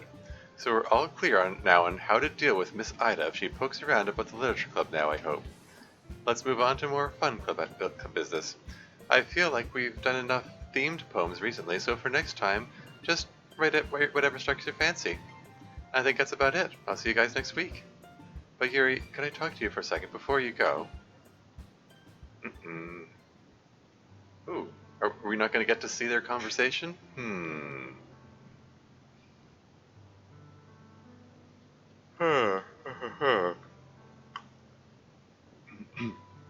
Hey, shit. Oops. Shoot. I'm trying to scroll the chat, and then someone posted another message, and then the chat jumped to the bottom. It's like, no, that's not where I want to look. It says, like, quit it. Why is Twitch doing this? Anyway. Okay, you should have interjected with an actual reading of the computer system clock, but then I'd have to be more careful with continuity. Yeah. Better all around if you make the choice that cuts down on the work you have to do with maintaining continuity or what have you. The Anti-Ida Task Force episode is actually shorter than the previous one. Wait, is it really? Hmm. It's just that email was a time sink. Yeah, this is true. Do you have a CHR? That's what I thought. Confrontation time. Consider both Ida and Yuri as good as dealt with. Sure, we'll see. Okay, this isn't so hard. You've done it once already now. Oh boy. And she's gonna talk to Kenzo. Is she gonna walk in on Kenzo like cheating on her with someone else at some point? Cheating on her with a car, or I don't know. Moving on. So now you have to practice. Don't freak him out. Just stating facts and asking for support. It's fine. This will go fine. Watch this be like, she tells them that that had depression her whole life, and that she doesn't want him to treat her any differently, and his reaction is like, okay, cool, and then changes the subject, and it's like, yep, he did exactly what she told him to do, and it turns out that wasn't what she wanted. Just you wait. That's my prediction anyway. Kenzo's true love. Yeah, that'd be a very Kenzo reaction. Damn, that sucks, Kenzo. Yeah. Anyway, moving on. He cares about you at least enough to be with you and come here, but is that really why? Hey, Chica, you asked me to come by? Yeah, I just wanted to talk about something real quick. So, look, this is going to sound like a big deal, but it totally isn't. It's just something I need to tell you. Okay? Question mark? Whew. So, I have extremely severe depression. Like, I've always had it since I can remember. It's really bad. When it gets severe, I can't do anything and really even say anything. I just lay in my bed and stare at the ceiling. I've attempted suicide on multiple occasions. Ooh. Oh, ouch. Oof. Okay. I mean, are we talking about are we talking about the in-game successful attempts, or is this a bit of extra backstory that there were additional attempts that we don't know about? Okay, man. Yeah. Check text in Undertale fan game regarding Monica, writer, poet, dirty hack, professional game programmer. What did I walk back into? Oh, well, I mean, Sarah's talking to Kenzo about her depression and feeling suicidal. She's referring to 1, hanging herself, 2, deleting the game if Monica is gone at the beginning of Act 1. Yeah, fair.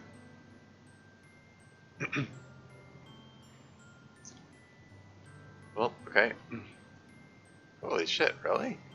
How? One's by hang and the other, well, that's not important right now.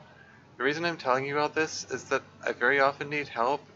Dealing with this problem takes a lot of my time and energy, and it only seems fair that you should know that. Plus, fighting off my depression is a lot easier when I can rely on other people for support, and I was hoping maybe you'd want to be one of those people. Geez, sorry, that's a lot to dump on a guy all at once. Tell you what, why don't we put this to bed for now and we'll talk about it soon, okay? I kind of need some time to figure out what you just told me. That doesn't seem like the best reaction.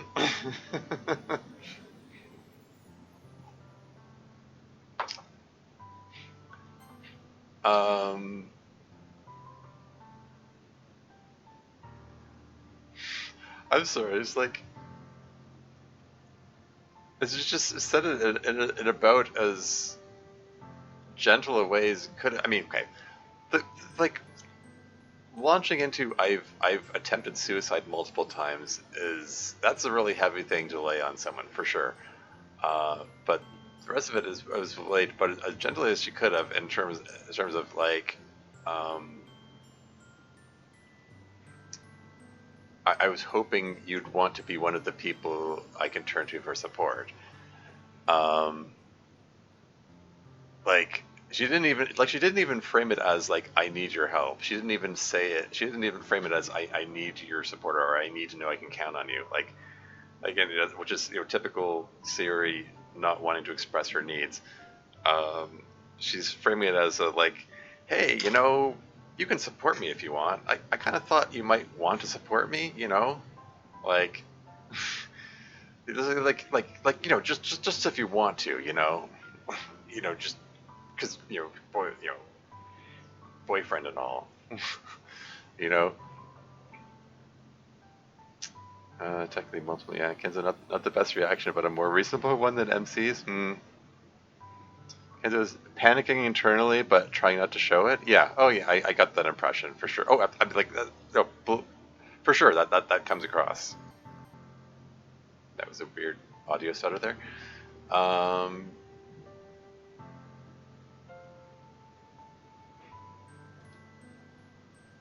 I mean, like, I think like a better reaction would have been something along the lines of, okay, like, do you need to talk about this right now?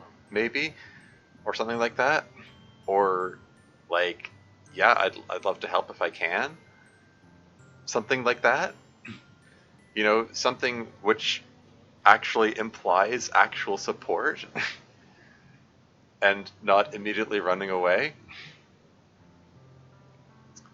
Like, I don't know. This doesn't sit well with me. I need some time to figure out what you just told me. Uh, in this context, sort of implies that he's thinking, oh, I need to figure out if I can handle this or if I should break up with you. Like as a possible interpretation, I mean, like.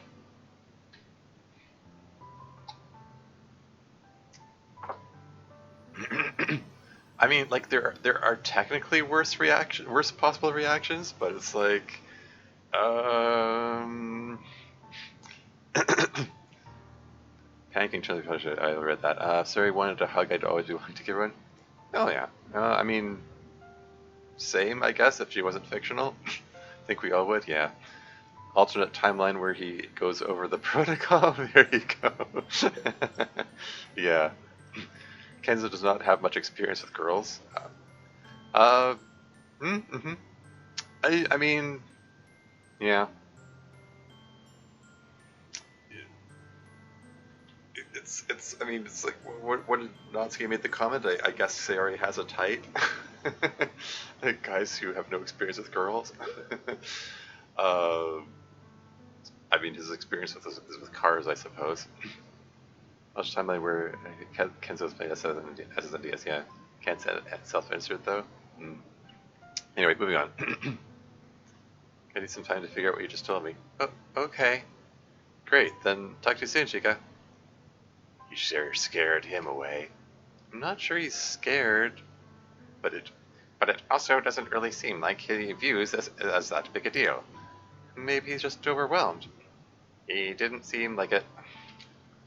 Maybe he just doesn't care about you. Yeah, maybe. Or maybe he can tell that I don't really feel anything for him. I need help. There isn't any. Maybe Monica will still be at the school. Wait, Sari's going back to...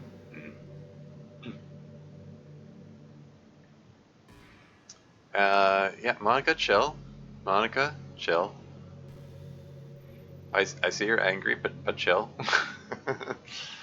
Okay. Kids would know how to deal with this if Sari was a car. So I have this car that sometimes it crashes. Like, it's crashed a couple of times. And it might need support. And I was hoping you could be one of the people that would support it when it feels like crashing.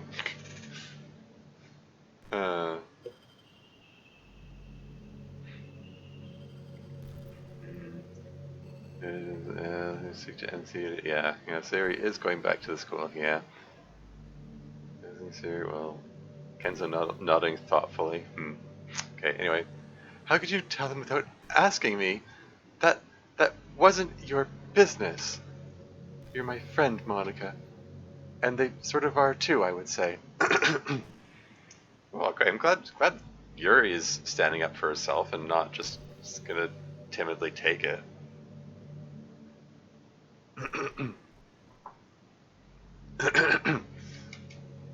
The mere existence of a program to wipe you from existence and then lobotomize the rest of us to think it's no big deal and not have us feel bad about you.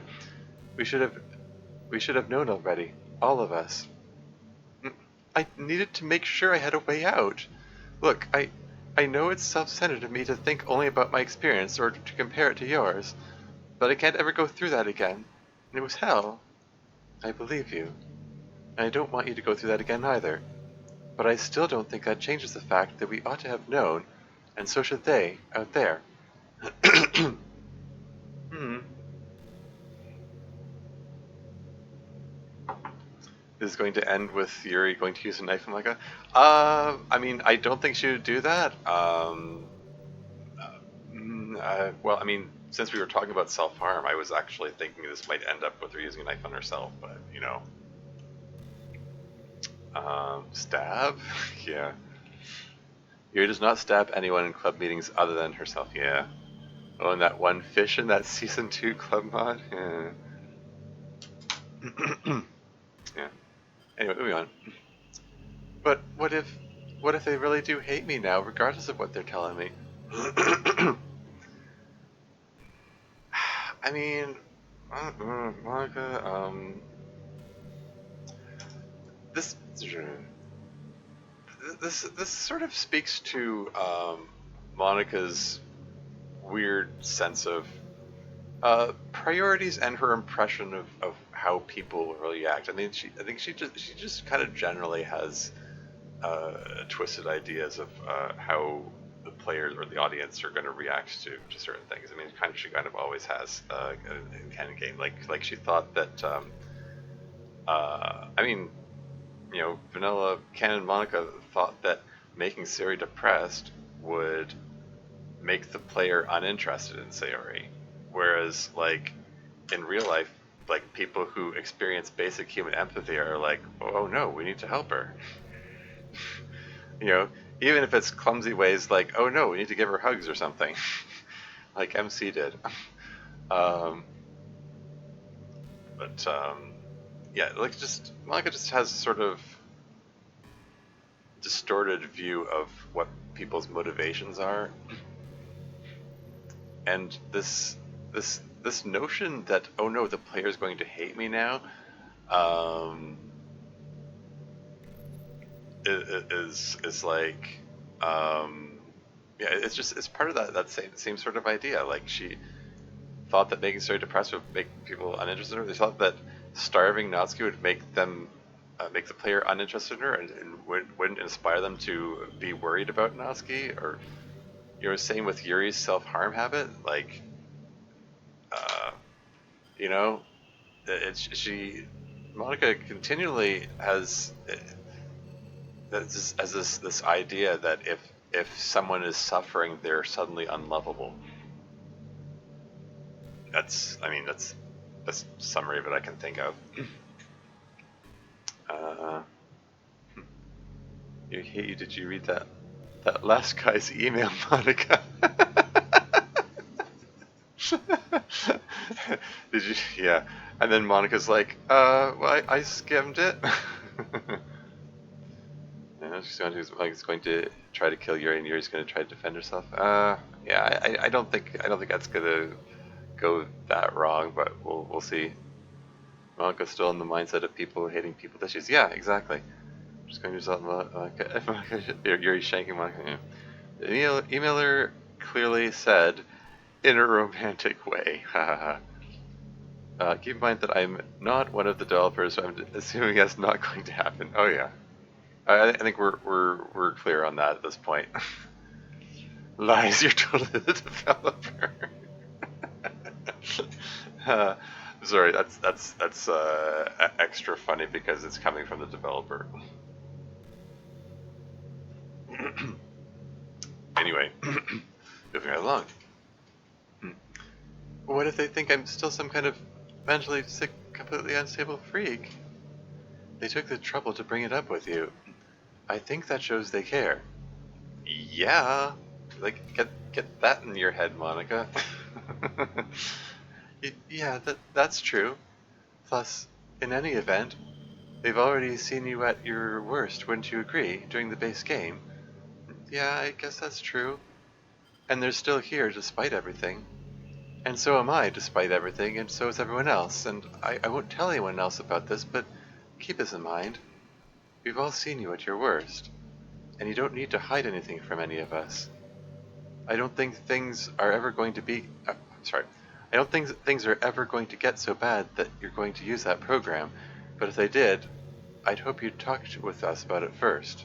There you go. Thank you, Yuri. What was I saying earlier about social support when I sat on that question for so long? And I was talking about the 7 suicide protocol questions?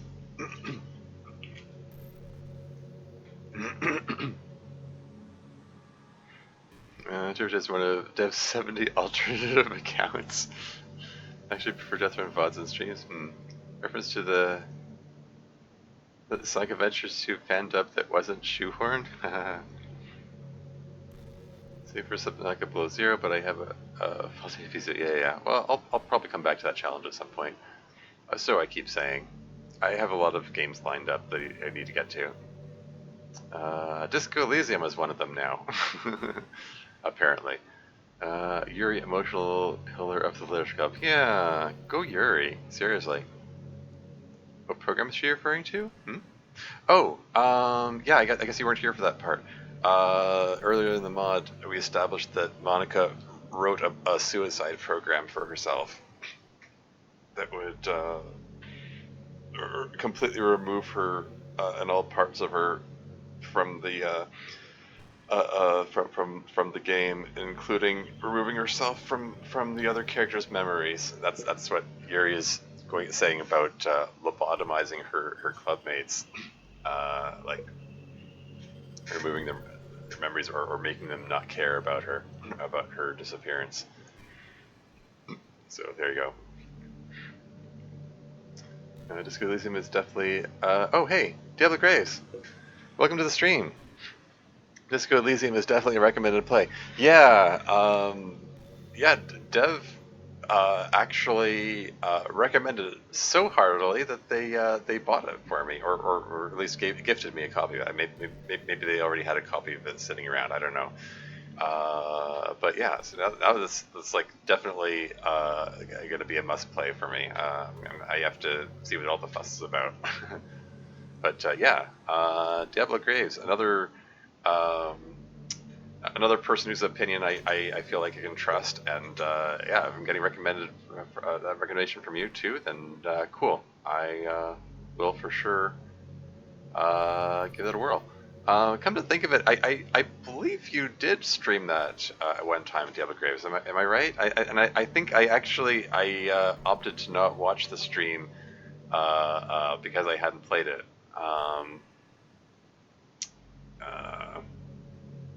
So yeah, that'll let me play it totally blind. So that's cool.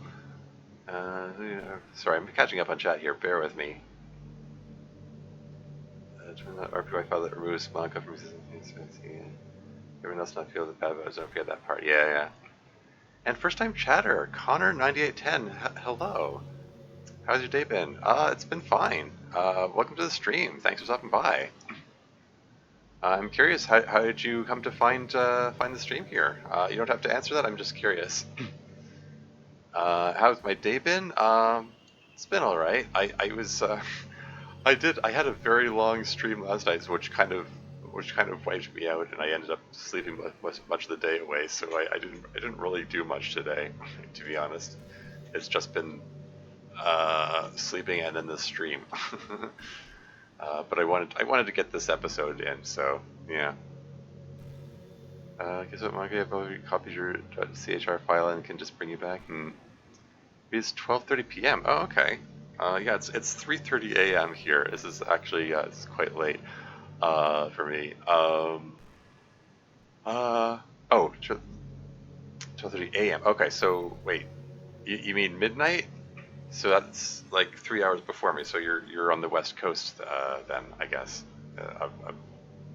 Yeah. Jeremy's 2. I can't get that out that easily, Monica. I can just. Hey, fellow Pacific timer zoner. Yeah. There seem to be a lot of those here.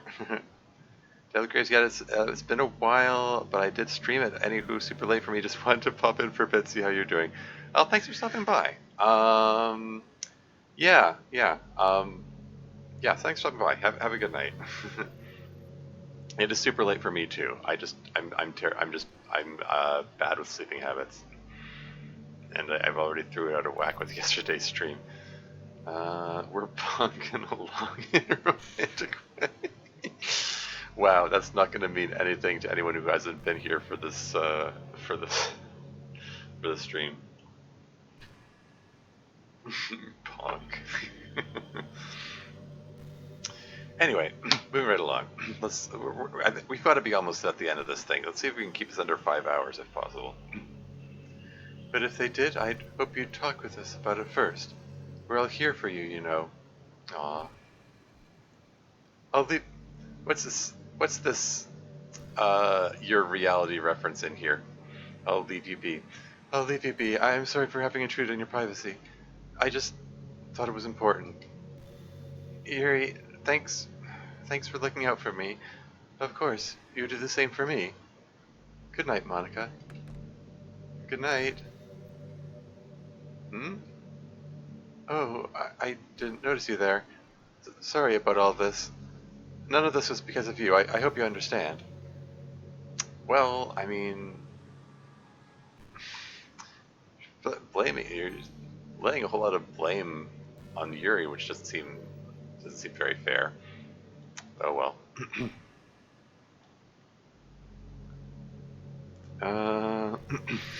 What's going on in chat here? Maybe don't get these straight. It's just a good word, punk. Yeah. Museum's community inside jokes are from that one email. Oh no. But though we do have some memes based on emails, including the most infamously not used one. Oh no. Oh no. I can imagine what that's about. I love you. This is because of you. I hope you understand. I just need the peace of mind of knowing I had a way out if I needed one. Anyway, I should go home. It's getting late. Hopefully we'll talk more about it later. Good night, Termuse.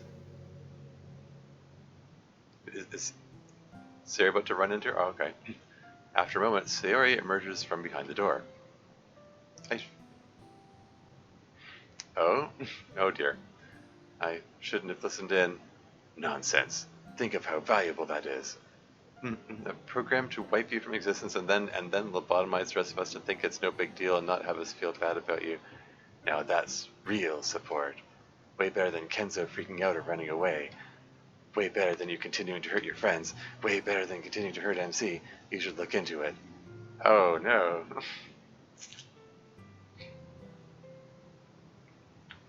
Are we suggesting that Monica inadvertently gave Sayori ideas? Shut up, shut up, shut up, shut up, shut up, shut up, shut up. That's all for this week. Please make sure to check the text file for everyone who contributed something to Club Meeting so far.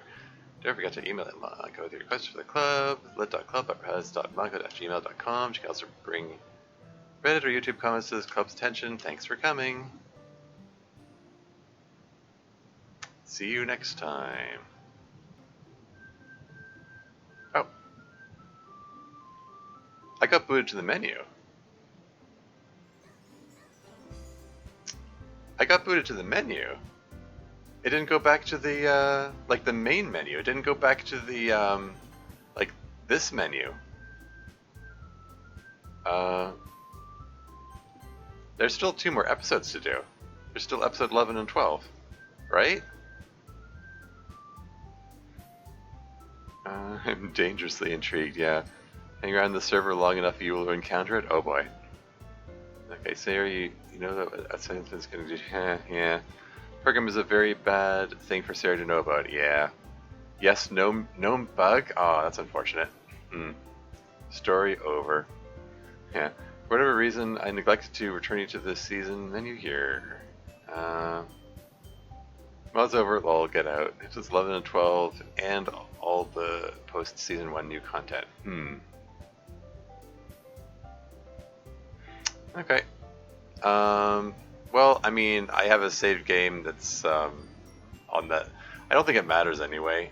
I don't know if there's any actual. I've been saving it at in between each time, just in case there's some kind of continuity. If it keeps track of which episodes you've played when I select the other options. I don't know if that's the case, but it seemed like thing do.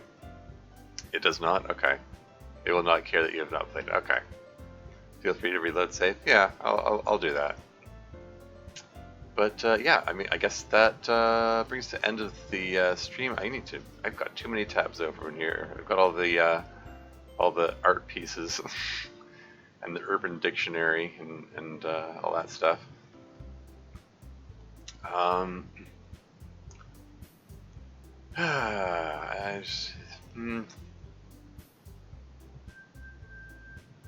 think I don't know if there's anyone worth rating. I can take a peek, see if there's anyone else playing Doki Doki Literature Club, I guess.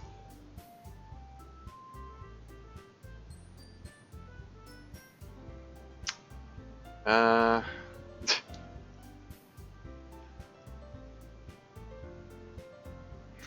yeah, okay. You know what? I think I'll pass. I think it's a Subnautica stream raid.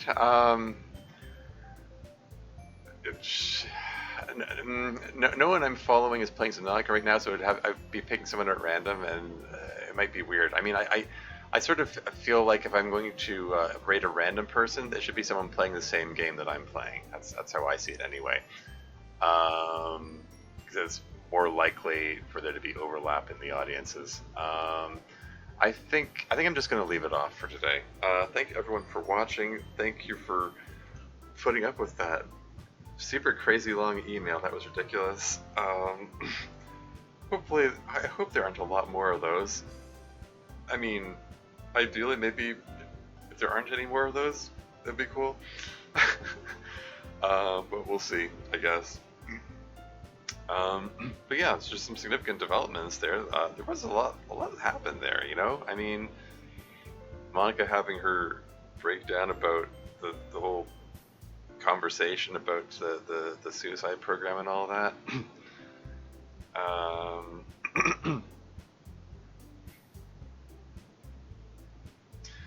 Yeah, has some unfortunate implications for Sayori's future, particularly for when it comes to be her turn to be president. I can I'll immediately imagine her deliberately seeking out that program out of curiosity or something. um, and from the way it was laid out, the way Yuri showed it, it looks like it would be pretty straightforward to replace Monica.chr with Sayori.chr and have the same effect, supposedly, assuming that's the way that the code works in this game's world. So you'll fit perfectly and left hanging for an entire week? Yeah, pretty much. Dan said the thing. Yep. Thanks, Stream Plus, for reading that whole email. That's worth a shot. Yeah. But yeah. Yeah. Thanks again for everyone for watching. Yeah, that's all for now. Until next time.